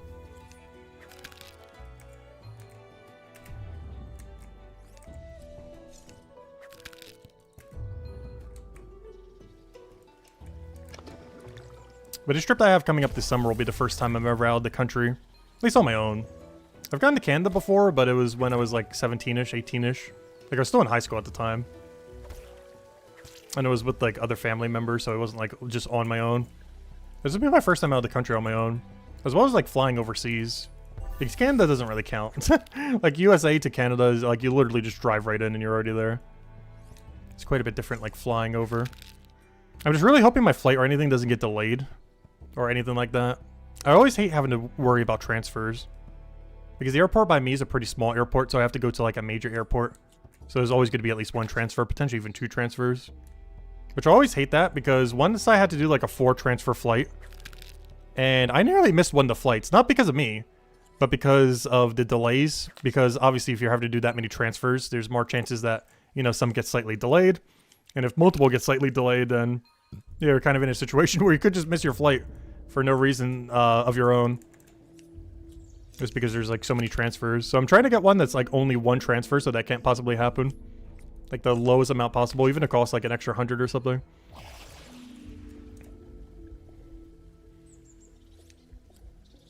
As I'm definitely not doing a 2+ transfer again. Not after the 4 transfer time. Never again. I'd pay like 10% more to not need to do that. That's like the only thing I would pay more for in a flight. I don't mind having like the worst seat ever in the random spot and everything else like that. In like the most economy possible thing possible. But do not give me more than 1 transfer.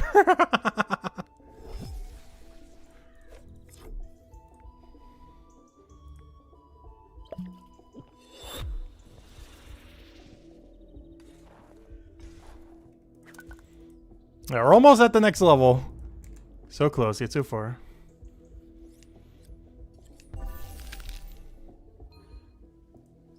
But it's good to know that this is the longest wall we ever have to deal with. Because this wasn't that bad. Like, we would have started and ended it within, you know, 1 stream. Like, it takes a while, but that being the worst wall we ever have to deal with in any milestone, and it's a resource that we really want as well.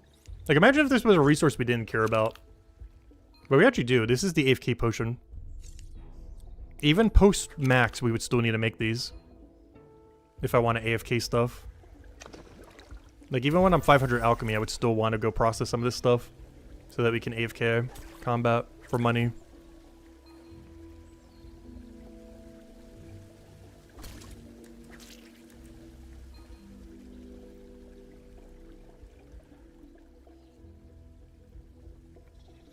Oh, we almost gained a fishing level too. Obviously that isn't really much of a goal this stream, but by next stream, off stream, I am going to push to level 15 fishing. As there is something on their next forager cycle that does require it. And before we were getting like the worst possible XP for it, but now we're going to be making our best XP possible if we go get 3 levels. Well, 2 by the time we finish the stream. So my main off-stream grind is going to be getting that fishing level. Then probably pushing combat a little bit more so we actually can kill stuff in this chapter again. We currently have it set to this chapter, but obviously this milestone, I can't kill anything at the moment. Not even this sparring guard at 19. I guess we could if we chug potions, but it'd be kind of annoying. So I want to get to the point where we can kind of start killing stuff. At least the Death Crow, because Death Crow is weak to blue. And of course we have really good blue damage. So off stream today, I want to go get like 2 fishing levels. And ideally the combat level required to kill Death Crow without having to like chug a billion potions. Would be the main 2 goals I'd want to get off stream. And then tomorrow we focus on Stone Piece. Tomorrow we don't end stream until the next Stone Piece has been put in. And then the day after that we do Jade. And then what day does that bring us to? Sunday? Should have an okay amount of time on Sunday. I need to double check though with some things. It's either this weekend or next weekend. I might need to play a little bit less. To go get some other stuff done I need to go get done. Well, we'll still stream on those days, but it might be only like a couple hours rather than like, you know, 6, 7, 8 or something. I'm just not sure if I'm doing it this weekend or next weekend. Gotta get done one or the other, so we'll figure it out. Yeah, we'll just do it this weekend just to get it over with, so we could just power push the end once we get there.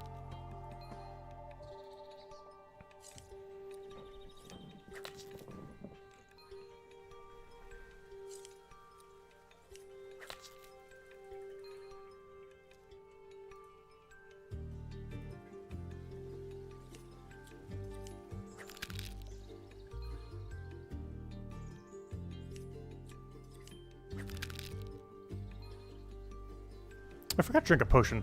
I was about to drink it right there. I was like, wait, that's not a good time to drink one.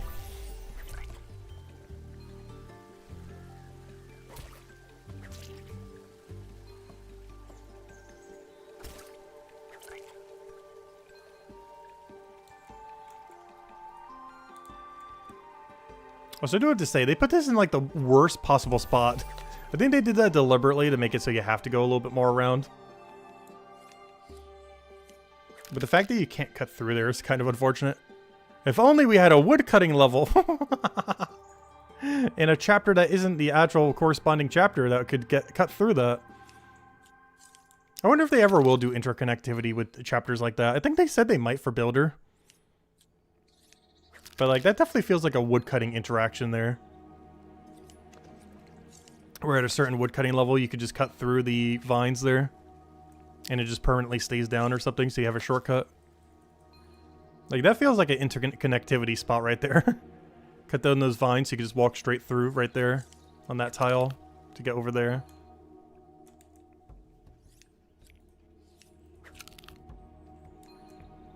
Make it like a 250 woodcutting requirement or something. Shortcut for 2 tiles. You need to max out this skill and this other skill and have this maxed out tool. I can see them doing that. Do you want to save 3 tiles? Well, go do this 50-hour grind first.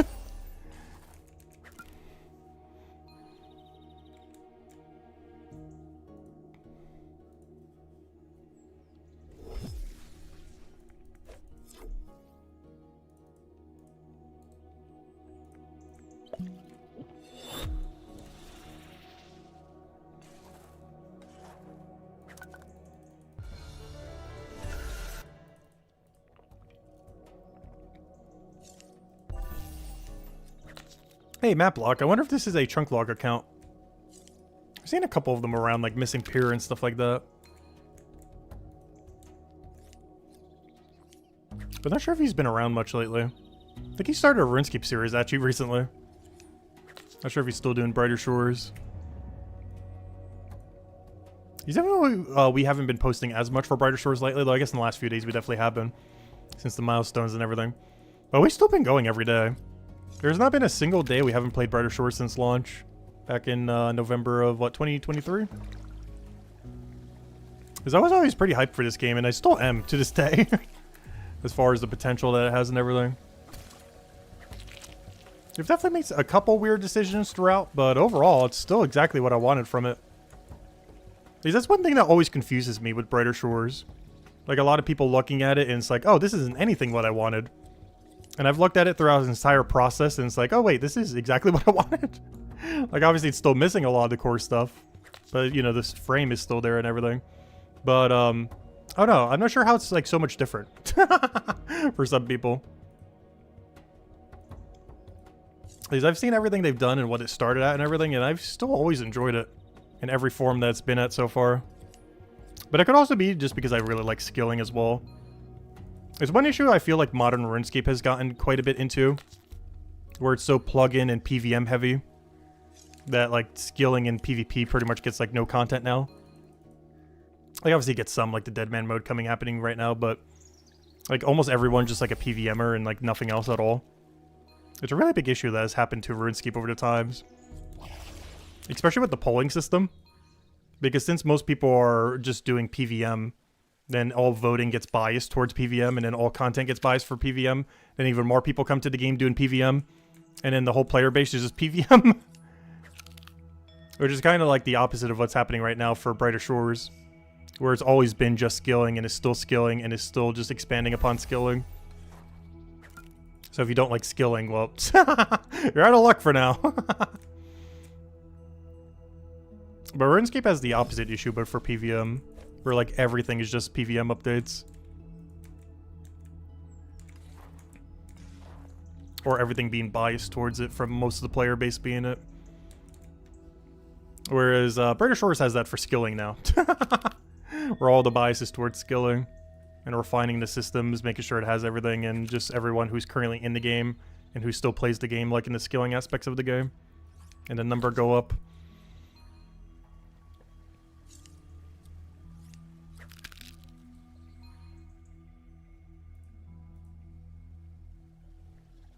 Oh, speaking of which, number's about to go up, and then we can go do the shark jaw, which is not buyable at shops anymore, so I will grab some. There is 5 level range where we grab them passively later down the line. But I'm going to grab some now because, why not? A little bit change of pace. Just want to see what the gameplay loop is look like. Because I didn't actually bother doing shark draw only at our lower level range earlier. So I'm going to see what kind of route we want to go do for that. I just kind of give it a shot just so we have a change of scenery for a little bit. So we're not stuck here for another 5 levels. Want to change to at least some other activity before we end the stream. Regardless, we got to scrap together to 15. How we choose to do that comes down to... Well, I'm trying to do it on whatever's quickest. But I do want to check out Shark Jaw in case it is quicker. But if nothing else, do it for an hour, just so we're not doing this for the next 2 hours or 3 hour long it takes. A little bit of change of pace. And just so we have like a couple hundred Shark Jaw for later. Look at me. Because the gameplay loop I'm going to do it on it later is only going to grab like 100 or 200. So if I want more than a couple hundred, I gotta grab them now. This is the only other level range where we're probably gonna be able to get some. Where it's not gonna be completely trolling trying to go for them. Because there's very few routes that actually route them. So few, I'm actually not sure how I want to go route this. We're gonna need to go figure it out once we get there. I could always just do the route we were doing before. I could also do Big Circle, which I'm actually considering Big Circle. Where we go back and forth on that one side that has the double side and just skip Femur. And hopefully Femur just isn't that useful. Oh wait, where am I going? I think it's the first time I ever made this mistake. I'm going back to the starting area when I already have a full inventory. Oh, whoops. How close are we on the level? Are we still one more lap? Looks like we have one more lap. Let's do one more lap and then we'll go check out the other area. We can technically do it now. And just midway through the cycle, we'll start getting it. Yeah, let's do it now, actually. So how do we want to do this? We would EXP pot here. Might even take that bone spike. No, not the big one, not the big one. Take the smaller one. Oh yeah, I do gotta pass action so many things down though. Gotta pass action that down, gotta pass action that down. Alright, let's see how we're gonna do this. So we grab this. It's honestly not bad XP either. It's like 3.4k. Well, not counting XP pot from the potion thing. And then you would grab shark jaws over here, and then you would circle around. What I want to go do here is grab every shark jaw. Obviously, they're really low XP right now. I just kind of want to see what this cycle is going to be. Yep, I'll move you down until you get upgraded. So we take this, we take that. We could even grab a sardine, but they can't be dropped. Do we come back for that double shark jaw then? That seems way out of our way. Maybe we do a full circle. And then I was going to grab everything from this room. And then circle back. Not sure if that's worth. Oh, and there's tier 5 now. First time bonus. And then we grab all this, all this, all this. Then we circle back. This honestly wouldn't hurt to grab sardines here either. The problem is I don't believe they are banked. I'm not sure what they're for. I guess fishing bounties they'll be okay for. Kind of far away for a fishing bounty too though. But then I'm going to circle back and then grab all the bones on the other side. So we grab this, and then we circle north. The problem is I don't believe this gets a full inventory. Gets us pretty close though. Oh, they've actually respawned at this point. Interesting. It's taking that long to cycle. And then we grab this. Then we grab the 2 from over here. And then we grab all 3 of them going back, and then the bone spike, and then we repeat. Oh, it's definitely a change of pace. I'm not sure if it's better than what we've been doing, though. It's definitely a change of pace compared to before. So I'll try it a little bit, I guess. I'm not sure if this is better or not, though. The one thing that's nice about it is we're constantly touching nodes over and over and over and over again. We're also giving up all fishing XP, but I'm pretty sure we're getting more forager per hour overall from this. And then we grab bone spike. I didn't quite get a full inventory, but we could always just grab double bone spike here and then bank. Yeah, it's not bad. Let me double check how much we were actually getting from the shark jaw. But it's definitely not bad. If we cared about bones a little bit more at a given level range.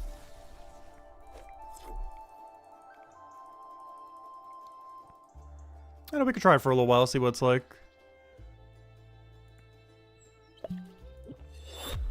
It definitely doesn't feel bad gameplay loop-wise, though. And not counting all the fishing XP that we're not getting now, I believe it is better forager XP per hour. Which is the main thing we kind of care about right now. It just feels weird that we're in this room for so long that all the things get refreshed. Which means if that's the case, I should grab all 4 jaws. I got a plan.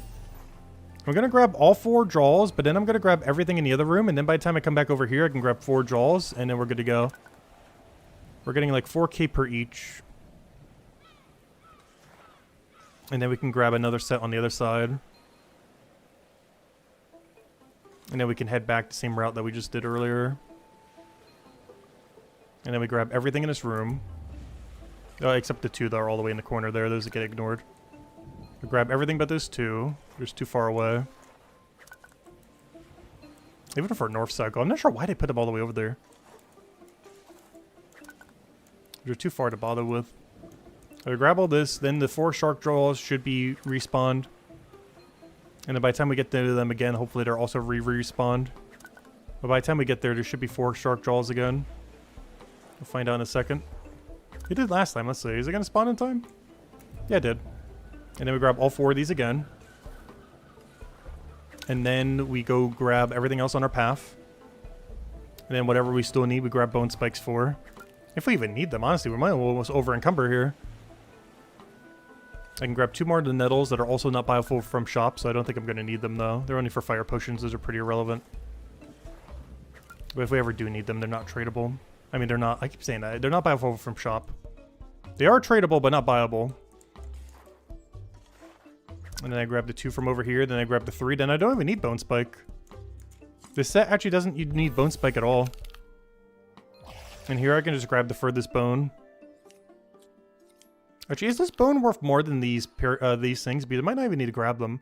How much is this bone worth? Is it more than 3.4k? No. But given the distance, these might actually just be better to go. So I would just go down this path. That would be 3. And then I'd grab the bone spike we need, and then we repeat. Okay, I see. I'll grab double here. Actually, no. It's too late. Just forgot that bone spike's still lower level. Alright, yeah, that'll be the gameplay loop then. That's not bad. Alright, never mind. You don't actually have to go Bell Plant that long. You only have to stay at Bell Plant for 8 levels. And then you can move to Shark Jaw. Shark Jaw is definitely perfectly fine to move to. Alright, let's go try the cycle again, but we're not going to grab the 2 nettles from the room because this is a really low level nettle. It becomes amazing once we reach 10 more levels, but right now it's... The only reason we're doing it is because it's on our path and we can use the one-time bonus. But the extra 2 aren't worth it in this cycle. We're just going to grab the 2 from this road and grab one on one side, grab one on the other. So here we'll grab all 4 sharks. They'll spawn by the time we go back. We'll grab everything but the 2 mountain ones in the other room because they're too far away. Those are just not worth it. Same as these in this room. It's just not worth grabbing. Then we'll grab everything on the ground here. Grab all these again because they'll respawn by then. Then we head all the way up the left wall, grabbing all those bones. Then we grab 1 bone spike and then boom, we bank it all. Strategy. That'll be the route. Honestly, it's a pretty decent. It's pretty decent. And this gives you a ton of bones. You're getting 3 different bones from this as well, which is nice. The only bone you're not getting is the one that's not here. It's the goat one all the way in the big circle loop. Because there's no way to route that, obviously. It's a mile away. But goat horn is the only thing you don't get. You get literally every bone in the game but goat horn from this cycle. As well as one of them that are not tradable. I mean, I keep saying that. Not buyable from a shop, I mean. I will always keep making that mistake, by the way. But it's the same difference on an Iron Man Lone Wolf account. Tradable, buyable, same difference. And what's perfect is even the double lines up with this too. For our current tool speed. Like, everything works out perfectly. And now I just grab everything on this wall. I don't bother going near the room. It's too far away. If they were better XP, it would be. Like, if I was level 20 right now, we definitely would. If we wanted to do this cycle. But we're not, so we're just going to grab these. The only reason we grabbed this is because we had the tool and we're walking this way anyway, so we had to move in that direction. So I might as well grab XP while we're moving. I grab this, grab this, grab this, grab Bone Spike, and we're out of here. And it's the cycle. And then we grab these on our way back and just circle back around. Honestly, I love this corridor. I like what they did with it. I like how it has like a double-sided path that you do through it. I wish there was more hallways like that.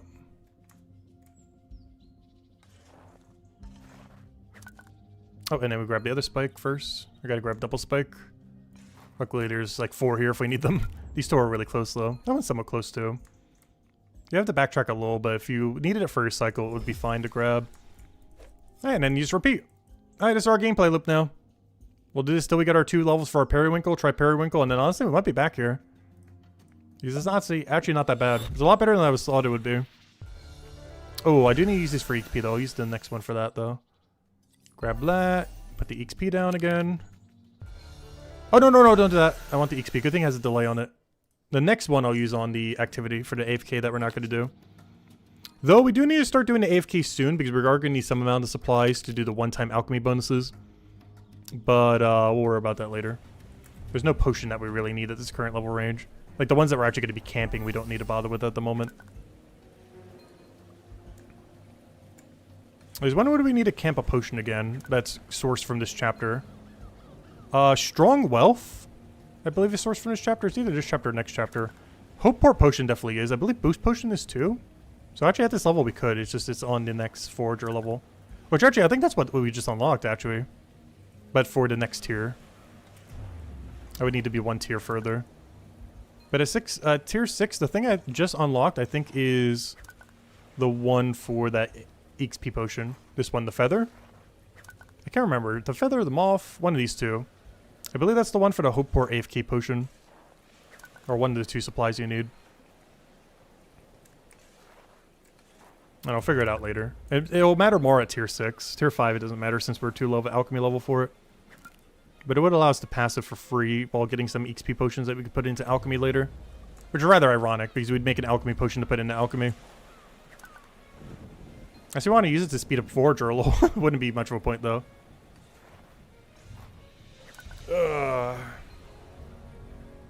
Yeah, Brighter Shores is currently only on PC at the moment. It is planning on getting a mobile version after 1.0, though. But it's primarily PC. It will likely always be that way. I highly doubt it would ever get a console release. Most MMOs never really do. Unless they get like an exclusivity deal or something with one. Also, apparently, based on where my tool cooldown was, I was able to get 1 extra bone this time around, just noticed. I'm gonna need to grab 1 bone spike this time instead of 2.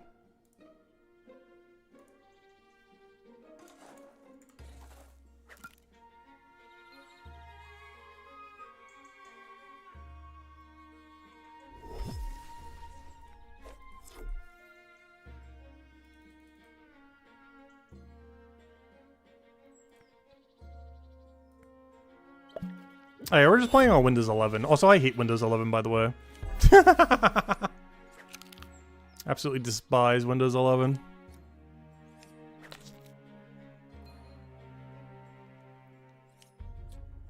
I still haven't gotten used to it over Windows 10.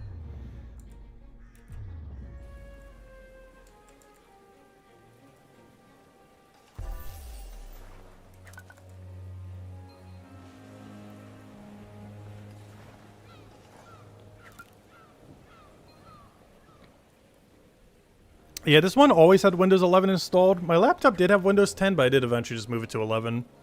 Just for the uniformity of it all. It's even more annoying doing 1 on 10 and 1 on 11. If I have to deal with 11, I might as well deal with both of them on 11, so I'm get more used to it.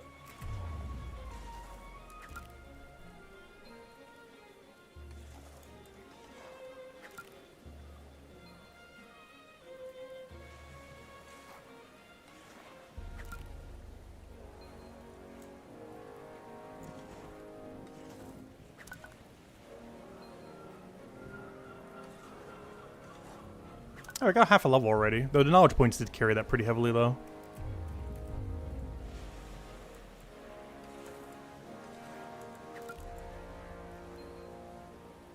Actually, it would have been better to grab that now, because then I'm going to have to go out of the way slightly.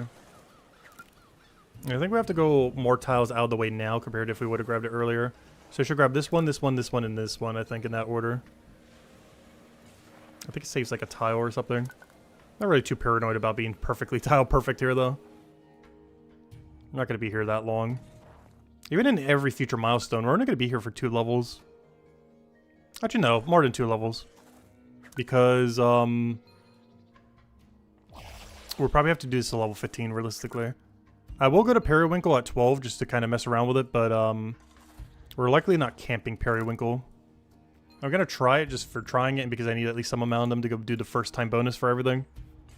But, and for the few XP pots, I guess. But, we're definitely not camping it. I mostly just want to try it, and it's a good excuse to go get some cooking bounties, I guess, while we're in the area.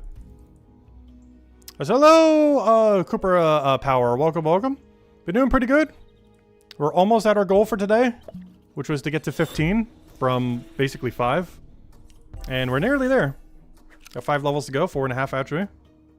Currently doing, our highest one is currently Shark Jaw, which is that one for the new shields that is not buyable from shops. So you either got to buy it from other players, or on Lone Wolf you got to collect it yourself, which is what we're currently doing. These will be for future shield upgrades. But it seems to be our best XP rate that we can get at the moment, so we're just going with it. But we're also going to need these eventually, potentially. Like any shield upgrade around this level range, we would end up needing it for. It's so much nicer how much easier it is to bank bones, though, compared to before. Compared to what Chapter 2 used to be. Because some of those were really annoying, particularly femurs back in the day.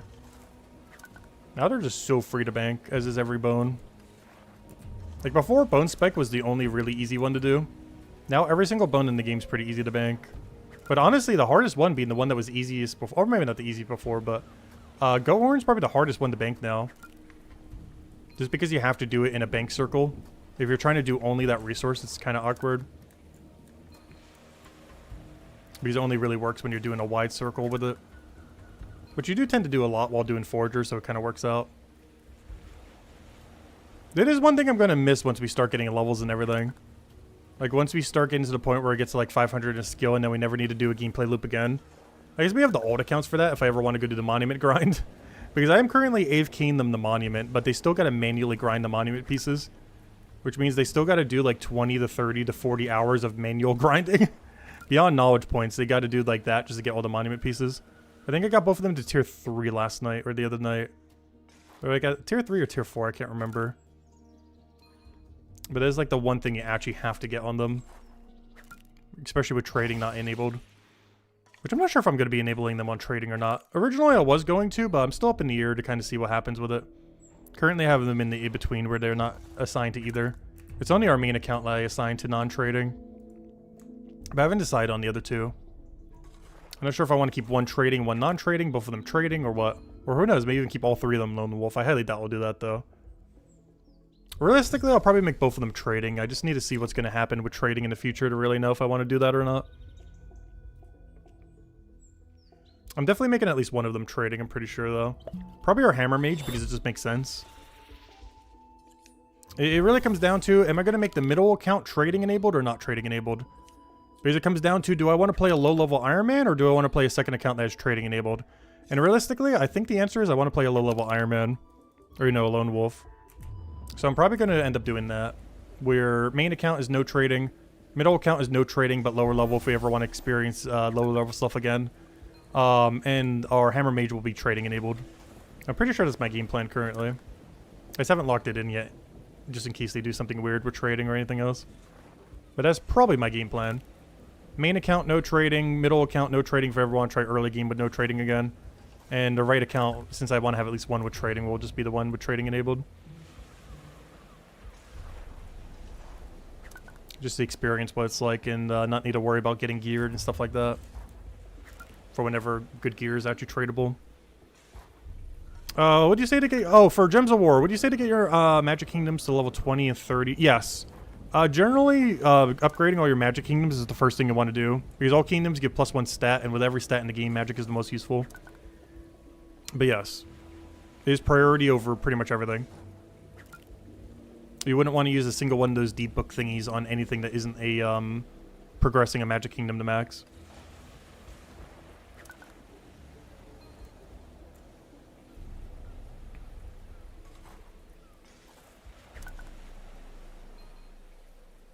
Speaking of magic, I wonder if they're ever going to expand the spellbook. I know some people have kind of wanted combat magic, which special attacks will kind of end up doing. But we have very few, even just normal spells right now. Sense is probably my favorite spell in this entire game, and every game in the entire history of ever needs to do this. You don't know how many times I've clicked the spacebar in every other game that I've played since Brighter Shores, thinking that I could scan for objects nearby as to where to click, and then realize, oh yeah, that's a Brighter Shores thing.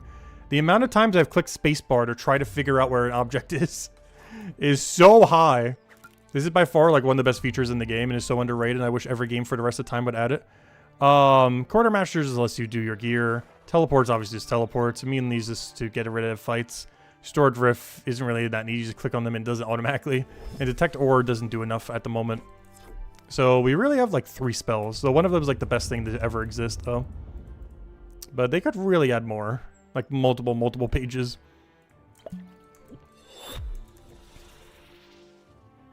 But yeah, Sense Spell, honestly, like top 5 feature in this entire game. That they will probably ever add in the history of this entire game. It'll be a decade from now and Sense Spell will still be like the top 5 things this game has ever added. Like every game for the rest of the time needs it. Especially point and click games. Because it helps you identify where to point and click.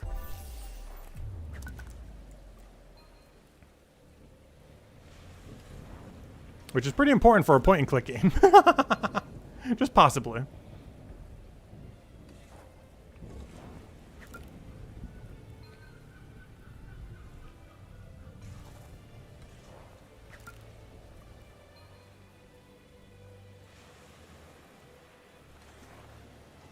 Also, I keep forgetting. You can actually just click here to do it too. I always just do it with the hotkey. So you never need to actually click on it directly. Yeah, I still drink potions manually, even though they have hotkeys now. Go figure. I sometimes hotkey them, though. Sometimes I do it just to make it clearer that we're actually doing it, though. It feels more impactful when we click on it directly. It also makes it more obvious which one we're using. Because the animation for us drinking 11% and 8% looks exactly the same.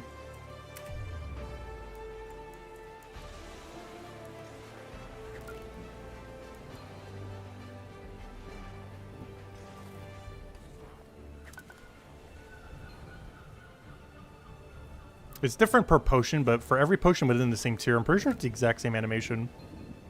They don't make it like any more elaborate or anything. That'd be cool, but it would require more dev time that they're not going to bother with at the moment. It's definitely something to look into in the future, though. Like giving each tier of potion that you drink a slightly more elaborate animation. Like the ice dice one would be really obvious. You would just add more dice. Maybe add the exact number of dice of how many charges it has. So if it has 10 charges, make 10 ice dice for the ice dice. Which we can show right now, too, and just cancel it. But I'm pretty sure it has the same amount regardless. Oops, I didn't mean to drink the whole thing, but there we go. Whoops. Not too big a deal, it lasts forever. But like that one, they could easily just make the amount of dice, the number of charges that it gives, that end up falling during the animation. Or maybe it doesn't, I don't even notice it. Because I've only really used ones around that amount of charges. I'm pretty sure it's the same animation for all of them, though. But that would be a cool little touch if it did it based on charges, how many dice fell down. Small little things. It probably wouldn't be that big of a difference between, like, you know, like one tier. But, like, the lowest tier and highest tier would have a huge difference if you saw, like, 6 dice compared to, like, you know, over a dozen.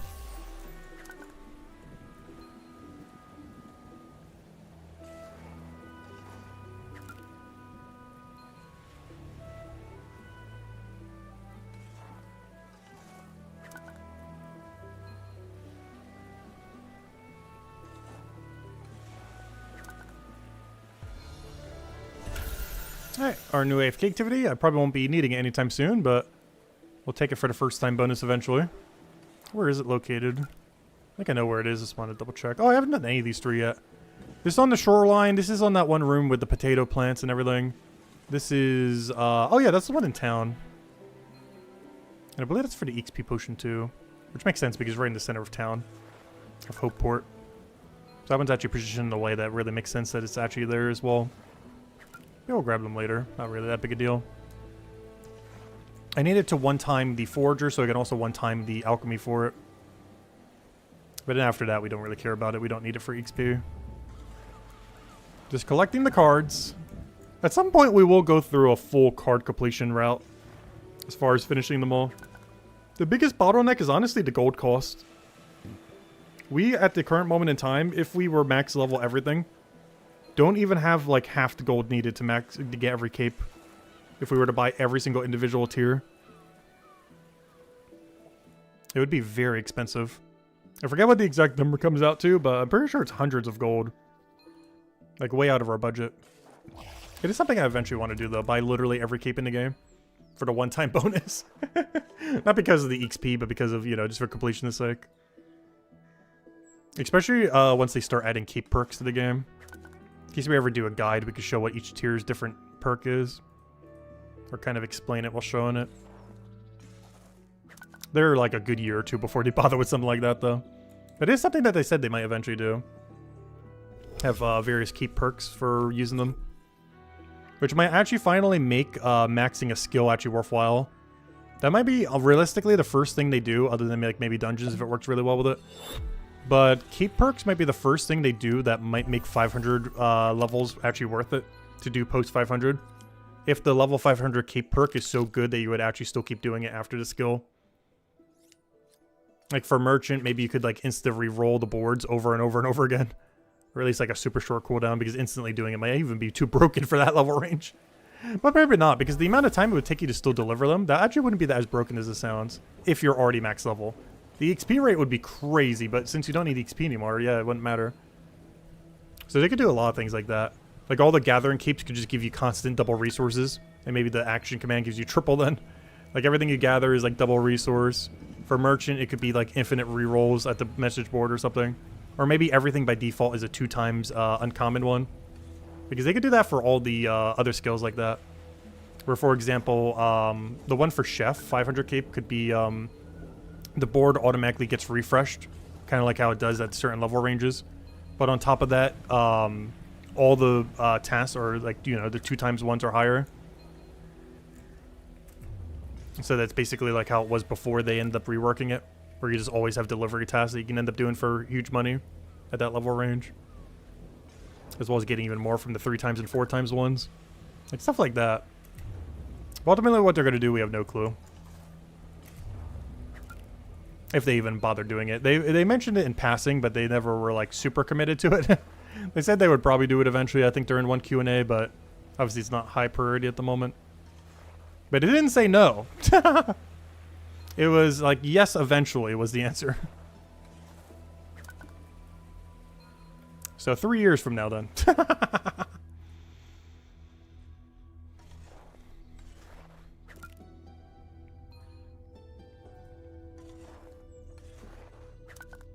I'm curious if they do end up doing that, how they'll distinguish the chapter capes from the area capes though. Like, what would be the difference between a Forager cape and, you know, like a 500 all Hopeport cape, comparatively? Because obviously Forager would just help Forager. But would the bigger one combine all of them? Or have some kind of unique other effect that isn't even any of the other effects? Also, I wonder when they're going to add max cape to this game. Because in the past, I was kind of just trolling with how long it would take. But with the new XP curve... and the fact that there is more than 0 people who have hit max. There's currently, that's not it. Wait, no Iron Man player has hit max yet. I just realized that. Of course, some of them are undecided, so they might choose Iron Man. But, show all, show all. There's currently 5 max people in the game right now. Soon to be 8. But there's about 8 since this new system is so quick. So there's basically 8 max people in the game. It's almost time for max cape. I think by the time this says 20 max people, it's about time to add a max cape, I would say, to the game. Even if it is purely cosmetic when it first comes out. We're not going to have it for a good 2 years at this rate, though. Though, if I was to power grind on a given year, we could finish it in any year we dedicated to actually grinding it out. But I have to dedicate this as like my primary game to be able to do that. If we wanted to do that for like 6-8-ish hours a day, every day. But if we did like 8 hours a day, every day for a full year, we could max, I believe, from the current state of the game. From where we're at right now. I think it is very doable. Because we're going to do Forager in like 3 weeks. And most skills are about the same speed as Forager. And a lot of the ones that are slower, I already have even higher than Forager. Like a lot of the ones from chapter 3. Yeah, we could also just passive to max as well. But we're at some level ranges where we would want to active it. And do like a combination of both. Because at this point, Minds of Matubin would take me like 2 months to max. If I dedicated 2 months, we could literally have everything in Minds of Matubin just maxed out. I don't think I'm going to do that, but we could. Like, that's a thing that can happen. And we already saw our lowest skill is only going to take less than a month to get to max. And no skill should take longer than that. Except for maybe cooking, actually. Because the new cooking loop, it seems slightly slower. But it depends how many other resources you have. I would say Botanist would probably be the hardest one to get to max at our current, where we're currently at. In the current balance of the game, but after we get dungeons and world events and everything for it, it should be fine. Or if they have some kind of minigame or whatever they do. There's a lot of the minigames are just going to be extra activities. They actually clarified that on one of the previous blog thingies. A lot of the minigames that they're going to be adding in the near future are not like quote-unquote minigames, but more so like extra activity kind of things, which is still nice to diversify things. But it's not like minigame in the sense that like 2 teams battling each other for like a reward kind of system kind of thing. More like a minigame of like, hey, here's a little puzzle thing that can give some extra XP or something else. Like the one they're adding for smithing, I think, with the 7-star quest.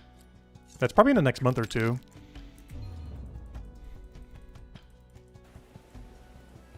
But yeah, I think in the current state of the game, Botanist would be the hardest to max from where it's at right now. Second hardest would be Cooking, especially if we haven't done the max fishing grind yet, or the max Botanist grind yet. Like if we already did 500 fishing, or max level fishing and max level Botanist, I don't think max level Cooking is as bad, but it would require both of these first to have a good amount of supplies to kind of offset everything. Like we'd already want to have max fishing and max Botanist before touching max Cooking in the current state of the game. In which case, Botanist would be worse than Cooking. But if I tried doing Cooking right now, I feel like Cooking would be worse than Botanist. But by the time we realistically get around to it, I think Botanist would be our hardest one to max from where it's at. But everything else is pretty chill. What kind of Carpenter? I honestly don't mind that much. I've said a lot of bad things about Carpenter in the past, but it's not that bad. Especially with the new alignment on it, and how much quicker it's going to be, and actually more rewarding, and constantly moving up and everything. And even more stuff that feeds into Chapter 5 and the weapon making and everything. And now that we actually have the levels to be able to utilize it all immediately, it's not that bad. It's still bad, though. But I wouldn't mind doing the woodcutting carpenter grind, I don't feel like. It's basically going to be like the mining, smithing, stonemason grind, but in a forest instead of a mine. It's very similar. And Merchant Detective I love, so getting that max is nothing. Leatherworker would be a little bit of a drag, especially with the mega nerf it did, but it's pretty AFK, so it's pretty fine. Like, I'd rather do Leatherworker over Carpenter. Like, if I had 500 Merchant already, Leatherworker 500 just free at that point. He was basically AFK to max at that point. And then get a bunch of stuff for Armor Maker later. Yeah, I would say Botanist is the main reason I wouldn't even consider trying maxing right now. Botanist, fishing, and cooking are like the triple three, keeping me from ever saying, oh, I'm gonna go like start dedicating to maxing. Those three are like what's stopping me.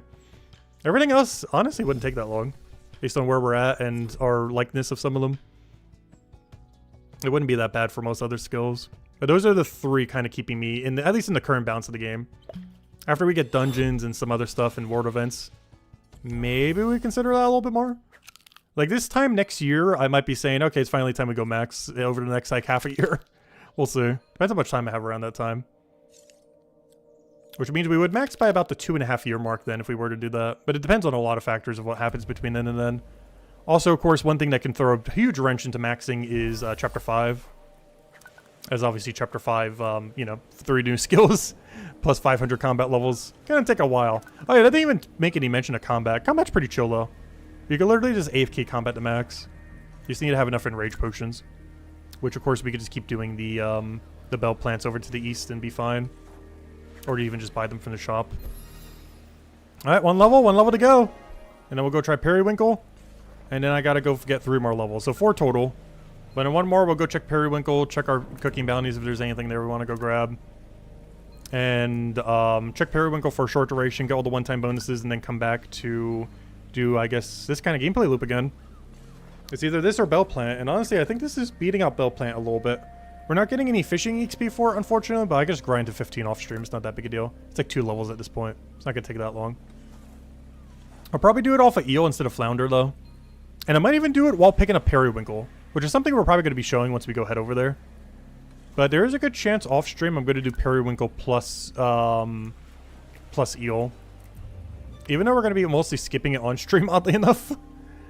Just because it's a little bit more AFK if we do like eel, and then if we're playing a little bit more actively, kind of do the Periwinkle in there. And then go back to eel, and just keep banking in between. I don't know, we'll see. We're trying to end a level just to kind of see what the gameplay loop is. But most of it I'm probably doing on off stream though, for that loop. Just because we really don't need that much Periwinkle at this level range. And it's so much worse than what we're doing now, as well as what we were doing prior to now. Its XP rate's just abysmal. I don't even need to know what its XP drop is to know how horrible it's going to be. Unless it's giving like 2 times XP than every other method for some reason. Or, you know, per pluck. I doubt that, though. Because there's just nothing to synergize next to it. Like, the best you have is eel and maybe wall plant. And that's it. That's like the whole total. And depending on how quick eel spawn these days, it might just be better just to camp eel. I'm not sure what the fishing respawn rate is like on them currently. After all the reworks that they did. But depending on how quick it is, you would literally not even leave eel. And you would just grab all the eel, all the eel, all the eel, all the eel, bank them, repeat. And do that until 15. Well, technically you would do it from 5 to 15 because you probably skip flounder. Flounders are probably fine for fishing bounties when they come out, but beyond that, I don't understand the point of flounder or sardines because sardines are also sell only. I was hoping that with the chef update that they did, that they would make it so there would be no fish that would be used for no recipe. But it confuses me to no end why they added a new one and why they didn't make flounder used for some kind of flounder dish. It was just like grilled flounder or something. It makes no sense why you can't do anything with either of them. Like, they're literally only going to be caught for bounties and no other purpose.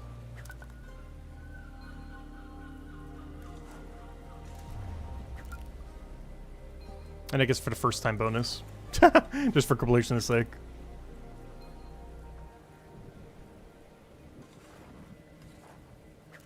Alright, another knowledge point ready to go. We'll save that though for our next double dump. I think we need 3 more knowledge points. Well, 2 more from where we're at right now. So 300% meter and we'll be good to go. And then we'll go try periwinkle eel for just a little bit. I'll probably focus on that a little bit more off stream though. Probably mostly just the eel though. Well, we'll try it at least for a few dozen trips and just kind of see. It'll get us a fishing level if nothing else. I'm probably coming back to here or the bell plant. Probably here. Because honestly, this is an okay amount of material if we ever want to do stuff with it later. You have to keep in mind, this is actually the level range that we can use right now, oddly enough. Whenever this says 4, we can make it up to, basically multiply whatever this number is by 5. And that is what combat milestone we can use it for. I think that's the easiest way of putting how these work for level up.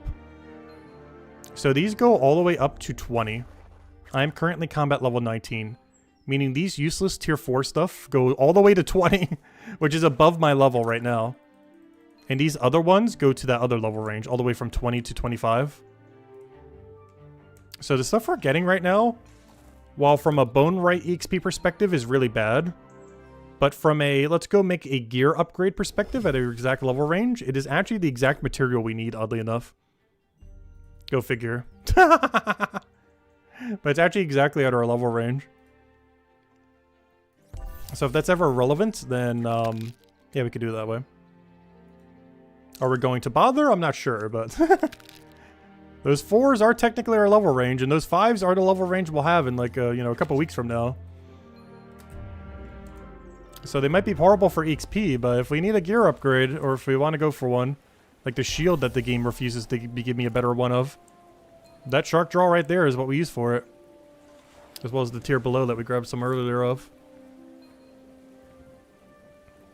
Though I have no reason to get a shield at the moment, so we'll be fine.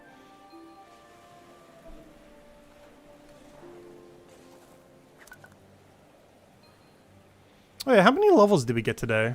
What level did we start at for Forger? I need to keep better track at what level we start at every time. Because we would have been like right here. We had to do some grind before kelp. So I think we started at 2 or 3. I want to say 3. Let's just say 3. So we've gotten 8 levels so far in 4.5 hours. So yeah, we're averaging about 2 an hour again. Even while getting sidetracked by the cooking and a little bit of fishing grind and everything. But still coming out to about 2 an hour with the loops we've been doing. That's still better than what it was before, where like half an hour would be like, or you know, 1 hour would be like half a level. It's like 4 times as much. That's not like amazingly quick, but compared to the previous format, that's perfectly fine.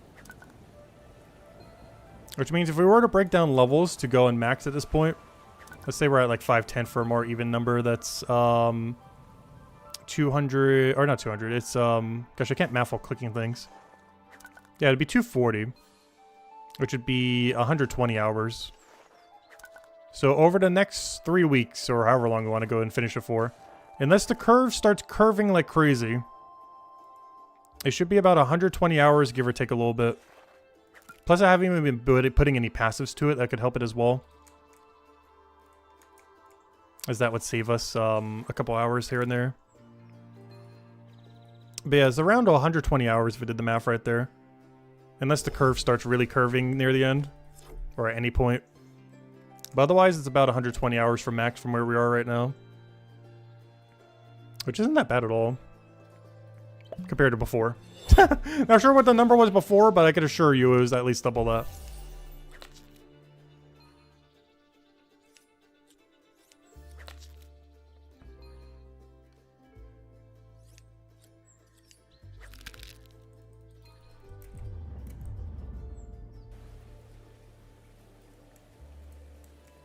That guy really wants his sardines.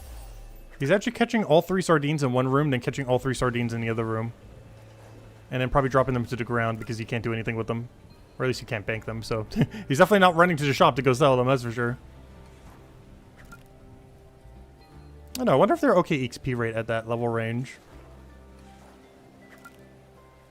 In all fairness, I've never been at that level range yet for fishing in a new format, so I'm not sure.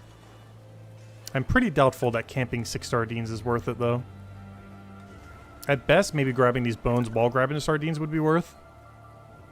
But there's no way catching 6 sardines and then catching 6 sardines is worth it. And then drop them to the ground. I don't know, maybe it is. I'm not sure what their XP rate is like when you're actually doing it at the level range. We'll find out if we ever get 32 more fishing levels. I feel like it's very not worth. He's the first person I've seen since this has existed actually grabbing these things. I'm pretty sure it's not worth. But it'll be a while before we figure it out. But my initial assumption is not worth. Oh, so are these solo only? No, it has solo and co-op, so you actually can still co-op them if you wanted them, or wanted to. Co-op is barely quicker than doing things normally, though, in the current balance of the game.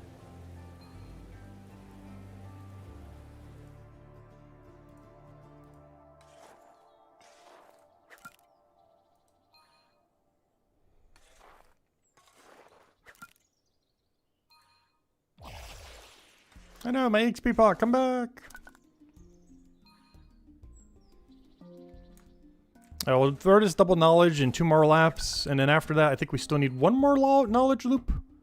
And that should get us about where we need to be. So put all this over here, store everything away. 3 more laps, it looks like, actually. See where our XP's at by then. And then we'll start peeking our way over to the periwinkle.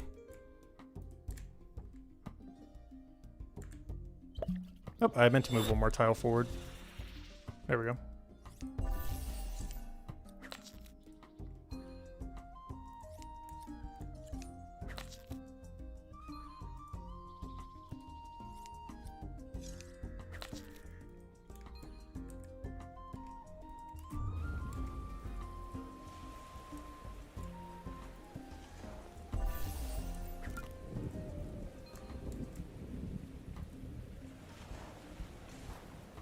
Yeah, I was actually surprised. Shark Jaw is actually not that bad. So let's see, what is our full loop then? So from level 5, or from level 0, as soon as you get into a milestone, you would do Pondweed for 2 levels. Maybe more if you want to make more enraged potions without spending money, depending on what your level range is at. But you can also get them from combat at tier 9. Or, from the enemy. But, yeah, just Pondweed for a couple levels, or a little bit more, depending on if you actually want to get them for something. Bell Plant, you camp all the way till 10. Then you do Shark Jaw, this loop that we're doing now, from 10 to 15. Then from 15, you start doing Wide Circle. But then, or not Wide Circle, but you do like Kelp plus Shell, basically. Like a Kelp plus Shell into Bank. Or just drop on ground if you want to. Then, as soon as you get to Nettle, you kind of do a somewhat similar loop to what we're doing now. Except you make sure you get all the Nettle. But doing some kind of Shark Jaw Nettle could also be pretty good. Kind of like what we're doing now, but make sure to grab the 2 side nettles. They're basically exactly what we're doing now, but with double side nettles, probably worth it. Where you'd skip a few more of the bones, but you would grab the double side nettle, because it'd be upgraded at that point. Then you would do that all the way till like 30-ish. Then you could like Wide Circle or something with either Monument Piece and a Water Lily, or just do Wide Circle into that. And then from there, you'd probably have to do Wide Circle with all these until Hogberries. At Hogberries, you could do Hogberry plus Monument Piece and go back for the Monument Piece. So you can get better synergy on Monument Piece since it's pretty bad doing it on its own. So you can get both of these and just drop them on the ground, or keep them if you really want them. And then from there, what do you do after that? Then after that, you do Hogberry plus Limpet, and you do bank those, though, when you're doing those two together. And then after Hogberry or Limpet, you do that until you can get to Jade Monument. Then you do, like, that Jade thing we were doing earlier the other day, or was that yesterday? Whatever it was, like 2 days ago, whenever we were doing Jades. But you do that kind of loop over in that area of whatever resources you want to get around that level range. And then after Jade, you'd basically keep doing that loop that you do at Jade from 42 all the way till 45 or even 47. And maybe just do a really wide loop with a Monument Jade, banking everything that you get along the way. And then, well, with like Limpet, Hogberry, everything else, like where you want to get like 8 per inventory, and just do a really wide circle. And then after that, at 47, you would go do what we're doing now, except you would prioritize doing the full circle, so you can get all the femurs and everything. So you can get all the full amount of femur and the full amount of, whatever the other one was called. It's femur and, ram horn. But you have to do, like, the full circle around here just to be able to get them all in the other room. Or at least all but one, because the one's a little bit too far off the path. But yeah, something along those lines. But yeah, that's basically Forager. That is basically Forager. So Pondweed first few levels, Bell Plant to Sharkjaw to Shell, Shell loop with Kelp into Nettle. Nettle loop basically what we're doing now, but with more Nettle in it. Until you can get to a big circle with either Water Lily, Potato, or Starfish. Maybe even wait all the way till 32. But you can start doing as early as 27. Then you do that until you can do Hogberry Monument Piece, dropping all the Hogberries. But it's banking the Monument Pieces, obviously. Because it's only a Monument Piece bank. It's not a all bank, so you can't put the Hogberries in there, unfortunately. Then you would do that until you can do the Hogberry to Limpet. Then you do wide circle, grabbing like 8 Monument Pieces each time for Jade. You do that cycle all the way to like 47, and then you rinse repeat that every time until the Monument in 500 level is to be completed. And that seems to be the gameplay loop. And for future guide videos, it will be really easy to do first things, because only the first 2 levels are really that much different. Or I guess 3 because of Dungeons World Event and everything else. But after Milestone 3, your loop is literally the same for the rest of the time. Or at least with the way that it's currently going to be structured, unless they change it again in a billion times over in the future. But after Milestone 3, every single milestone repeats exactly the same, other than, I guess, like the selective bounty milestones, where you have like a bountiful bounty or something. But aside from that, every single milestone is the same past 3, like the overall gameplay loop. There are a few that might have like a little bit of variance, like mining that has like the different minecart routes that you have to do and stuff like that. But most of them would be very, very, very similar from 3 to max. With very little variation on how you would tackle 3 compared to 4, compared to 5, compared to 6, so on and so forth. Like the gameplay loop would be pretty much identical across each of those tiers from 3 to 9 until you hit 10. Which of course at 10 you're done. Which is the main thing that makes a difference. Because 10 you don't have to do a gameplay loop from, because that's just max at that point. I do find it really funny that he went for a 10 prestige system again. Because whenever I think of that in like an Andrew Gower game, I think of Fun Orb's Arcanus. Because that also had exactly a 10 tier system, where you unlock all the spells and then you have to unlock all the spells again. And it just keeps repeating like that, where you get like a starter book and one other thing, like some of the base books that you can end up using. But it's pretty much the same system of what this tries to do. I just find that really funny. That he went for prestige system again. I also find it really funny that it never made its way into RuneScape, but he's used it for a lot of other games he's made that aren't RuneScape. Including Brighter Shores, of course. He just loves his 10 prestige system.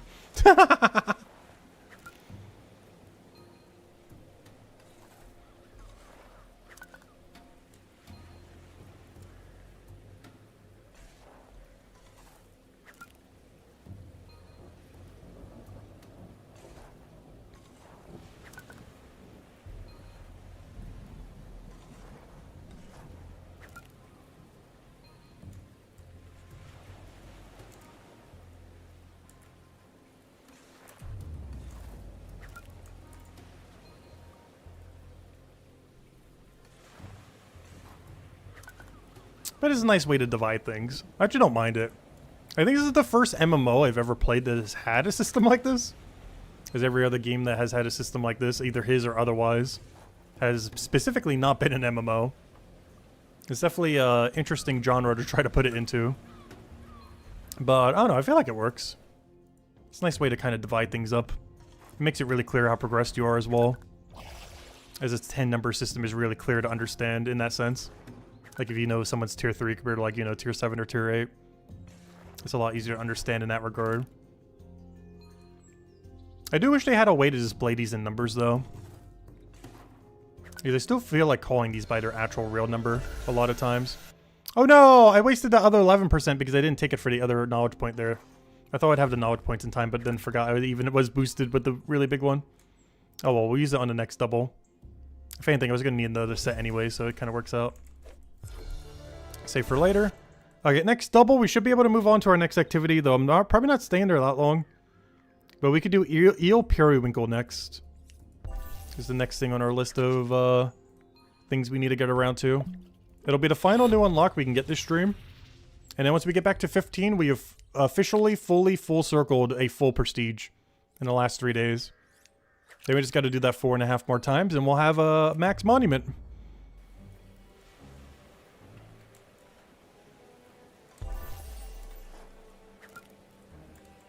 And hopefully that shouldn't take us more than 15 days then. Since it took us 3 to do one set. With the only exception to that being if the curve starts curving. But hopefully the curve doesn't start going weird at the end. Who knows, maybe even goes quicker. Could you imagine? Tier 8 to 9 is quicker than, you know, tier 5 to 6 or something. I assume it would take slightly longer, but you never know. They could have done weird maths. Because for whatever reason, your passive XP starts to eclipse your active XP at a certain point. Which makes me think active will start to get slower around there. Because if you look at our disparity between active and passive, it is 120% right now. But then you look at Milestone 9, it is 1,270% difference. That's a little bit of a jump, just a small one.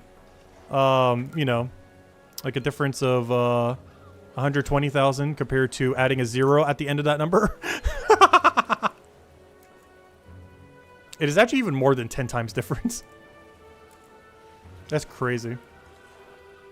But yeah, the difference between active and passive right now, compared to the final tier, it is over 10 times higher from passive compared to active.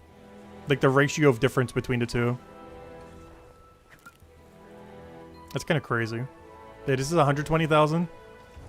And this puts more than a 0 at the end of that. For over 10x that. Why? I don't know. Not sure what the XP curve is looking like over there. But for whatever reason, it's like triple as good as active. And like 10 times as good passiving then than it is passiving now. Which is one of the reasons I haven't really been doing much passive at this level range. And I've been putting on some other skills that are a little bit higher. Because for whatever reason that I do not know how to explain. Passive XP is just mega busted for the final 100 levels of every skill. I don't know why they did it that way, but they did do it that way.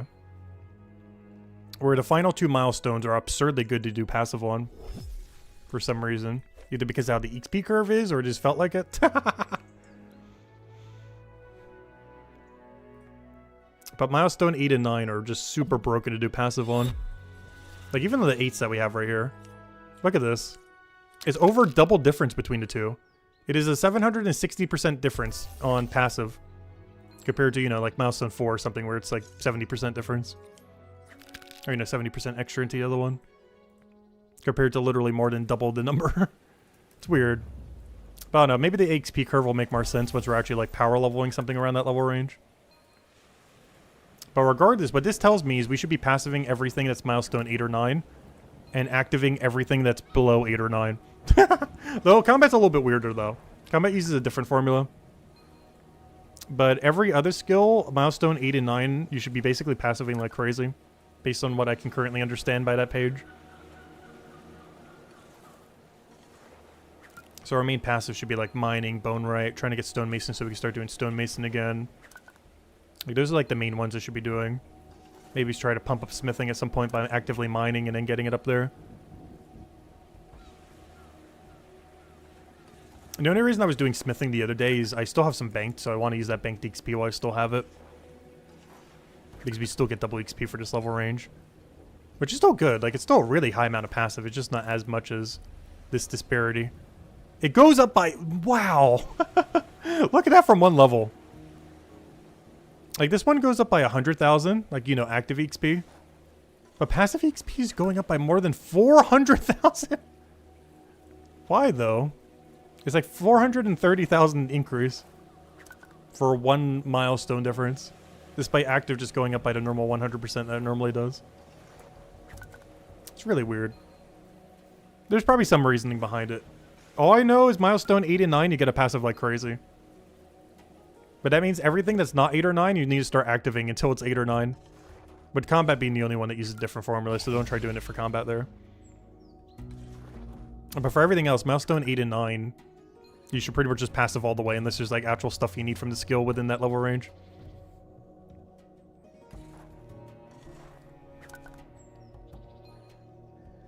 Which means on the optimal macro efficient guide we were talking about earlier, maybe the answer would be to try to get 400 detective immediately. Because you would already need 233, so at that point you might as well go to 400. Then start passiving it to max while getting 500 merchant. And then you could also passive merchant.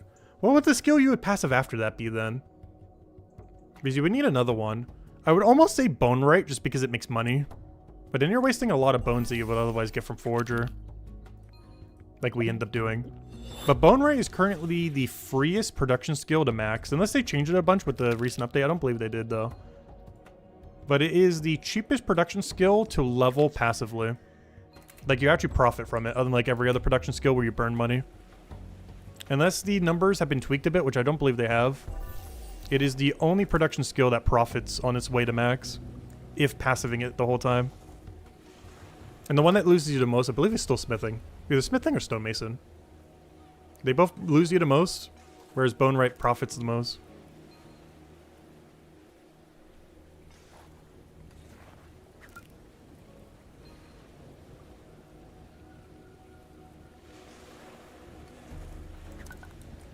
Even that new activity that smithing ended up getting didn't really save it that much. Mostly because you get to do it for such a short duration. Like pretty much any other passive. Because of the 2 times bonus, there's a very limited window where you can actually utilize it before it's just dead again. Oh, so what's the price if you buy this? If you buy it from the shop, it is minus 72%. Yeah, that's not good. I was going to see if it's worth buying the scrap metal AFK we have. But no, it'd be better to just train past it. Though I do need to remember to grab some scrap metal at that level range when we hit it for Forager in a couple days. Not because I need it for smithing AFK, but because it's free, so I don't have to go spend the money for it. Saves us like 50 silver or whatever it is. It's not a lot, but if we're going to have to do it anyways, might as well do it in optimal order, where we don't have to spend like 50 extra silver. It's not going to make that big a difference, though. Alright, 2 more laps, and that should be enough XP for Periwinkle. We're not going to camp Periwinkle, but we will say hi to it and see what's going on with it. If nothing else, I need a set or 2 just to get first time bonus. We also get some 10% if we want to use them, but that's only if we run out of 11%, but we actually need that. Just to hold us over until 11% again at... well, technically we already have the alchemy level for it pretty much, but I need the forager level by a couple of days from now. Which you should have by this weekend, so it's not too big a deal. We just gotta make what we have now last till, like, Sunday.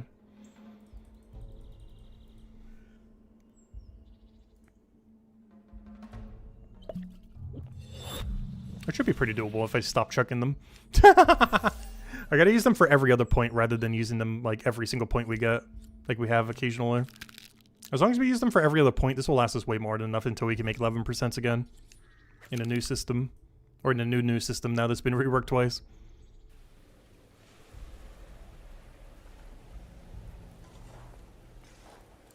Oh, I forgot to double there. Whoops. Not too big a deal. It's not like we're trying to make some kind of cycle for doubling. If we were double doubling, it would matter. I'm only single doubling, though. So we're not really up against any timer.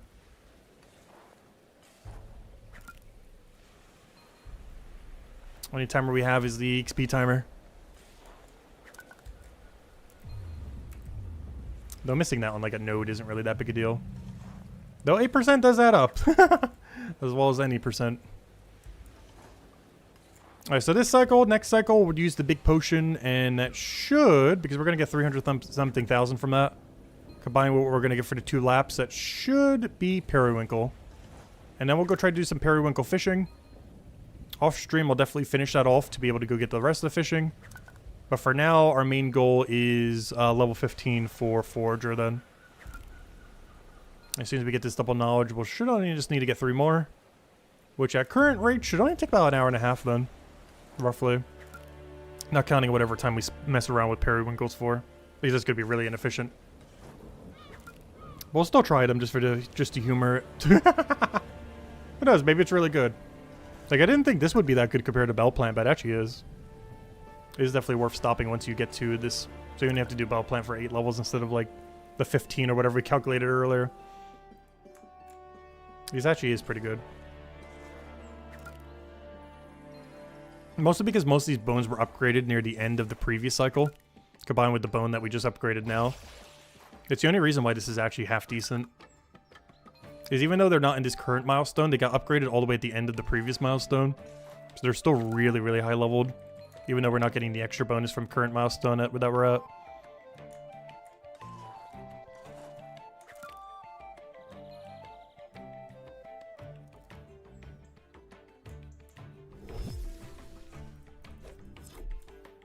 Hey, we won quicker banking at him.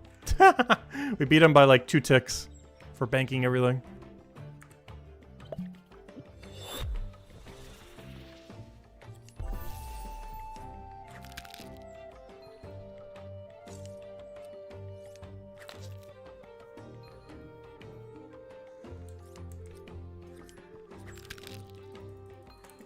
Oh, I forgot to drink the bigger potion. No! Am I gonna have to cancel a potion again? I think I might. That we're just gonna have to waste some knowledge points. I forgot to drink it. We drank the 8%. Meant to drink the 1% or the 11% on the 1.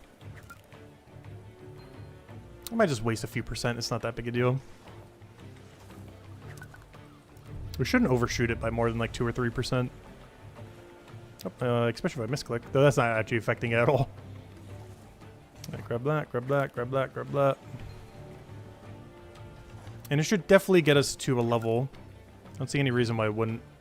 Oh yeah, we definitely will. We're getting over 300,000 XP, even if we were to use it with the lower potion. Oh, so I like how this is showing as if we have a special milestone one. Yeah, bounties don't even exist for this yet. Yet it's showing that we have bountiful bounties for this skill. I guess that just shows that this skill does get bountiful bounties. For some reason, only some skills do. But for whatever reason, Forager does get bountiful bounties at some level ranges. I wonder how good or bad they would even be. Because the way that Forager works, I feel like Forager bounties would be really, really, really, really bad. Fishing would benefit from it greatly. Like, basically, skills where you have to target farm something already would benefit from it. So combat would benefit from it. Fishing would benefit from it. Cooking already benefits from it. Alchemy would benefit from it to some degree. Botanist would. Carpenter would a little, I guess. Pretty much everything in Mines of Batubin would. Though, oddly enough, the least of which mining would. And everything in chapter, final chapter would. So yeah, the only things that really wouldn't is Forager and...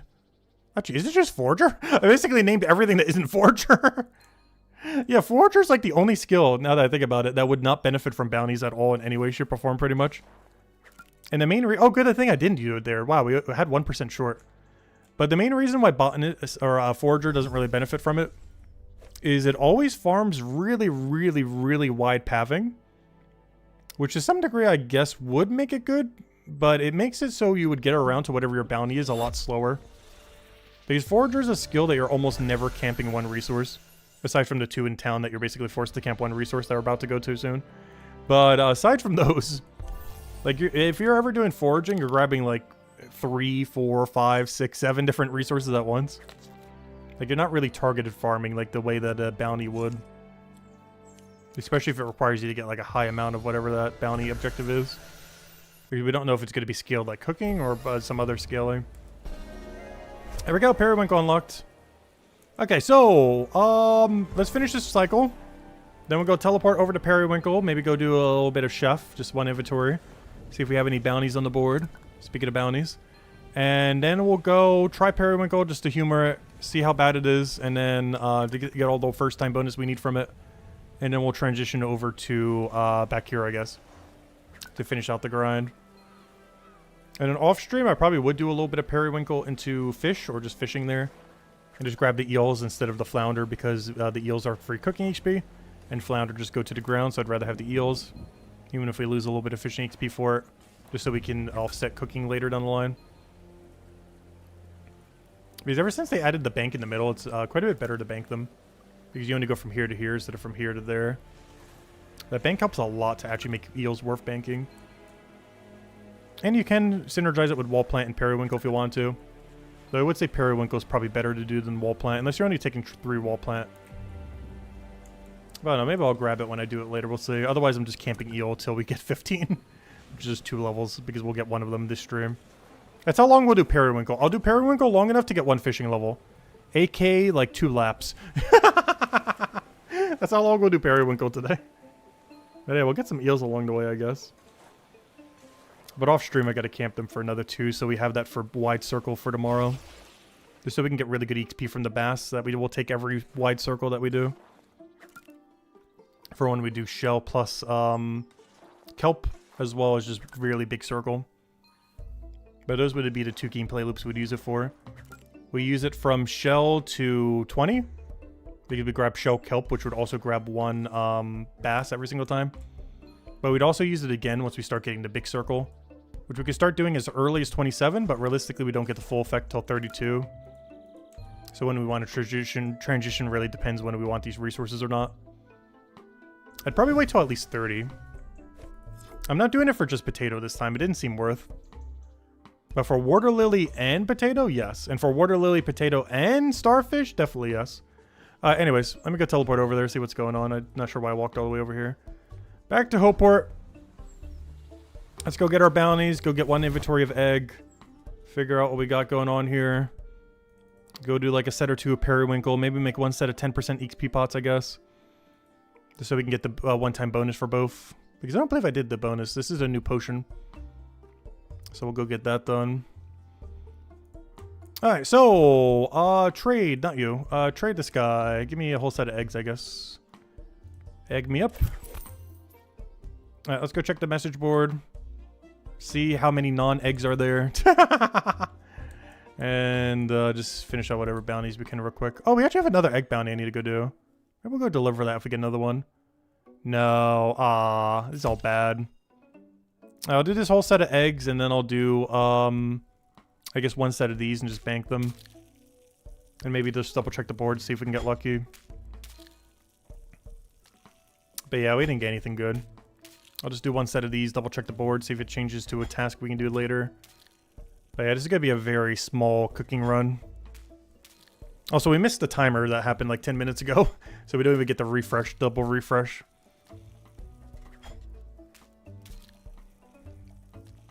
Oh, there's Jake the dog. We've seen him literally every day we've been doing this grind. I'm surprised he's that low of a level for how much he's been grinding. Like, there's not been a single time I've AFK'd or been actively playing the last few days that we have not seen him. I saw him when I was AFKing, like 2 nights ago. We saw him on stream both the last 2 days. I forget if we saw him on the first day, but we definitely seen him the last 2, today and yesterday. I'm surprised he's that low of a level, given how much he's been pretty active. But it could just be because the low level range is a little bit weirdly scaled now. But the only thing that's a little bit weird about the new curve.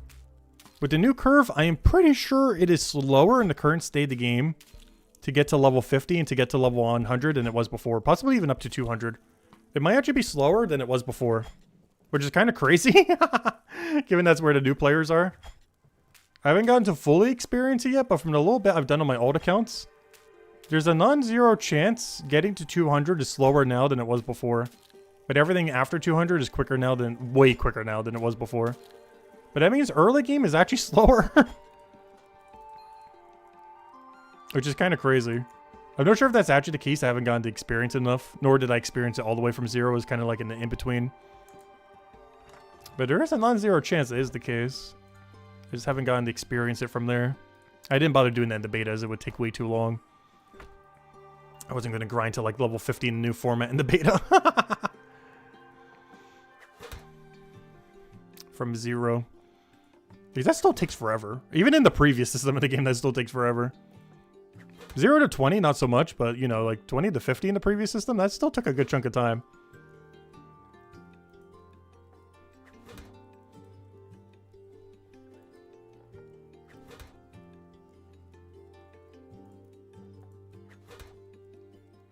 Alright, we'll cook all this, we'll double check the board, and that's probably the end of the line. Because it's probably going to re-roll into something I can't even do. If it does, maybe we'll do it one more time. I'm hoping it's just a delivery task so it get delayed till later. That's the only reason I'm really doing this. Is the hopes that we get a delivery task and then, you know, just do a big chain later down the line. But if we get a cook now task, maybe we'll do it now, we'll see. As long as it's something not too annoying that we already have banked. Task completed. I'll do the other 2 while we're here, of course. Deposit everything because I have no clue how this consuming mechanic's going to work, so I want to bank everything until then. Just so we have supplies ready to go. And hopefully a delivery task that's 4 times rarity. Or we could just get a dead end. Perfect. Okay, we're done. Alright, let me go try Periwinkle. I just want to humor it, even though we are probably not going to bother with Periwinkle at all. There's 2 big downsides of Periwinkle, or 3, or a billion. The biggest issue with Periwinkle is there's no tool, which means there's no doubling, which means there's no extra 10% or however much your tool is giving you. And it is also really bad to camp, as it has pretty much no synergy other than grabbing 3 wall plant or grabbing 6 eel. This is only 2 synergies it can do. It is used for the XP potion, and this one I believe is 10% XP potion, this exact one. Which is pretty much right in between what I'm using right now for my XP pots. But it's at an alchemy level where it's not as worth camping. The next tier up, that's a different story. Maybe we go for that one. Because that's this potion right here. 11%. But more so, it's actually like okay XP yield. But the problem is, if I stand right here, I'm pretty sure I have to wait here like 5 seconds. That's the biggest issue with Periwinkle. If you're doing Periwinkle only, look at how long we have to wait. Like, you have to go do something else. You gotta grab 3 wall plant. Or you gotta go grab 6 eel or 3 eel or something. You can't just stand here. Like, you can't do Periwinkle into Periwinkle, and there's nothing nearby to, like, touch that isn't, like, a mile away. It's really bad in that regard. I think I'm just gonna grab these 12, and how much XP we're getting? Look at that, 4.3, that is so bad. Even the shell and the other thing where we're getting better were early, like, better than that. Because we're not getting any tool upgrade, and we're not getting any doubling. Oh well. Alright, we grabbed our 12. Let's go make the one-time bonus. Or grab the shells that we got earlier. Oh wait, I just realized. Do I not have tier 5 shell? I have to grab tier 5 shell later. I actually don't have tier 5 shell. You get Periwinkle before shell. I can't do this until 3 levels from now. Because I'm pretty sure I only have tier 4 shell. Let me just double check. Because I'm pretty sure this is a new resource, so I should have 0 banked. Shell. Yeah, I have 0 banked. These were from combat. Yeah, I can't even make this. I need tier 5 shell, which we get in 3 levels. Oh, there we go. That's all of our Periwinkle. While we're here, let's go do 1 set of potions, I guess. I don't know. What's worth crafting right now? I don't know. Maybe make more aggro potions for later from the pondweed where we're getting earlier. Give me 12 pondweed and 12, because I actually need these for when I AFK later. I've mostly been making these off stream, but since we're in this area, I'll do 1 inventory. Why not? If I can even remember what the other resource is pondweed and the bell plant that we were getting earlier. Remember when we got 1,362 bell plants earlier to stream? This is what they're for. And then we can use AFK for 6 minutes per potion we make here. For combat later. Which means 1 full inventory here is over an hour of AFK. Which is fantastic. And it takes like not even a minute to go make this. Or maybe a minute. I'm not sure how long this takes. But like a minute or 2 for 1 hour of AFK at this level range. And by the time we hit max, we get like double that amount of duration. If we were to make like the highest tier 10-minute one. Because it would take just as long to make them. But they would be 10 minutes instead of 6. Which is almost 2 hours compared to now we're just getting slightly over 1 hour. I just realized we have bountiful bounties for our alchemists? Ooh. Now that would be good. Now that's what you got to keep some of your extra supplies for right there. So you can do the bountiful bounties and just keep cycling them over and over again for alchemists. That would be really good XP. And the fact that it's not even bad value to go buy from the shop and then sell it back if you want to, if you weren't keeping them. Ooh, bountiful bounties would be really broken for the skill, actually. You get to do it at 9! Why is it not at 10, though? That's one thing I don't understand. For every skill that has bountiful bounties, why on earth is level 10 not a bountiful bounty for every skill? Like, why are you punishing people for maxing? Because you get bountiful bounties at 9, but the second you hit 10, you no longer have it. Which I find really funny. Like, you're literally a stronger alchemist at level 499 than you are at 500. Like, you're literally downgrading yourself the second you gain a level to max level. That makes no sense. Obviously, that's the current state of the game. They'll fix that at some point. But currently, you will literally downgrade yourself if you max alchemist compared to the levels right before maxing alchemist. As you can make more profit from alchemy prior to 500 than you would at 500. They'll fix that eventually, though, I would assume. Hopefully. It's just a byproduct of the current system before they add a bunch of other stuff and change things and keep perks and whatever else they do. But in the current state of the game, you're literally weaker at max alchemy than right before max alchemy. You'll make less money per hour from alchemy prior to... you'll make less after max than you will prior to max. Which makes no sense at all. If anything, you should be making more once you max. But it's definitely one thing that you gotta change. Either put it on keep perk or do something with it. Every single skill that has bountiful bounties at level 10 should also have bountiful bounties. Like, you know, when you're at max level. There's no reason why you shouldn't have it. Alright, there we go. We got like 36 enrage potions for later tonight. That should be way more than enough. That's like 4 hours. Alright, so, do we just go back to where we were? I guess so. I don't think there's any other grind we were going to go mess with at the moment. Unless you want to wait for the... Oh, no, never mind. We're already past that timer. I was going to say wait for the next chef board. No, it's not that time. Alright, let me go and I guess we head back for 3 more levels then. Because there's no gameplay loop we could do otherwise. Actually, there's one thing I could go do. I didn't do Eel Periwinkle yet. I will humor it for 1 inventory. I'm gonna go grab all the periwinkle, then all the eels, then all the periwinkle, then all the eels. Then all the periwinkle, then bank, then repeat. But I will humor it just for 1 single inventory. And then never touch it again unless we actually need the resource at a given level range. It's mostly for the first time bonus for the potion, I guess. And I have a few extra 10%. At the final level range, maybe I would do this, but even the final periwinkle, I'm willing to make a bet does not cost that much. It's probably like 12 silver or less each. Which if you really wanted some 14% potions is probably worth it for 14%. If you're spending like 25 silver or whatever it is for it. But yeah, this is the gameplay loop that is like least horrible for it. It would be grab 6 of those, grab all the eels from here, and go back and just repeat that. And if you really wanted to, you can also grab 3 wall plant, but only 3. The other 3 are too far away. I was wondering why I wasn't grabbing. He was like waiting for the guy to come to him. There we go. And off stream, I need to go get 2 more levels from these guys so we can do this giant bass tomorrow. We're going to need it for multiple different gameplay loops tomorrow. So now's the time off stream that I need to go get 2 more levels in fishing. I'm not going to bother doing that on stream right now though, but mostly because I'm just going to AFK 6 and just keep doing it that way over and over again. I'll probably bank them though. I might just drop them. I'll probably bank though. But I'm just going to catch 6 AFK, catch 6 AFK and just do it that way. Not particularly efficient, but it will get our 2 levels that we need for tomorrow. But yeah, this would be the gameplay loop for it. I would also need to go drop 1 eel. Is leveling made easier now? Yes. At least at the higher level ranges. I'm not sure for every level range. But for basically every level over 200, it is substantially easier to level now than prior. I can't speak for pre-200, but everything post-200 is absurdly quicker now. At every single level range, including final milestone, from my understanding. I'm not sure about the first 200 levels, though. But everything post-200 is way quicker now than before. Because it doesn't have the big curve. Also, you never need more than 1 knowledge point to ever get an activity unlocked. And knowledge points in general are a lot more effective than they were in the previous system.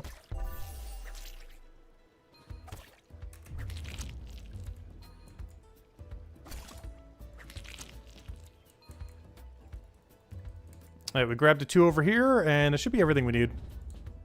We grab this, we grab that. And yeah, that's the periwinkle eel route. Is it worth doing? Not really. I'm at like the optimal level to do both, and it's still barely worth it. If you really wanted these XP pots and you wanted cooking XP, it's fine.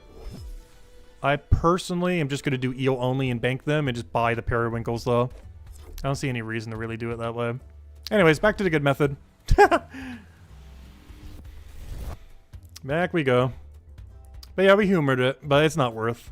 Just buy your periwinkles and just do eel only or eel pufferfish. Though eel pufferfish is kind of annoying to do in the current state of the game now.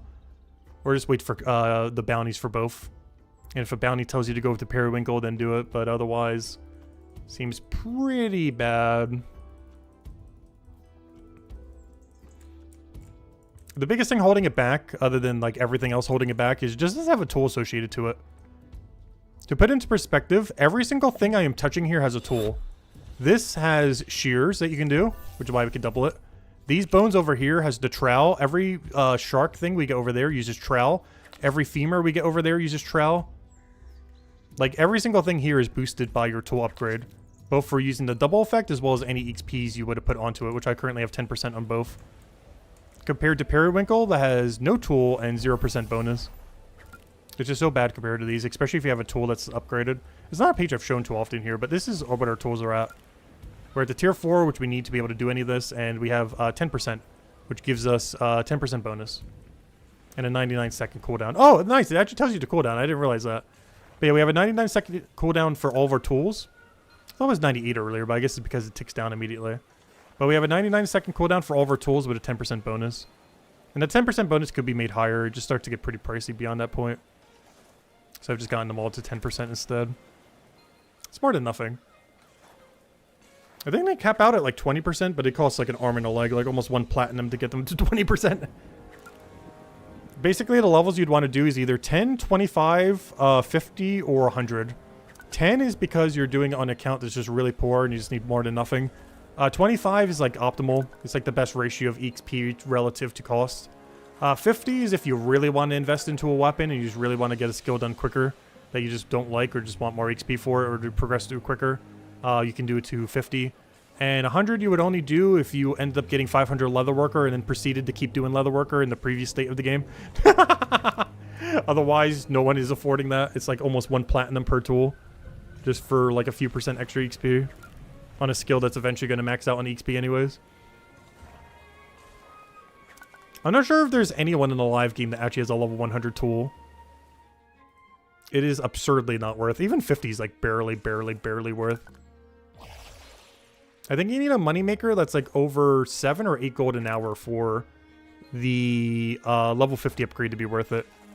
Which in the previous state of the game was only Leatherworker. In the current state of the game, I'm not sure if there's anything that does that. I don't even think high level combat gives you 7 gold an hour in the current state of the game. Unless you get really lucky and just print like 3, 4 stars in an hour or something. But that's not consistent. You might check it out. Oh yeah, I definitely highly advise rechecking out the game with all the changes that they made. None of it really changed much gameplay. Like as far as some cycles for Forager and several other things, it kind of changed that. But your overall gameplay is still pretty similar, but the rate at which you get to progress through it is so much better after this update.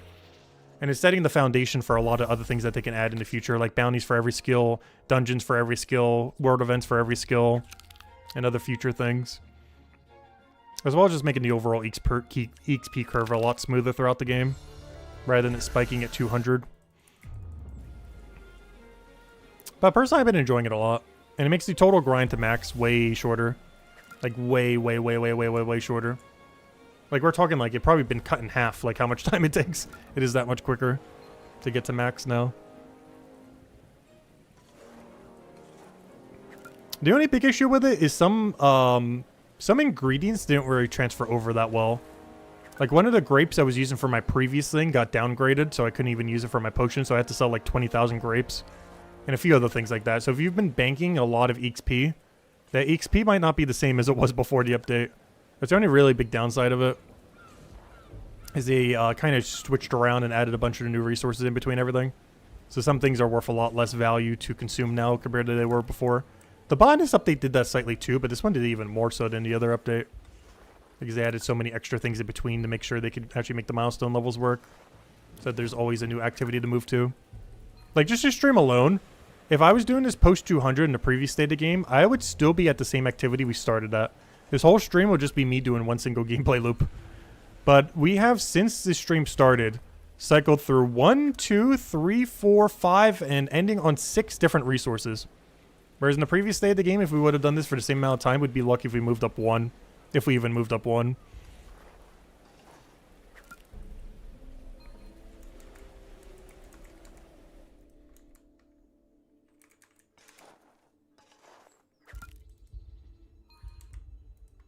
And at current rate, we should be able to go and finish Monument by the end of the year. That's the goal. I mean, end of the year. I mean, end of the month. End of the year for sure. But by the end of the month, we should have 500 Forager, which will also be our first fun at 500. Not sure if we're going to bother doing a party for it or just randomly get it. I'm not sure. But yeah, we should have that either on, probably by March 1st. I'm not sure the exact day. We'll kind of know as we get closer. Because there's a few days, probably 5 days, but in that time period where I'm not going to be able to grind as much. So it's hard to tell the exact day we'll be able to finish on. As the next 2 Mondays, next week's Tuesday, and either this weekend or next weekend are all the dates I won't be able to grind as much as we have been on these last few days. But every other day we should be able to go just as much as we have been. Or go like 6, 7, 8 hours plus doing some off stream. And at this point, since we've seen every single gameplay loop, I don't feel as bad grinding it a lot off stream if we need to at any given time. The main reason I wasn't earlier was because I wanted to show every gameplay loop and not accidentally skip any of them. But after tomorrow, we would have seen every gameplay loop, technically as of today too, but I'm doing a little bit of a different one for Stone once we get into Stone for this next set. Also, I do need to get to a level range as well off stream where we can start doing synergy again. Because I need to get to like level 1930 for combat, so like 30 more combat levels. So that we can start doing Carnivorous Plant again. Because the problem with a lot of these earlier enemies is none of these actually have synergy for combat. Death Crow kind of does, but it's only Wall Plant, which doesn't matter as much. It's really bad Forager XP. It'd mostly be for combat XP while getting a little bit of Forager. It would not really be particularly Forager only. But we don't really get a good one that fits in the loop until like 1930 again. So that we can actually kill the Carnivorous Plant and then Hair Beast and Ghoul. Because these three are only 3. It's really unfortunate that they're all right next to each other. It'd be a lot better if they were spread out. But yeah, they are all right on top of each other. And the biggest downside of that is you get a XP frame that we were in earlier where it's absurdly good to go get combat synergy with Forager. But then you kind of hit a wall where, yeah, we can't. Because none of these really do it other than Crow. That's barely worth it. So we got this gigantic gap before we can actually start doing it again. But I do want to start working on that gap, as I do want to get some amount of combat in by the time we, you know, finish this. As I still want to try to push 100 combat levels during all this. To be able to do that, I need to go in the next, like, few weekdays or so, really start to AFK the combat again. Just so we can get back into that range. And fishing is going to be into that range soon, too. We'll be able to get our good bass, we'll be able to get our rays. The trout soon that's in that room over there that we do for one of the other loops. That gets upgraded soon. So hopefully we get those soon. Plus we grab the one cod while we do the other thing. But then eventually if we keep going, we're going to loop over, like, you know, salmon at 40 that we're doing a lot during Bell Plant. Pretty much any fishing level that we're at, we'll be able to get something good. But I really got to start pushing these because these are used the most and they're coming up soon. Bass and trout, I think, are the two I'm taking the most with my current cycles. And salmon, but you don't use salmon for that often. Whereas the other cycles use the other two way longer. Like, bass and trout are the two that you camp the most out of any gameplay loop that we're doing for Forager. Those two are the most that are repeated. Because bass you do for both shell rack or shell kelp, but you also end up doing it for wide circle. And trout you end up doing every time you go east from here instead of the route we're doing right now. The east route works better once this is upgraded at level 20. That's why we're not doing it right now. Well, you know, we're touching them, but we're not going into east room or north room, whatever room that is. But whenever you do go to that other room, you do grab one trout. And we're getting really close to that being pretty good XP. I don't think we'll be able to get it for next cycle, but by the time we hit tier 6 Forager, we'll be able to go grab a tier 6 trout in that room. But I won't be able to for next one. But the following one, we will be able to grab the really good trout. I just won't be able to reach that in time, and it's not worth really pushing it that far. We're just going to passively get it through the bass, as well as just other fish that we catch. We'll get the really good bass, and by the time we cycle trout again, by the time they're both tier 6, basically, we'll be able to get the good trout. And we're going to have a ton of tier 6 trout, because I don't think I'm going to hit tier 7 by the time we finish Forager, I don't think. There's no way we're going to get like 50-something fishing levels during this grind. We're going to get some, but not 50-something. Definitely not 50-something, especially if we're prioritizing combat by 100 levels. There's no way we get 50-something fishing within there. We'll get some, but if nothing else, it's pretty much free XP since it's almost 0 time. Some of them aren't quite 0 time, but they're so close that it doesn't really matter. The only one that's kind of far is, I guess, trout. But we gotta waste time there anyways, because the main issue with this room is there's 6 nettle, but you can only grab 5 nettle. The reason you can only grab 5 is the 6 nettle is way too far to grab. And it's why we grabbed the 1 fish instead, because we need to delay that time somehow. And the 1 trout in that room is how you delay that time. Because the nettle in that room's all the way in the corner over there. We can actually kind of see it here. But there's 2 really easy ones, but then there's one in the middle of nowhere that's too far to go for ever. So 6 nettle is technically only 5 nettle. But it seems like its XP rate is almost scaled around that. Because for whatever reason, I'm not sure if it was just tier 4 or if all of them are like that. But nettle gives insane XP. And I think the reason they might have done that is because they know you can only really realistically reach 5. So it might be scaled based on it only having 5 spawns instead of 6, potentially. It's the only reason I can think of why its XP is so absurdly high. Is they deliberately put the 6 one so far away that it could basically be like a 5 spawn in a sense. Even though there's physically a 6, but it's more so decorative. Because it's so far away. You can never really realistically grab it.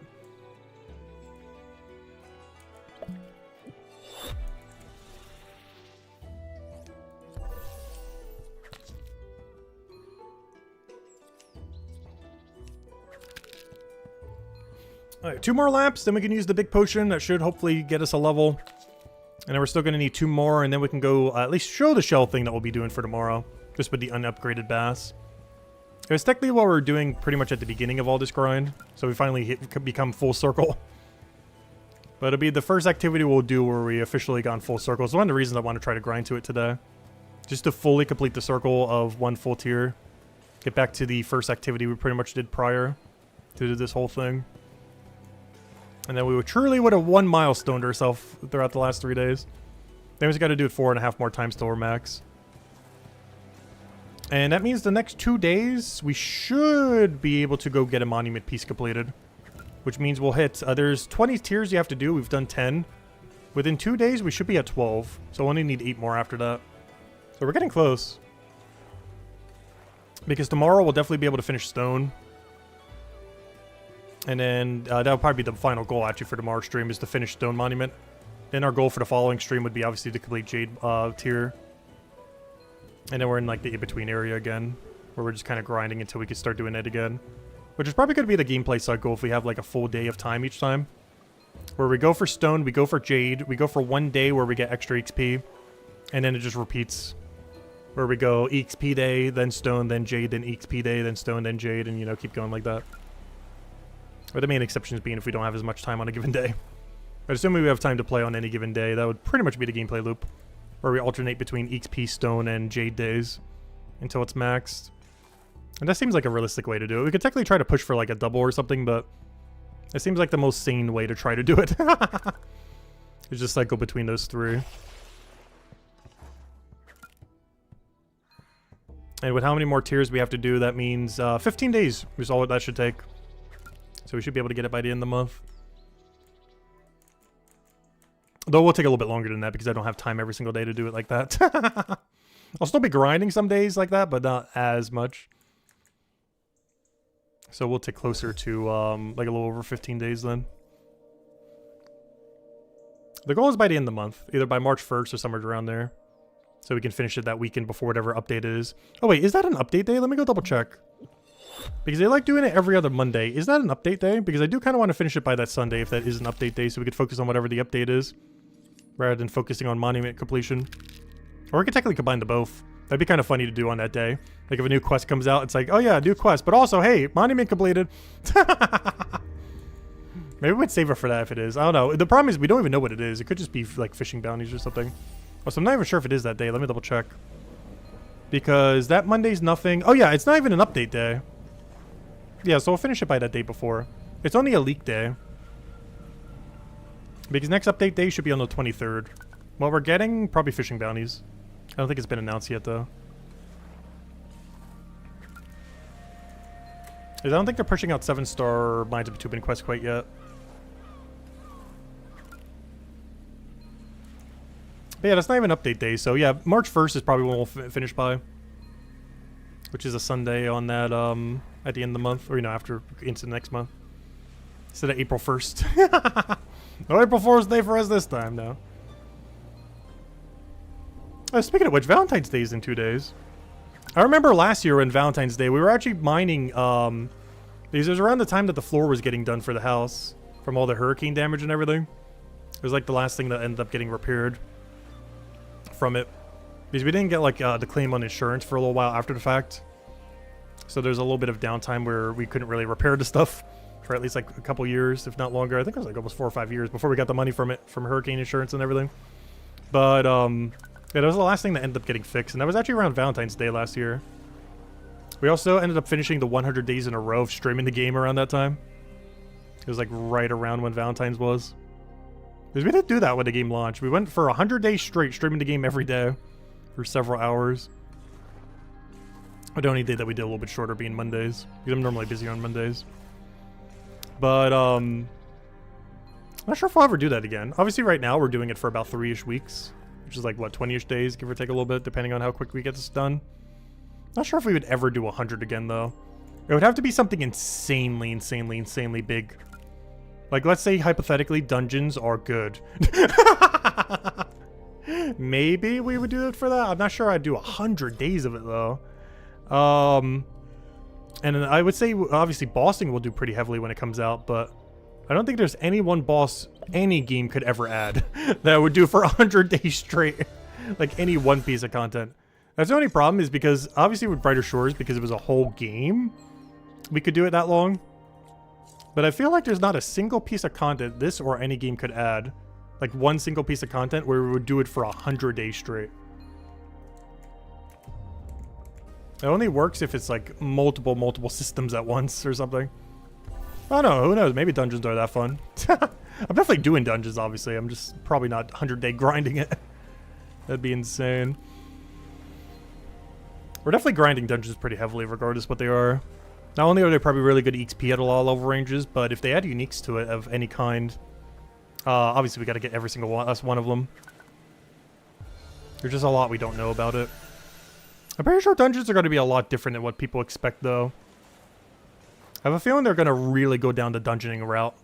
I wonder if they're actually going to have a point system for it, too, where you just get rewards from a shop instead of, you know, getting dropped from a raid kind of system. Because there's a chance they do a point system again instead of a, here's like a rare item kind of system. To basically be as a form of dry protection. The only problem with that is then people will only do the dungeon for what is most optimal. Though in all fairness, everyone would already do that. But then point maxing becomes the only thing that matters. Rather than like speed of dungeon completion or anything else like that.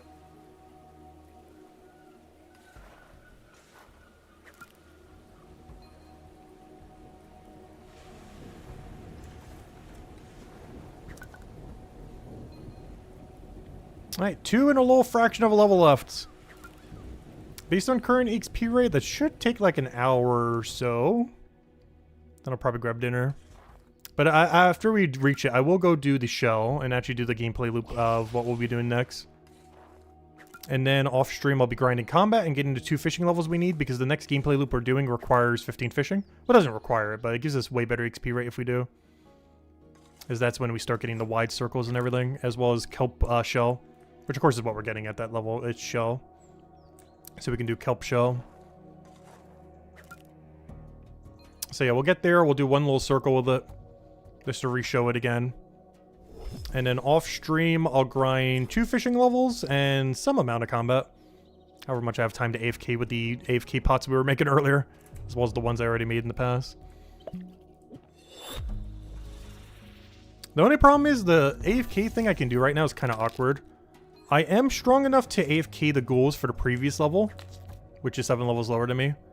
The problem is their spawns are really, really weird.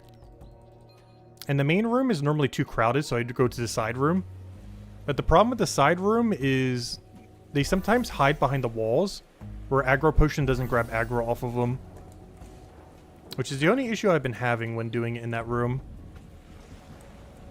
Is they keep getting stuck behind the walls, and they keep loving to walk over there for some reason, getting stuck. And then staying there for like a minute on end with no combat. Which means I might not have a good way of doing it again until Sparring Guard can be AFK'd. I could probably kill Sparring Guards right now, but I could definitely not AFK Sparring Guards right now is the problem. The other problem with them is they're really even. They're like perfectly 100% each. Which is not great. Because ideally we'd want to have like extra drop yield if we can. Like this, like crows are great. And if I can AFK Sparring Guards, I'd be better off just actively doing crows. Because if I'm strong enough to AFK Sparring Guards, I'd get way better value just, you know, directly doing crow then. So we really don't get another good AFK for a long time. Like, honestly, we don't really get it again until we could AFK Goblin Chiefs again. And we are nowhere near that. Like, that's multiple days of AFK off-stream farming. Honestly, that might almost be closer to a week, depending on what else we prioritize. Especially since I want to start pushing Forager a little bit off-stream now that we've done every cycle. The only reason I wasn't before is I didn't want to accidentally skip over anything to show it. But now that we have done every basic gameplay loop other than the slightly different stone cycle we'll be doing later because I'm going to delay it until Hogberries. But aside from that, everything's just going to be the same again. Maybe we'll make some optimizations here and there and everything, but for the most part, it's going to be pretty similar to what we did before. The only difference now is I guess our tools are a little bit shorter cooldown, but that shouldn't really affect too much.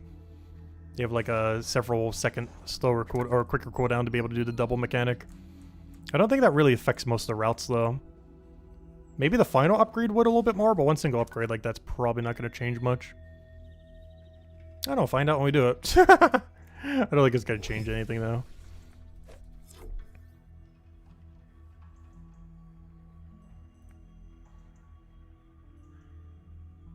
It is something I hope that the dungeons end up affecting. I hope that the dungeons kind of change per tier a little bit. So that there's kind of a little bit more progression there as well. Like, you know, maybe like a Milestone 4 would be different from 5 compared to 6 compared to 7 for whatever the specific room is. We don't really know exactly how that would go down.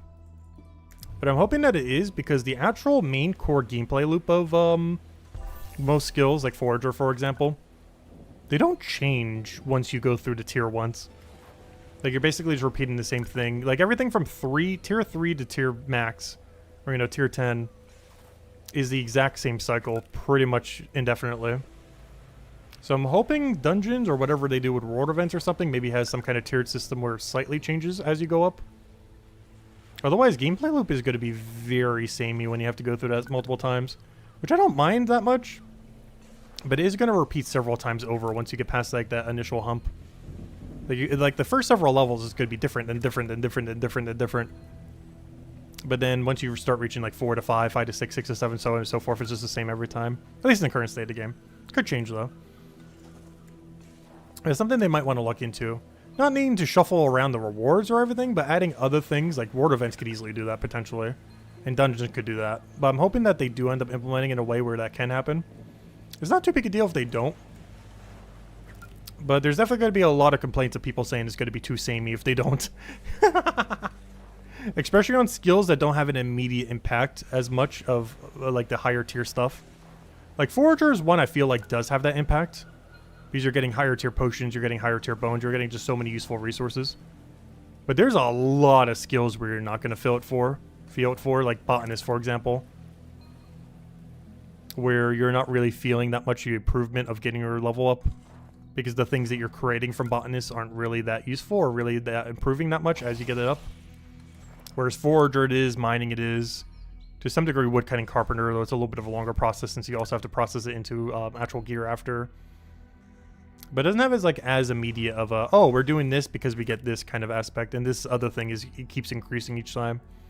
Like we can see that with our potions, we can see it with the bones if we were to actually make it into something. But there's a lot of other skills like Botanist now that the bones have been removed and everything. That isn't really improving much from tier to tier.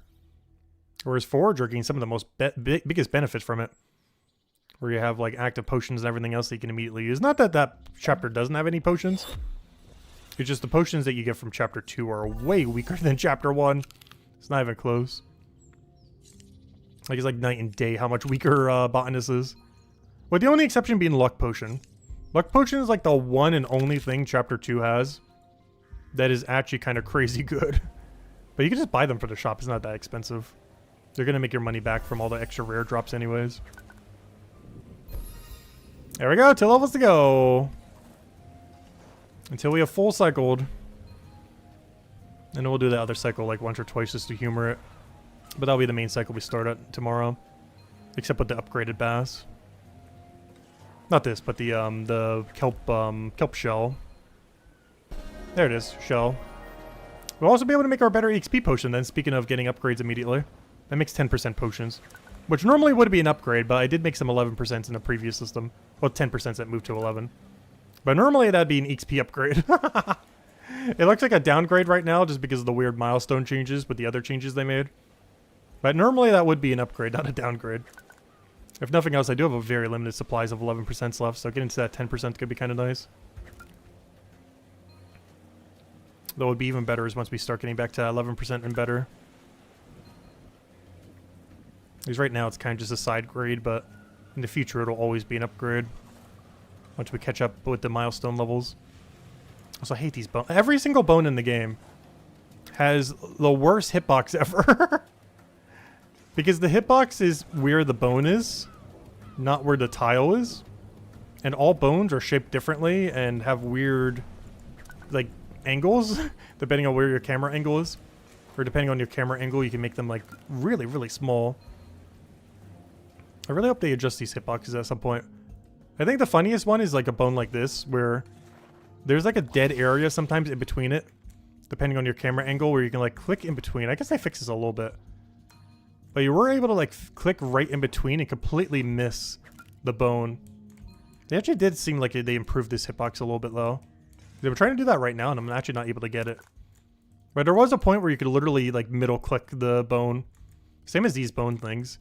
With all the little shards. You could, like, middle-click in between where a shard isn't, and it's like, oh, you walk there instead of take it. They improved some of them, but they could improve them a little more. Like, that hitbox could be way larger than they are for all bones, and it'd be fine. I don't think anyone's going to accidentally misclick them. They're already hard enough to click as is.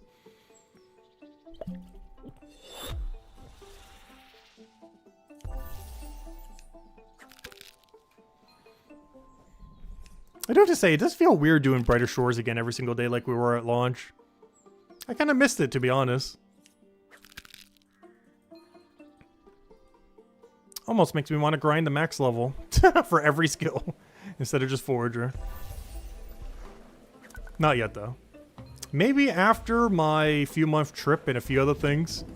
Maybe by, like, November or December of next year. Especially if they've done some pretty mega updates by then, by the 2-year anniversary. Maybe by the 2-year anniversary in November, we would try for the max push. I'm definitely not doing it, like, a day sooner than that. Probably. Unless dungeons are insane. But, probably around then, or whenever they do the dungeon update, we'll see, is when we would start pushing for it. But realistically, it'd be around the 2-year anniversary, I think, of the game. We'd push for max. Not for the 2-year anniversary, but once it starts, you know, we'll start pushing for it. Because I'm pretty sure within 4 to 5 months after the 2-year anniversary, we could max. Because bounties would be in by then, dungeons would be in by then. Well, fingers crossed, hopefully. Hopefully the combat system would be coming in during the duration of that maxing series. So that we could go get, you know, special attacks and skill tree and everything. And use that as our final skill, because combat would probably be, realistically, is going to be our final skill we max. As all the stuff we need for alchemy, I'm going to get out of the way first. Like doing, you know, this chapter plus, doing this chapter in combination with Forager. And then, you know, doing the Mines of Batubin stuff that we need to go do. But then after that, we should pretty much be angled perfectly to go do, have all our alchemy supplies then for maxing. And whatever we don't have, we just offset with money. It's not that big a deal. Especially since quite a few potions profit if you sell it, though I do want to keep most of them.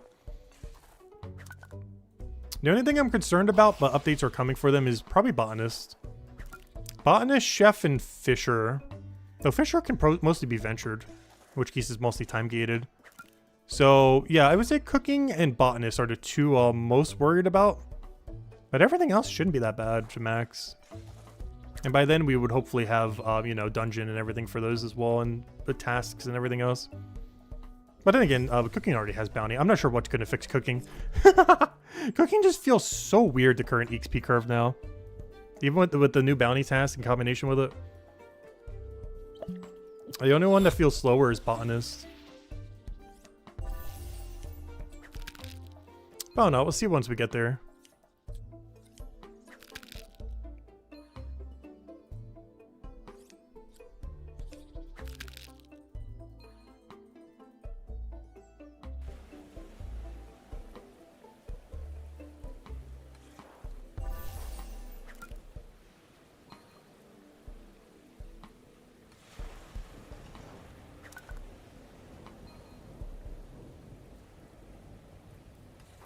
Also, I'm still surprised how strong they made knowledge points with the new system. I was really not expecting knowledge points to give as much value as they have been giving.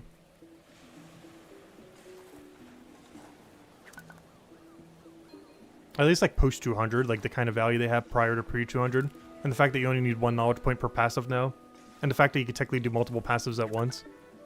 Since technically multiple of them at any given time would have 2 times. Like, how many do I have right now that have 2 times bonus?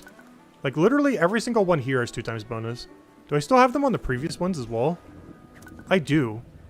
But it's kind of crazy. Wow, we can really see that we full looped. Oh, wait. That means we technically already full looped. Hey, we're done. No, I'm still going to go all the way.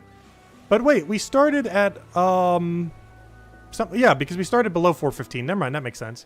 We started at like 414 or something. That's why I wanted to go all the way to that thing. Because based on this, we started lower than 415, because this would have been our most recent one, based on where these numbers are. Which means I started at like 414, 413, somewhere around there. Like something lower than 15. Which means technically we already full looped right now. I do want to go for the shell though, just to fully complete the loop. Like truly fully complete it. But technically right now, I think we're actually already at the level that is full loop. About 1 more hour just to get all the way is fine. Gonna have to just grind anyways. Might as well do it now. But technically we have full loop now. We just haven't moved on to the next activity after that full loop. Which is what I wanted to go for, which is at 15.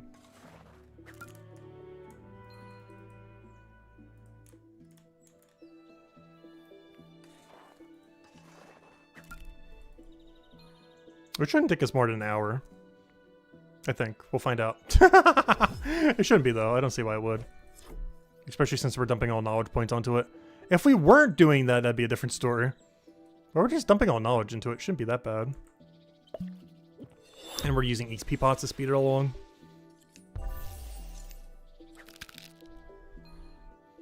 Also, I'm going to have so much of this specific blood nettle. Because I gathered some of this blood nettle before because these were originally the XP pots for the chapter. Oops, I just got 6 hour logged in the other game. Has it been 6 hours already? Wow. Well, technically 3 minutes less, but it's about to be, yeah. It does not feel like it's been 6 hours. Time just goes by so quick. It feels like 3 hours tops. I don't know, when I get into a gameplay loop, I just get like fully invested in it. I'm not sure why. I really like super repetitive tasks like that, as long as you're progressing towards something. Especially when it still has variation throughout. Which this new system does very well, so you don't have to stay like literal days at the same activity. Like you're never gonna have to, even if you have less time to play, you're not really gonna ever have multiple days at the same activity. Like this is like an hour, this is like an hour or two, this is like an hour. Like every single time, if you just have like a few hours to play, you'll easily reach a new activity. The new activity might not be good, but you'll reach a new activity. And the amount of time it takes to get to an actual good activity is a little longer. But there's almost nothing in the game that if you did it for 3 hours, that you wouldn't move on to a new activity. Even some of the bigger gaps in like Leatherworker and such, that is a relatively slow skill, you would still reach a new activity in like 3 hours, especially if you're putting the knowledge into the skill as you're doing it, which generally you would always want to for Leatherworker, because it's a really slow skill in that chapter compared to the other two, especially compared to Merchant.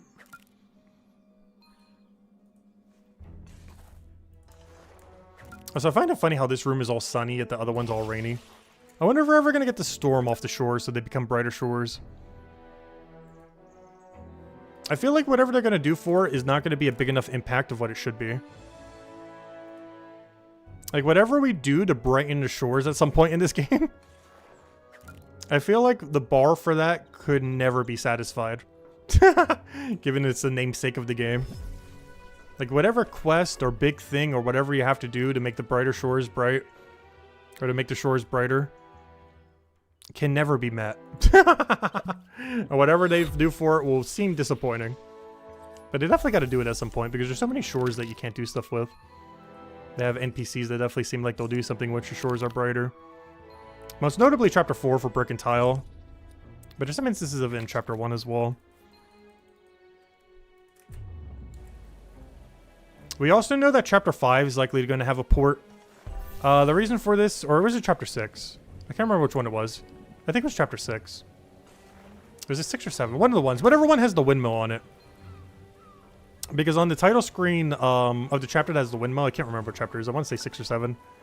But the windmill chapter is by a shoreline. At least according to the thumbnail of the game itself. Because whenever you go to the title screen, it has the windmill island next to, you know, the water. Which I believe was either chapter 6 or 7. Either 6 or 7 has a giant windmill in it. Based on images that have been from the game, as well as the title screen itself. Which is also right on the water, so it probably has a shoreline similar to 1 and 4. Whatever chapter that was with the big windmill. Which I wonder if that one will add farming. To some degree, I feel like farming and botanist are kind of the same thing.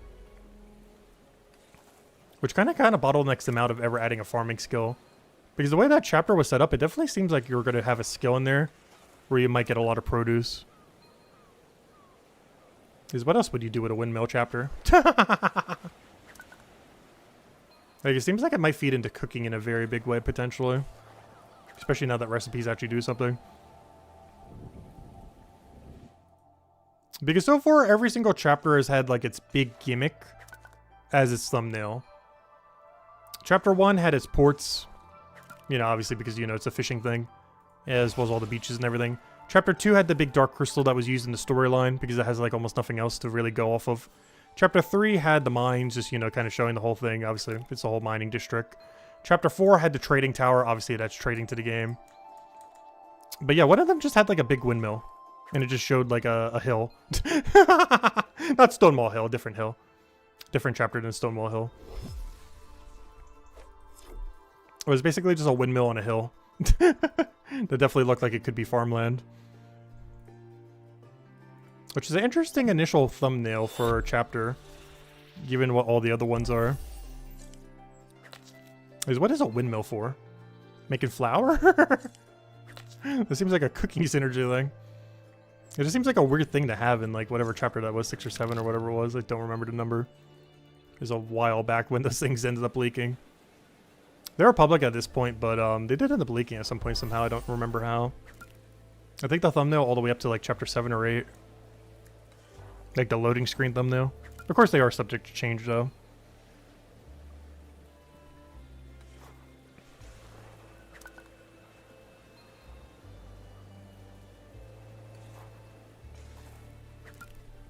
I'm not sure what I'm going to start titling the rest of these streams now that we've cycled through everything once. Other than the Valentine's Day stream, obviously that one will be easy. We'll figure out some kind of name for them. I guess tomorrow will be the first reset of the tier. Then the following day will be Valentine's. Then from there, I'm not sure what I'm going to start naming them.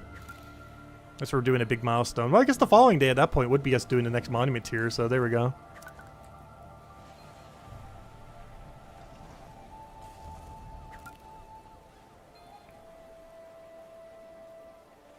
So bad at naming things.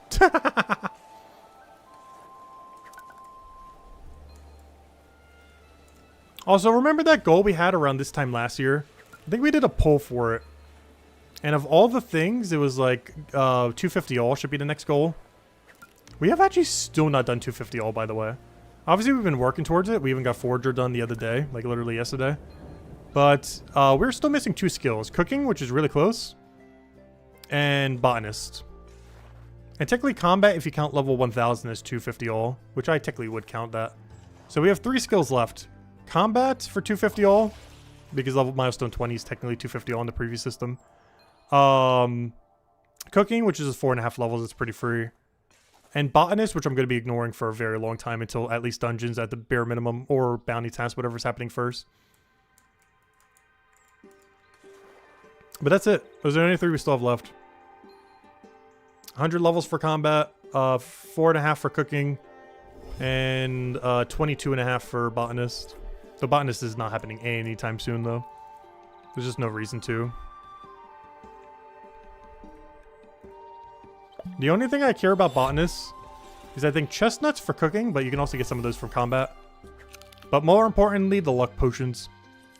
That's like the only thing we care about, is the Luck Potion from Clover and Sage. Which, oddly enough, that is what we get at Milestone 5. So if we were to get 250 all, exactly at 250 all is when we start getting the supplies from that chapter. So go figure. That's exactly when we start getting Clover and the Sage to go make the Luck Potions with. That's kind of weird. Some skills actually start with their strongest thing after Milestone 2. I'm not sure why they did it that way.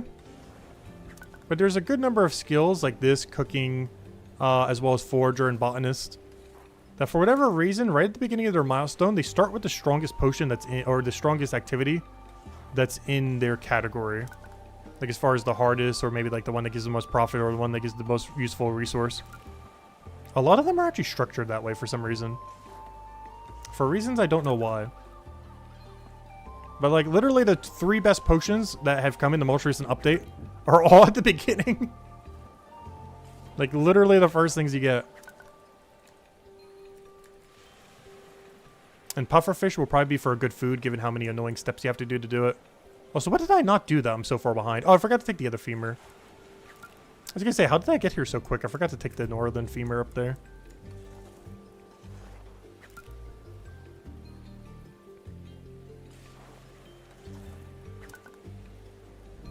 Alright, level 1.5 to go. Technically less by the time I get this double knowledge in on next route. We should be able to make it next lap. Maybe we'll wait just one more just in case. Because I thought that the other time too, and it's like, nope, you're slightly short, like 1% short. Same thing might happen again, honestly. Especially since I missed the femur there. We're going to be like 2% short now.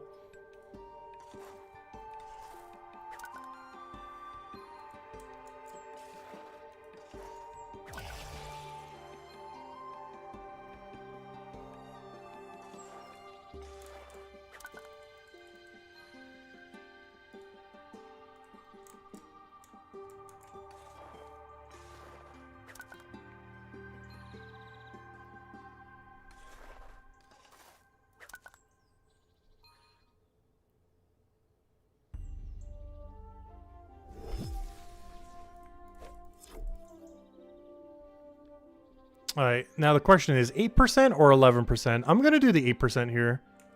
If we overkill knowledge a little, it's not that big a deal. I'd rather claim the extra 3% on the 2 knowledge points. Even if we have to waste a small amount of knowledge percent. Which, oddly enough, basically just cancel each other out to the point that it does nothing, but still. It feels like it does more. Bigger number good. I don't want to use those on an 8%. I gotta get that big, nice XP number. It's the little bit of dopamine we have is the double knowledge point that keeps rolling in. The main thing keeping us rolling is that double knowledge point every time. Which, for my sanity, every skill going forward other than combat, we will be dumping knowledge into it while we do it. I mentioned this the other day too. But we need that dopamine hit. We need like that big just juice XP that we keep getting every single time we get a double knowledge point. And use like a single really hefty XP pot for. And it's going to be even more insane once we finally get around to alchemy higher. When we start getting like 13, 14% potions. Because then the number's even bigger. Only a few percent bigger, but it's bigger. It'd be the same difference between this 8% and 11%. I'm not even bothering with this 8%. Imagine when we have 14%, we don't even need to bother with this. It'll be the same difference. It'll be a while before we get there, but we will get there. It's one of the reasons why alchemy is pretty useful early on. As you do want to have those EXP pots operational before you get into a lot of other stuff. This is pretty important to have. Like, you can definitely max everything in the game without, you know, saving alchemy somewhat for last. But it's pretty high priority to get relatively early. It just assists you in so many skills. Fear potions for some gathering skills. Aggression potions for combat. Luck potions for combat. All the boost potions for combat. All the XP potions for literally everything. There's so many good benefits. Even has dungeon benefits when those come in. Which is applicable to every skill in the game. Which is also a buff to every skill similar to XP pots. Which I didn't really think about until just now. But yeah, those dungeon potions assist every skill in the game. There's not a single skill that does not get boosted by it. As every skill is associated to dungeons in one way or another. Meaning every skill would benefit from higher rare rooms in dungeons. What exactly that does, who knows, but it would benefit every skill in the game, the dungeon potions. Unfortunately, you get the potion from Chapter 5, so we have to buy it from the shop. Since obviously Chapter 5 is not out yet, and won't be for a very long time. There we go, nice big XP drops. A level and a half to go. I think we're like 3 or 4 knowledge points away. Probably 4.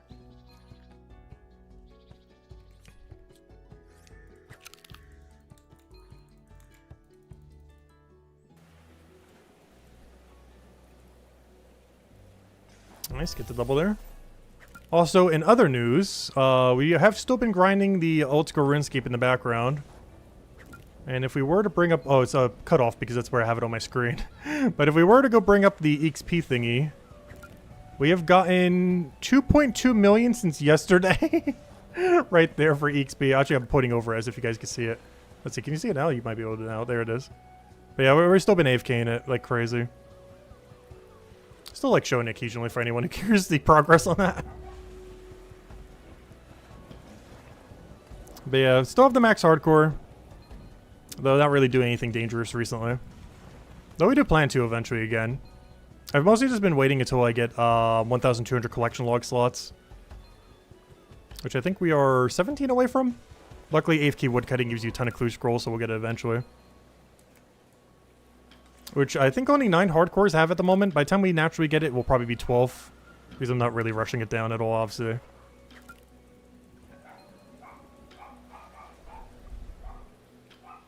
And then we can kill the hardcore. No. I wonder if this game ever would add a hardcore mode. Obviously, there's nothing to use hardcore for in this current state of the game.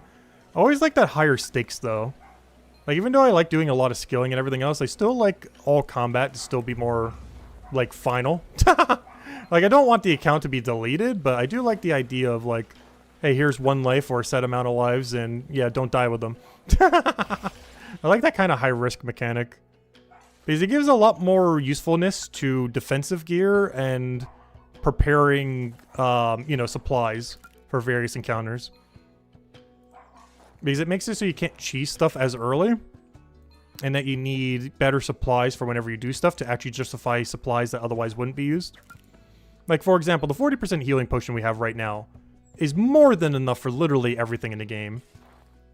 But, you know, if you're playing on, like, a hardcore account in this game once there's actually bosses and everything, like, you're gonna want that high-tier healing potion. Even if it's not needed over 40%, you'd still want it. There's just extra benefit you can get before you even enter combat that you'd want to have for combat.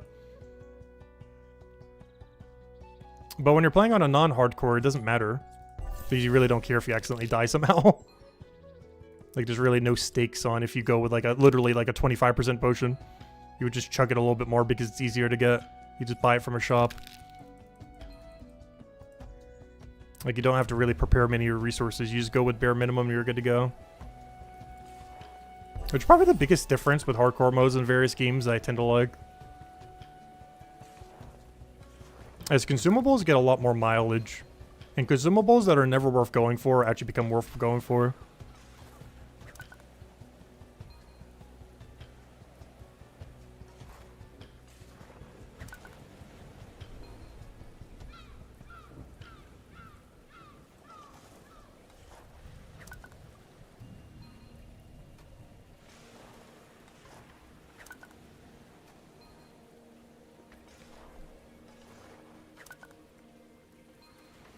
That reminds me, when is the 40 cutoff? Because that's actually a really big bonus compared to where it drops off from. Because it starts to only go by 2%, but everything prior goes by 5%. So it is actually really, really important to have level 160 alchemy. As 160 alchemy is the last like really big jump for HP healing for the potion. Every potion beyond this gains a very small benefit. But up to 160 is a massive benefit for this particular potion. Every other potion kind of is more linear as far as how much it improves. But healing potion going up by 5% all the way up to that level is kind of huge. I think the boost potions do the same where they go up by 10s and then they start going up by 5s. Yeah. So it's not the only potion. Combat potions are the same way. So basically all the ones almost kind of associated with combats. Where every single time the healing potion is going up by 5, but then it starts going up by 2. And in the case of the combat potions, it's going up by 10s every single time up to that level range. But then it starts going up by 5s. But it seems like that milestone level is where you gain a good majority of the benefit. Which makes sense, because the way that they scaled the game, and pretty much since day 1, is they've always kind of mentioned that level 200 all is max level, aka milestone 4 all. And that kind of gives more towards it as well. Because you start to get a way less mileage out of every level that you get beyond that point. And you can see that in so many of the leveling systems here. You're gaining like half as much of a benefit from every level beyond that point. So that kind of checks out. Because they've mentioned that since day 1. Or not necessarily day 1, but pretty early on. That 200 all, or in this case, Force Milestone all, is effectively max level, and everything beyond that, you know, you'll gain a little bit of benefit, but it's not as impactful as the first 4. And this new milestone system, now that I'm looking at it a little bit more, it's not seem to be scaled based on that too. Because not only do you get every activity by tier 3, you know, milestone 3, which would be, you know, by the end of by the time you get to milestone 4, you'd, you know, been through all of them. But also potions and similar things like that, and potentially even food, seem to scale like that too. It's one of the reasons why I'm still banking all my tier 4 food. Because most of the benefit of whatever these do, you probably get up to tier 4. And then everything tier 5 and onwards is probably a really small benefit rather than a big benefit. Which is why I've still been banking all my tier 4 stuff. As this is probably the final tier before it starts having diminishing return. So if any of these are actually useful, then this is around the point where they're going to start getting diminishing return, is after this point. But they would still be getting their full value up to that point. But like tier 1, 2, and 3 you probably wouldn't want to keep if you're at that range. You'd probably just sell them for the money. As they're very likely to still be before that curve. Because even though there's not a big XP curve anymore at 200, there's still a good big power curve in the game at that point. Where you get most of your benefits by 200 all. Like most of the power that you'll get and everything beyond that is like really incremental small stuff. So even though there's not a big XP curve there anymore, the remnants of it is still there in a sense. Where yeah, the XP jump isn't there, but the power jump still is. Or at least the power fall off where you start getting so much less benefit beyond that. Where you're still benefiting beyond that, but it's, you know, smaller. So it doesn't punish people who only play like a small amount. Because for most people, realistically, 200 all is max. You'd have access to every dungeon, you would have access to every bounty, you'd have access to all the potions at a pretty strong effect that start to fall off a cliff afterwards. You know, stuff like that. As far as like all the benefits. And it seems to be the design they're kind of going for. Where you can go higher, but 200 is enough to properly engage every piece of content in the game. Which is what these potions are, these healing potions. These are the 200 ones. Like 40%, perfectly fine. Like you don't need 42, 44, anything like that. They would help, but 40% is all you really need, as long as you have Beast 40. Like if there was ever like dungeon requirements, this would be the requirement, is the 40%. Like no one would really expect you to bring like a, you know, 48% or something. Alright, oh, we'll go for that, go for that, go for that. What was the highest again? I think it was like 50. Or was it 52? Yeah, you get a half heal right before and then you get the 52 for the extra bit. Which seems like a really weird number to end on. But it's because they only had 2% after every tier beyond beyond that cutoff I was just talking about. Because it goes up by 5% all the way up to the base tier. By that 200 range. But then after that it only gives up 2% per tier up to 52% then. Which is why it ends at a weird number. They could have technically made the last two go 1%, but I guess they didn't want to cut it off that weirdly. It was either make the final two go up by 1% or make it so the final potion is a weird 52%. And he decided to make it 52%, which is kind of better, I guess. You get 2% more heal. It just feels like a really weird number to have, though. Like, if the final one was 50%, it's like, oh yeah, it's a half heal. But now the final potion is like, oh yeah, it's a half heal plus 2%. Like, how do you even say that number? Obviously, you can say 52%. But it's basically just like a half heal plus.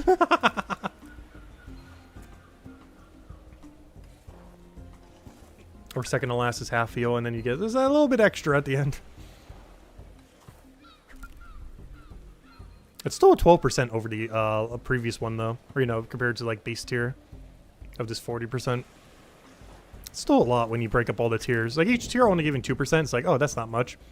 But then you combine them all together and reach max level.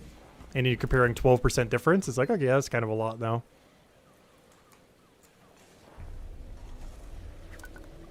Alright, we're almost at the final level.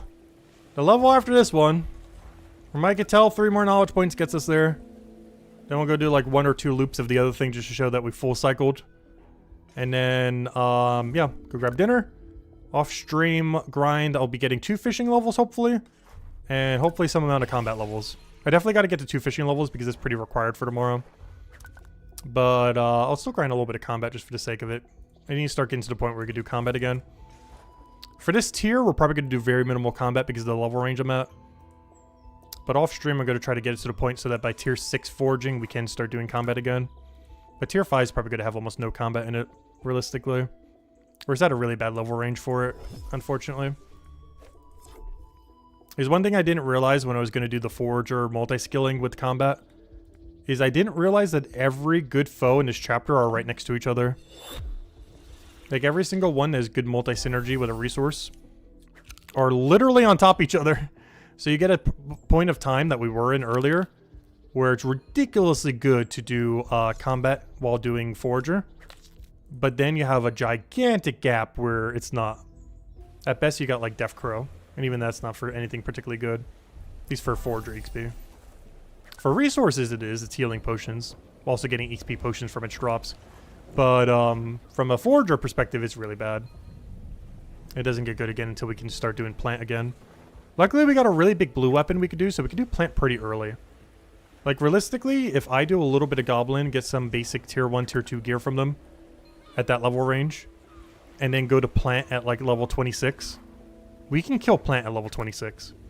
I might need to upgrade to a better blue weapon, but we can legitimately kill plant at 26. Or 25, like this big frost shield that we end up getting from the drop. Who knows, maybe they'll drop it again. But if we make some kind of weapon similar to this for that, we should be fine. And kill them like 5-6 levels early with a weapon like this. That should be doable. Armor provided. We still have to have armor that isn't complete trash. But assuming it's not, yeah, we should be fine. As long as our armor is not like way under tiered.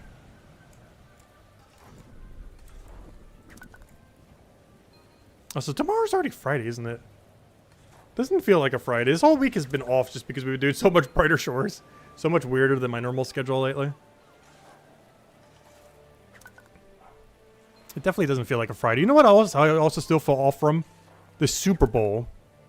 Because I ate so much and almost went into food coma after. You know, jokingly, not literally. But I definitely ate way too much for Super Bowl. And I also kind of set off my sleep schedule too. It's probably the other reason why I feel so off this week. Super Bowl kind of threw like the biggest wrench in it, more so than what we're doing now. Super Bowl was the big one that ended up doing it.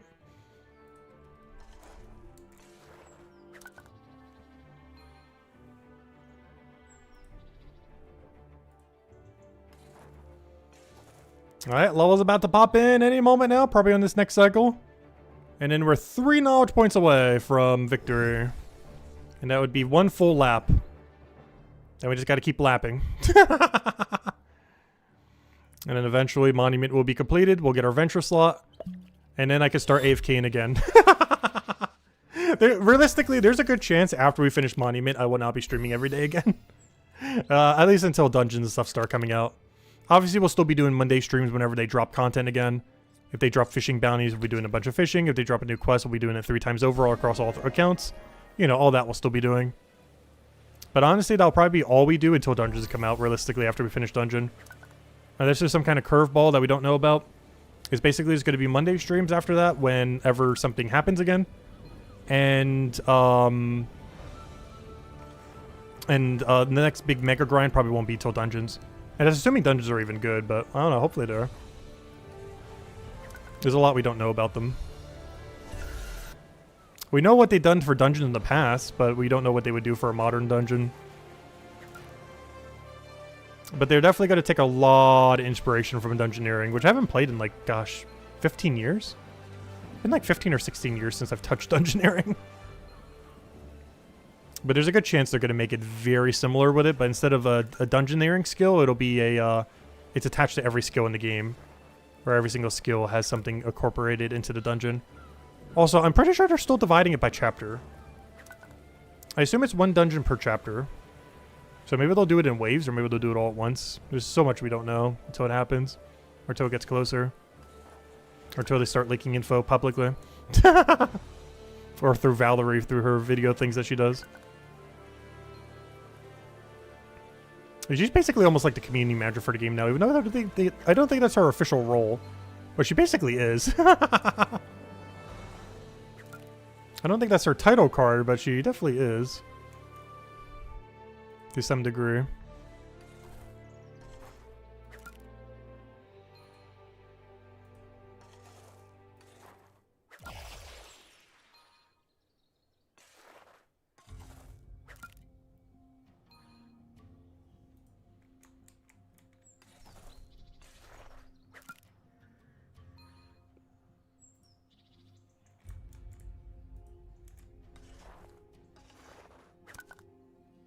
How long does building monument take in hours? That is a good question. I do not have the answer for. But we can kind of guesstimate it, assuming the earlier levels are scaled similar to the later levels. So we can kind of figure out the math on that. Because we're gaining roughly 2-point-something levels per hour. Which means even if we just assume 2 levels an hour, which is a little bit quicker than that, it would be about 250 hours. Depending on how upgraded your tools are and everything, and how efficient you do pathing and just everything like that, it could be a bit lower. But I would say 250 hours is roughly how long it takes in the current state of the game. 250 hours. If you were to do it from literally 0 to max. If you were to do it like from absolute 0. But we were already half done, so it's only like 125-ish hours, give or take a little. But somewhere's around there. It's hard to get the exact number because I don't know the new XP curve. And there's other factors that can change it, like your XP potions, how upgraded your tools are. Because all mine are just upgrade to level 25. You could be higher or lower. A lot of people might only do it to level 10 or something similar. Which isn't that much worse than 25, but is like 6% worse, I think. As far as extra benefit. And some people might do even higher. They might do it to level 50. Which I think is like another 5% over what we're doing now or something. There's more hours than you have in the game. Oh yeah, it's a really long grind. I mentioned earlier on in the game, it's why I didn't bother doing it in like the first few months. Because in the previous state of the game, I knew for sure it would take over a month to go do. And even in this new format, it's still going to take me a couple weeks, but how much spare time I have over the next couple of weeks. But realistically, about 125 hours total, roughly, give or take a little bit. 250 total. You only have 2 den right now? Yeah. It's a really long grind. It is a pretty high priority grind, though, just because of how strong a new venture slot is. The main benefit of a new venture slot is if you play pretty minimally, it basically gives you 50% more XP from your ventures in a sense, because you get to throw a third one in there. Which adds up to be a lot of free XP over time. Like, if you were to break it down per year, it is somewhere around, assuming you keep up with your ventures every single day to reset them once or twice a day. Which currently I just do the 23-hour one, so I can reset them only once a day. So it doesn't take as much time. But now that we're actively playing, I probably should have done the quicker ones. But anyways, long story short, how many levels would that be? I want to say it's like 10 to 30 levels a year or something. In just free levels for just like a minute a day, not even, to go do whatever the extra venture is. But it's somewhere around 30 to 60 levels a year or something. It's hard to break down because I forget what it comes out to. It also depends what kind of XP pot you use on them. But it's roughly 30 to 60 levels a year for free, basically. Also getting whatever benefit that venture is giving you as supplies that you can use. So it's not bad. It's several dozen levels, or it's at least a couple dozen levels a year. for almost no time while giving you whatever extra reward. So if you're playing passively over time, it adds up to a lot of extra value. Even though the monument grind's really long. But in the long term, it's worth the grind. If you're going to get 500 forager at some point anyways. But yes, it is a very long grind. It's the longest single grind in the game that isn't getting a 500, but it basically is getting a 500 in a sense. Like, the only grind longer is max combat. Is literally the only grind longer in the game. That are some specific 500s, I guess, technically. But the only grind, like, definitively longer is max combat. Which is, like, 4 times longer than that. It's like 1,000 hours or something, if not longer. It's really long.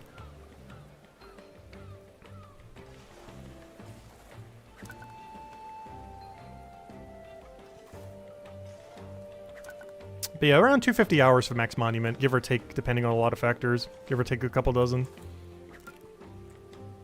But with how much we've done so far, we only have to do like another 100 something hours, like 105, 110. So that's not that bad. We could easily get that done over the next few weeks.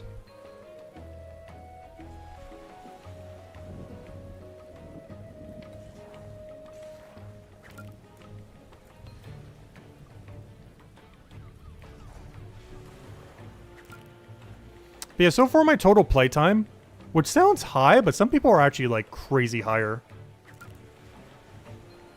But my total playtime is only like 2,200 right now. Only. But, you know, some people are at like 5,000 or something. But we're currently at 2,200 because we haven't played too much in the last like 6 or 7 months.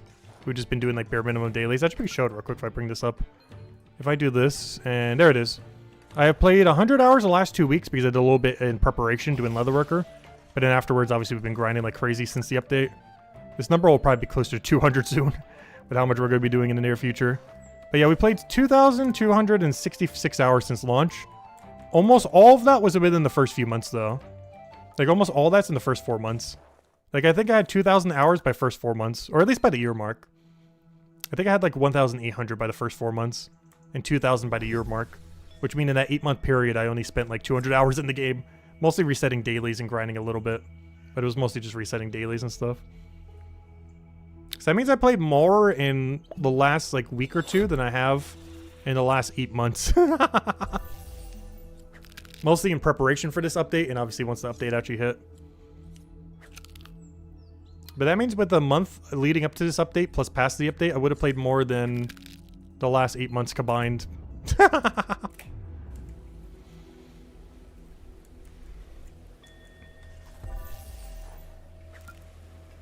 But we've still been playing every day. It's just all the time in the past was just like resetting dailies, resetting ventures.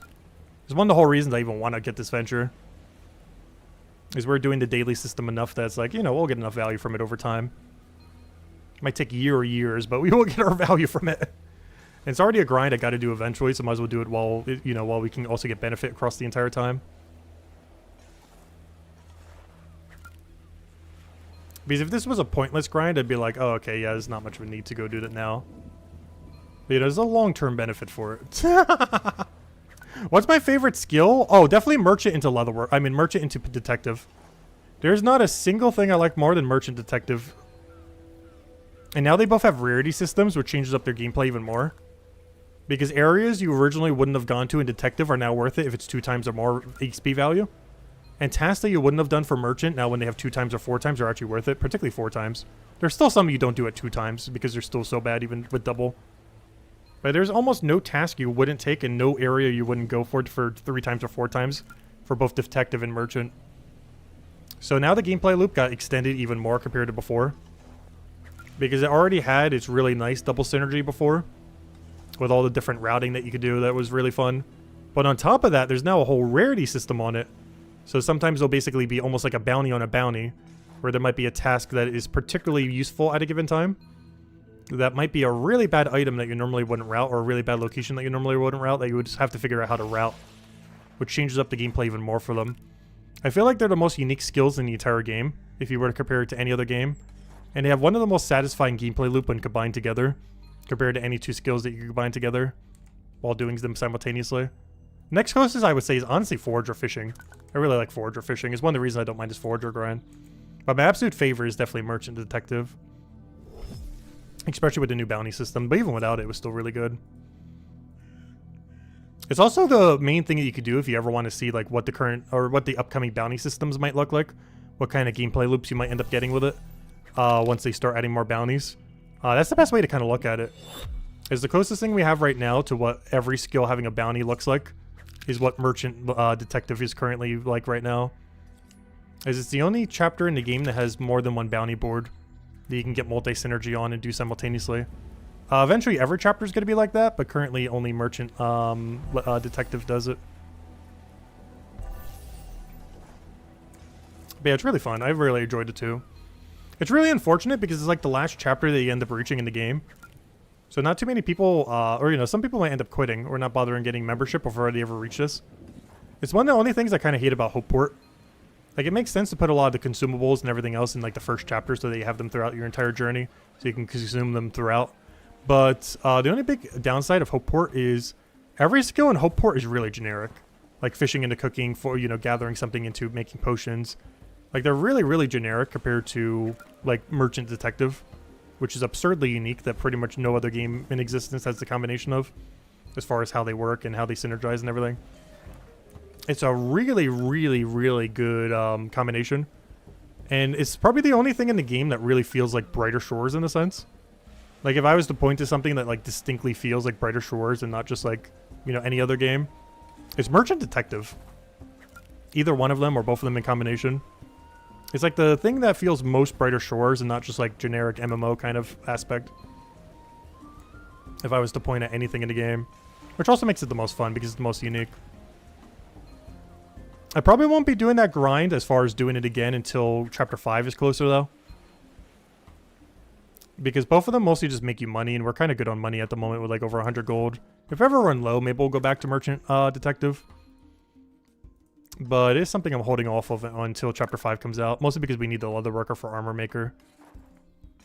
And we need the discounts for Merchant to do it. And if I'm doing Merchant, I might as well do Detective with it. Get them both done at once. Because they have really good synergy together. Kind of like how Forge or Fishing has really good synergy together. Oops, I forgot the femur again. Luckily there's a spear bone here. It's like they put this spear bone here just for me for when I forget. Thank you, spear bone. Yeah, I like the routing that this area has. I sometimes feel like they do stuff really randomly. But then you see some designs that they do with like Merchant Detective and just where they put some of these forager spots. It's like, oh, they thought this through. They definitely thought this through.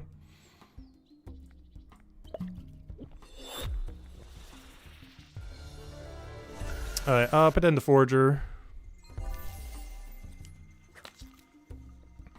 Alright, half a level to go. One more knowledge point after this one and we should be good. And then we would have officially full circled over the course of 3 days. Now we just got to do that 4.5 more times. But I will, now that we've full cycled and have done everything at least once, I will start doing forager grind off stream. Though I do need to do 2 fishing levels today, so we might not be able to get as much today off stream for forager. But you might randomly see jumps of as high as like 10 levels off stream sometimes. Especially if we're not streaming that much on a given day. Like Mondays or upcoming Tuesday. Or whatever weekend I'm going to go do the things I need to go get done. It might be this weekend, I'm not sure yet. But, yeah, there will be jumps. And honestly, I think the stuff I need to get done, I might do this weekend. Do like a little bit of shorter Valentine's Day stream and just do it for like an hour, a few hours or whatever. And get the other work I need to get done this weekend. Same as Sunday.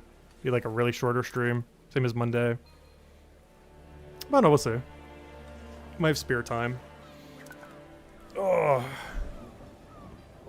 But don't be surprised if you see like a plus 10 level jump between some streams going forward. It probably won't happen between today and tomorrow, but it is going to happen here and there. Since at this point we are getting to the repeat everything forever cycle of it. So some of that will be done off stream. But we'll try to stream as much of the grind we can.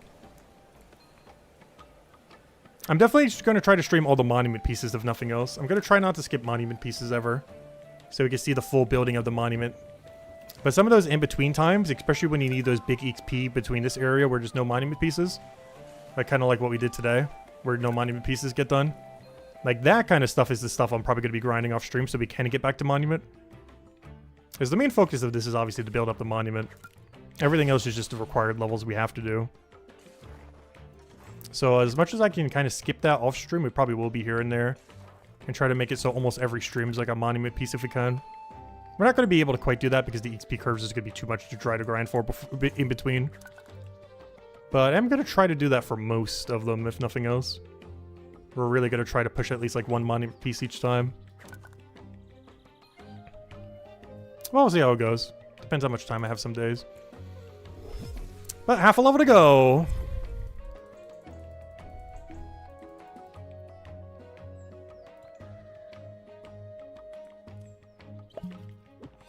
So we got Cinnamon Toast Crunch over here. I was wondering what that in-between word was, and it's like, yeah, it's toast.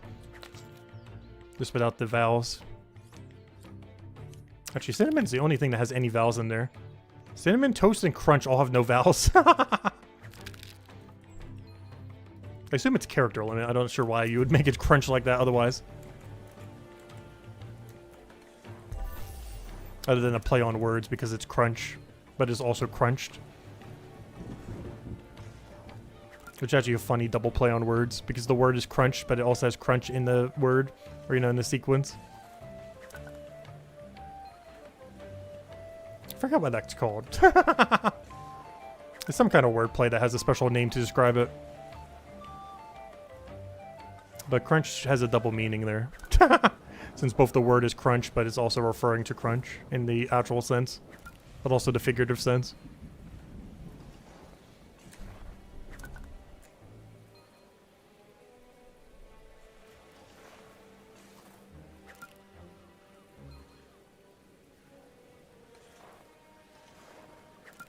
Which reminds me, I haven't had cereal in ages. I can't remember the last time I've had any type of cereal. I think it's legitimately been like 3 years. Because normally when it comes to breakfast food, I've always liked omelets. I used to have chickens back in the day. So I definitely prefer eggs over like almost any breakfast food. And even though I don't have chickens now, definitely still prefer eggs. Just kind of made it a habit. Like, I feel like 7 out of 8, 8 out of 10, somewhere around there. Like, at least like 8 out of 10 times I feel like if I'm going for breakfast food, if I'm even going to bother eating breakfast at all, it's going to be something egg-based. Either French toast, omelet, just, you know, just boiling up some eggs, anything with it. It's generally eggs. Eggs, eggs, eggs, and eggs. And normally I try to stay away from bread too these days, so I normally don't even have it with like French toast or anything. It's literally just egg. And normally I just scramble it, which is the easiest way to do it. I can't be bothered to make it not look nice all nice and neat. If I was like cooking for someone, I probably would. But I just make like the most messiest scrambled egg. I just throw every ingredient, spare ingredient I have. If I have spare onions, if I have mushrooms, if I have broccoli, whatever else. Just toss literally everything in there. That's one nice thing about omelets.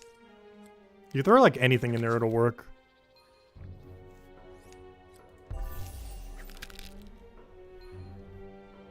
It's really good for spare ingredients if you had something spare. Like if you go for burgers, but you have like spare red onion, you can just throw red onion in there. It doesn't even matter. Just whatever you have that you don't need, that might expire soon or whatever, just put it in the omelet. And you're good to go. The everything omelet.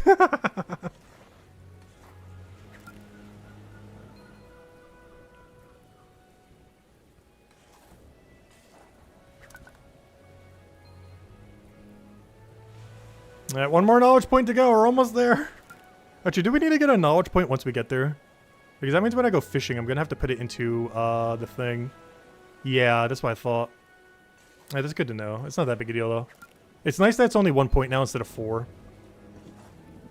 Because you no longer get walled off like crazy by knowledge point requirement. Which reminds me, am I still ahead on combat? Because if I'm not mistaken, I have way more knowledge points than I need for combat still. I have 169 knowledge points, nice. How many knowledge points do I need for each new activity? It's not telling me. It's telling me what level, but it doesn't tell me how many knowledge points I need. Because I'm pretty sure we are still like miles ahead on combat. Because before each one... Oh, no, probably not. You know why? I forgot. They got refunded as knowledge potions, so maybe I'm not actually. I might not actually be ahead. Because I think that's what all the refunded knowledge points were, or knowledge potions were. Is they were refunded based on how many knowledge points you otherwise would have been missing. I'm not sure how many you got per knowledge point missing, but it was some amount. And those knowledge potions were basically to make up for the fact that they basically got deleted. Just to catch everyone up to where they should be. Because I think some people were complaining too much that they were kind of far behind in some skills, even though we're always ahead every single time. Just because of how we leveled some stuff. But I think they did that to kind of combat all the people who were behind. And to just refund everyone who was ahead with knowledge potions. Which I still haven't consumed a single one. Mostly because I'm saving them all for merchant, I think. Even though Forager is pretty good for knowledge rate, it is still not as good as merchant. I don't think anything will ever be as good as merchant. So I'm pretty sure I'm saving them only for the merchant grind only. And we'll just drink the XP pot and merchant and the knowledge potion whenever we do those. Might even throw some detective in there, though detective is a little bit worse for knowledge. That's the only bad thing about doing merchant detective. While it does give you a decent amount of detective XP, it is worse knowledge per hour than doing merchant only. Merchant only still just eclipses everything in the game if you do it really efficiently. As detective has some downtimes that makes it not as good. Because I believe most investigations only give you like 10-ish% knowledge, which is as much as you get for like a full turn-in for merchant. Yet it requires you to go to like 4 different locations. So its knowledge rate is not that good. Its XP rate for detective is great, but its knowledge rate per hour is kind of bad. It's not the worst thing in the game, but it's nowhere near as good as merchant. It's a lot more balanced. It's almost like 3-4-ish per hour or something. Compared to merchant that is easily like 5 or 6.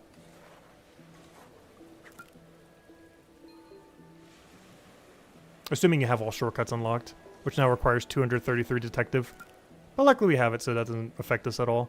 It affects my alt account, so they can't really do merchant anymore, unfortunately. But their main AFK is doing the raid dens anyway, so it kind of works out. And then they'll just do the raid den until they can do all the shortcuts again. Plus it's AFK, so I don't need to worry about it, and I can just do other things while I'm doing it.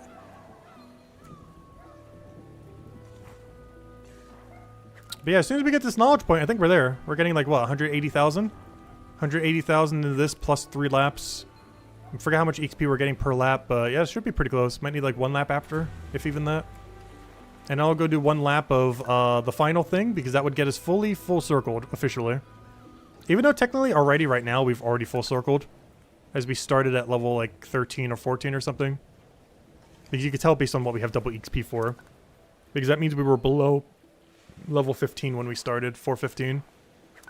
So we are already fully lapped at this point. I just want to get it to the actual next activity.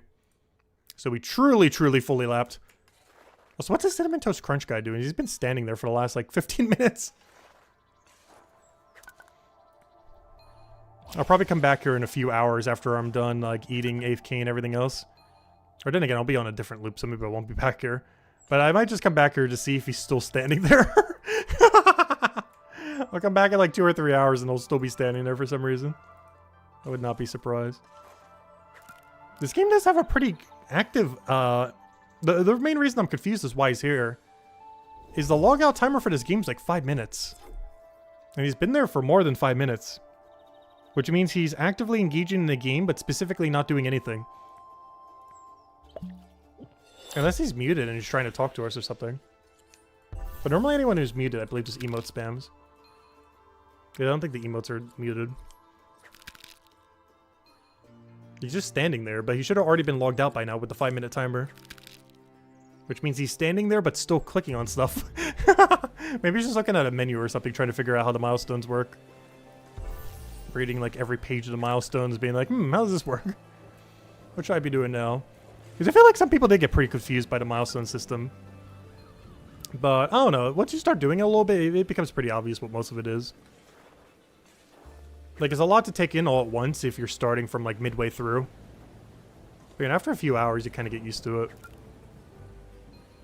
Though, of course, everyone with the beta kind of already had a head start, anyone who tried it. It was a public beta, though, so anyone could have done it. But, anyone who did try the beta did, you know, we got to see it, like, ahead of time and everything. But it was open beta, so it's not like we had early access to it that no one else could do. But it was, like, opt-in, so you did have to, you know, like, put in the code and everything. I wish they would make it more obvious. Like, how you opt into it and everything. Because I don't even think they did an announcement on Steam at all about it. I had to go find it in, like, a random Discord server before Valerie's video. Because Valerie's video ended up mentioning it, but, if you wanted to get access to it before that, the only public place was, like, some random Discord servers where the code was posted. Like, there was, like, almost no really good public place where the devs themselves posted it. Which I'm kind of surprised, because they did that last time, but they didn't this time. Though I guess they technically don't have a community manager anymore since they fired the other one, so maybe that's why. That's a community manager that they don't have anymore's role.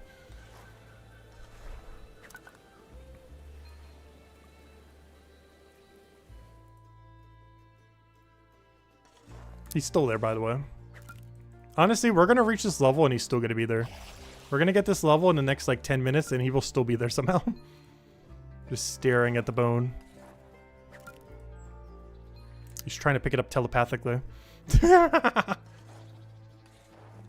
Maybe he's repairing his armor by picking the bones off the ground and putting it right on his armor and duct taping them straight on. I still find it funny how the first few levels of Bone Right looks gear-wise. I can never unsee that it's basically just duct taped bones onto the thing. Like, yeah, it's leather straps and everything. It's not actually duct tape, but you know. Like, tell me this armor isn't just duct taped bones. Just everywhere around it. Like, the higher level armor does start to look good. But gosh, I can't say the same for the lower level tiers. I'm not sure if they're ever going to change that. Like, obviously lower level tiers are supposed to look worse. But they really took that to heart for Guardian armor. Because I don't think there's any armor in the game that has, like, as big of a difference between tier 1 and final tier. Cryonite's probably the one that looks the most similar, but does get more elaborate. Hammer Mage has quite a bit of an improvement, but their lower tier already looks kind of decent too. But Guardian's earlier tiers look so bad. By design, obviously. But then gets actually really good by the end. But it doesn't get there to like the 4th tier or something. Which reminds me, that's another reason why I want to go get Milestone 20 for combat. We only need 50 more levels. And I believe, unless they changed the system in the most recent Milestone patch, which I actually have no clue if they did or didn't. But we should be able to cosmetically get the highest tier of all of our weapons and gear appearance by that level. So we can start looking really clean with the maxed out Cryonite stuff in 50 more combat levels. It's one of the reasons I really want to push for that while doing the Forger grind and everything. It's not just for the benefit of being able to multi-skill it with Forger, but also it's for the benefit of we get the final tier of appearance for Cryonite. Something we have actually never had at any point in this game. Is even when the combat was divided earlier, we never had a high enough combat level in any zone to have it. But in 50 more combat levels, we'll have it. And a little bit more because we'll need to actually get the gear drops. But a little after combat level 20 and 50 levels, we'll be there. Yep, I got a knowledge point. Should I go up and down? I think we're in striking distance to get it done on this lap. So I'm going to use an 11% this cycle. Something I probably shouldn't be wasting, but we've done this cycle enough that I'm just going to be done with it. And then we'll go do the first time bonus on the other thing. Actually, we could do partially through this and then do the one-time bonus on the other thing if we want to. Ooh. Actually, how much XP do we need? I could just go head over there and do the one loop right now. I would need a little bit more XP than that. Oh no, I can get it while we're cycling though. Yeah, I'm gonna do it. We'll get it while we're cycling. I'm gonna use the 11% right now. And then as we're cycling through, we'll end up getting it. And we'll just walk right over there. Alright, let's go get it. Final level. Officially full cycle to the whole milestone. Starting from like 411 or whatever we're at, 412, 413, all the way now to 5. And the only reason I went all the way to 15 is so we could get to the true next object. In this case, we started at Shell and now we're ending at Shell. But yeah, that would officially be one full milestone completed. Oh yeah, these guys look different because they got upgraded. Oh, while I'm here, let me grab some pondweed. Actually do need a little bit more pondweed if I want some more AFK potions later. It's the main thing bottlenecking me compared to my 1.5 billion bell plants. I'm gonna grab some while I'm here. I might even start incorporating it into Big Circle. Just so I can have some more of them. The only problem with this area is it's really bad to jump in and out of. Because you're moving so slowly. And you have to go through like a double jump to get there.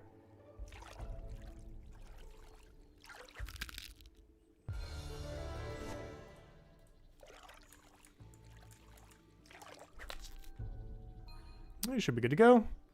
Go store all this. Then we'll go use the XP pot, and we'll start it right at Kelp.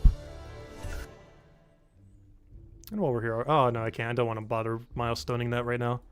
But hey, that's the next bone we get. Unfortunately, there's not much of a loop we could do with it unless we want to do pondweed into bone. I guess we could do that if we really wanted to. It wouldn't hurt. It'd be a way to fill up all the gaps, but it'd mostly be pondweed XP rate, which is not that great. It is all the way at the beginning, but it's at this point that level XP wouldn't be that good. All right, let's grab this kelp, and as soon as we move over there, we should be good to go. And then we go grab the shells. Of course, is what we're here for. There we go. It's shell time. So we grab this, and now we can grab the shells. The whole reason why we did this is one full circle has been completed. There we go. We have officially right there with this double harvest.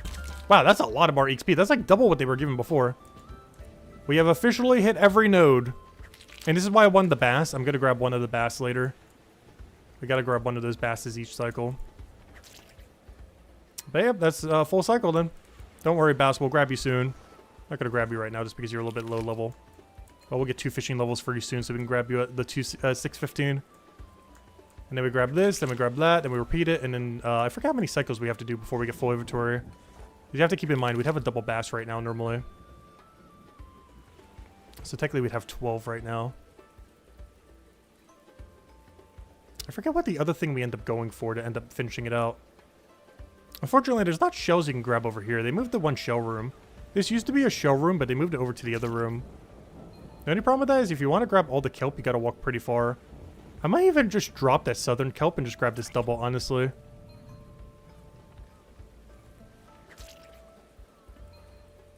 The only problem is I don't think we get enough supplies when taking this room to do that. Unless we grab multiple bass. Which honestly wouldn't hurt. If we grab this bass and that bass. Because it will be our highest level unit. We would just skip that one bass over there that's way too far away to take. But honestly, I might start taking this bass and that bass. Why not? Because I would have double bass there. So I'd have 7 bass.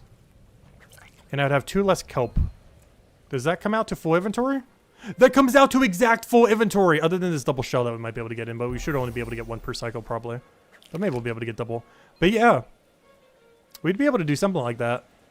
Alright, cool. Okay, that will be what we do when we come back next time then. We're going to get rid of southern or eastern kelp. We're going to get rid of that kelp over there. But we're going to take double bass in this room. Both this one and that one. So I need to go get 2 levels off stream so we're ready to go for that. When we do big circle, I'll probably still just take in 1 bass, but this exact cycle that we have at this range, I will go for double. Anyways, let's go get ours to our AFK activity. Our AFK activity of choice at the moment, I think, is still pushing up mine to Batubin. So, because I have that material at the moment, so I want to use it up because of the previous system. Hopefully I have enough to last the full 2 times. If anything, I might not have enough. I mean, I might have too much, I mean. But yeah, we're currently just AFKing this thing over here. But when we come back tomorrow, we will have 2 more fishing levels, hopefully a couple combat levels. And yeah, we'll continue to grind there until we can get it back to the nettle and everything else. Maybe get a few forager levels just to speed things up off stream. And we'll go from there. But anyways, guys, I hope you all have a wonderful, wonderful week, a wonderful upcoming weekend. And we will be back same time as always, noon Eastern Standard Time tomorrow. We will continue to grind. We will go and get the stone monument piece. Tomorrow's stream does not end until the stone monument piece has been completed. And we'll be able to go do the loop that we just showed, but with the bass actually leveled, we'll be able to go maybe do some goat horn things there. But most importantly, we'll be able to go do the nettle route. We'll be kind of doing the all in on nettle with a little bit of shark draw. Maybe we'll see. But we'll go way more into the nettle and go into the other room, grab the trout there too and everything. But yeah, that'll pretty much be the game plan. Go do all the leveling we need to do through these 2 Bane loops, the shell loop and the nettle loop, in order to get to monument piece. And then obviously, oh wait, actually, I say that. Weren't we doing monument piece over here? Oh no, we'll see. Maybe we'll still do monument piece like we did. Honestly, I might just get fear potion, just rush it down, honestly. I might just get the fear potion, just rush it down over an hour. I think we're still going for monument piece tomorrow because I forgot I was going to do it with hogberries, but you know what? We're just going to grab the fear potions, grab 8 of them at a time, bring them to the monument once we have a full inventory, repeat until the monument's done there. We're going to do it that way. I think we only get 1 level along the way, but, and then we can go back to nettles. But yeah, we're just gonna do it with Fear Potion. We got like a billion of them. It's not gonna matter. But anyways, guys, hope you all have a wonderful week, a wonderful upcoming weekend, wonderful Valentine's Day if you celebrate for anything. And I will catch you guys later. Goodbye, everyone. And thanks for watching. Also, it seems we could do this for 3 more days, roughly. The 8th key for this stone thing. Anyway.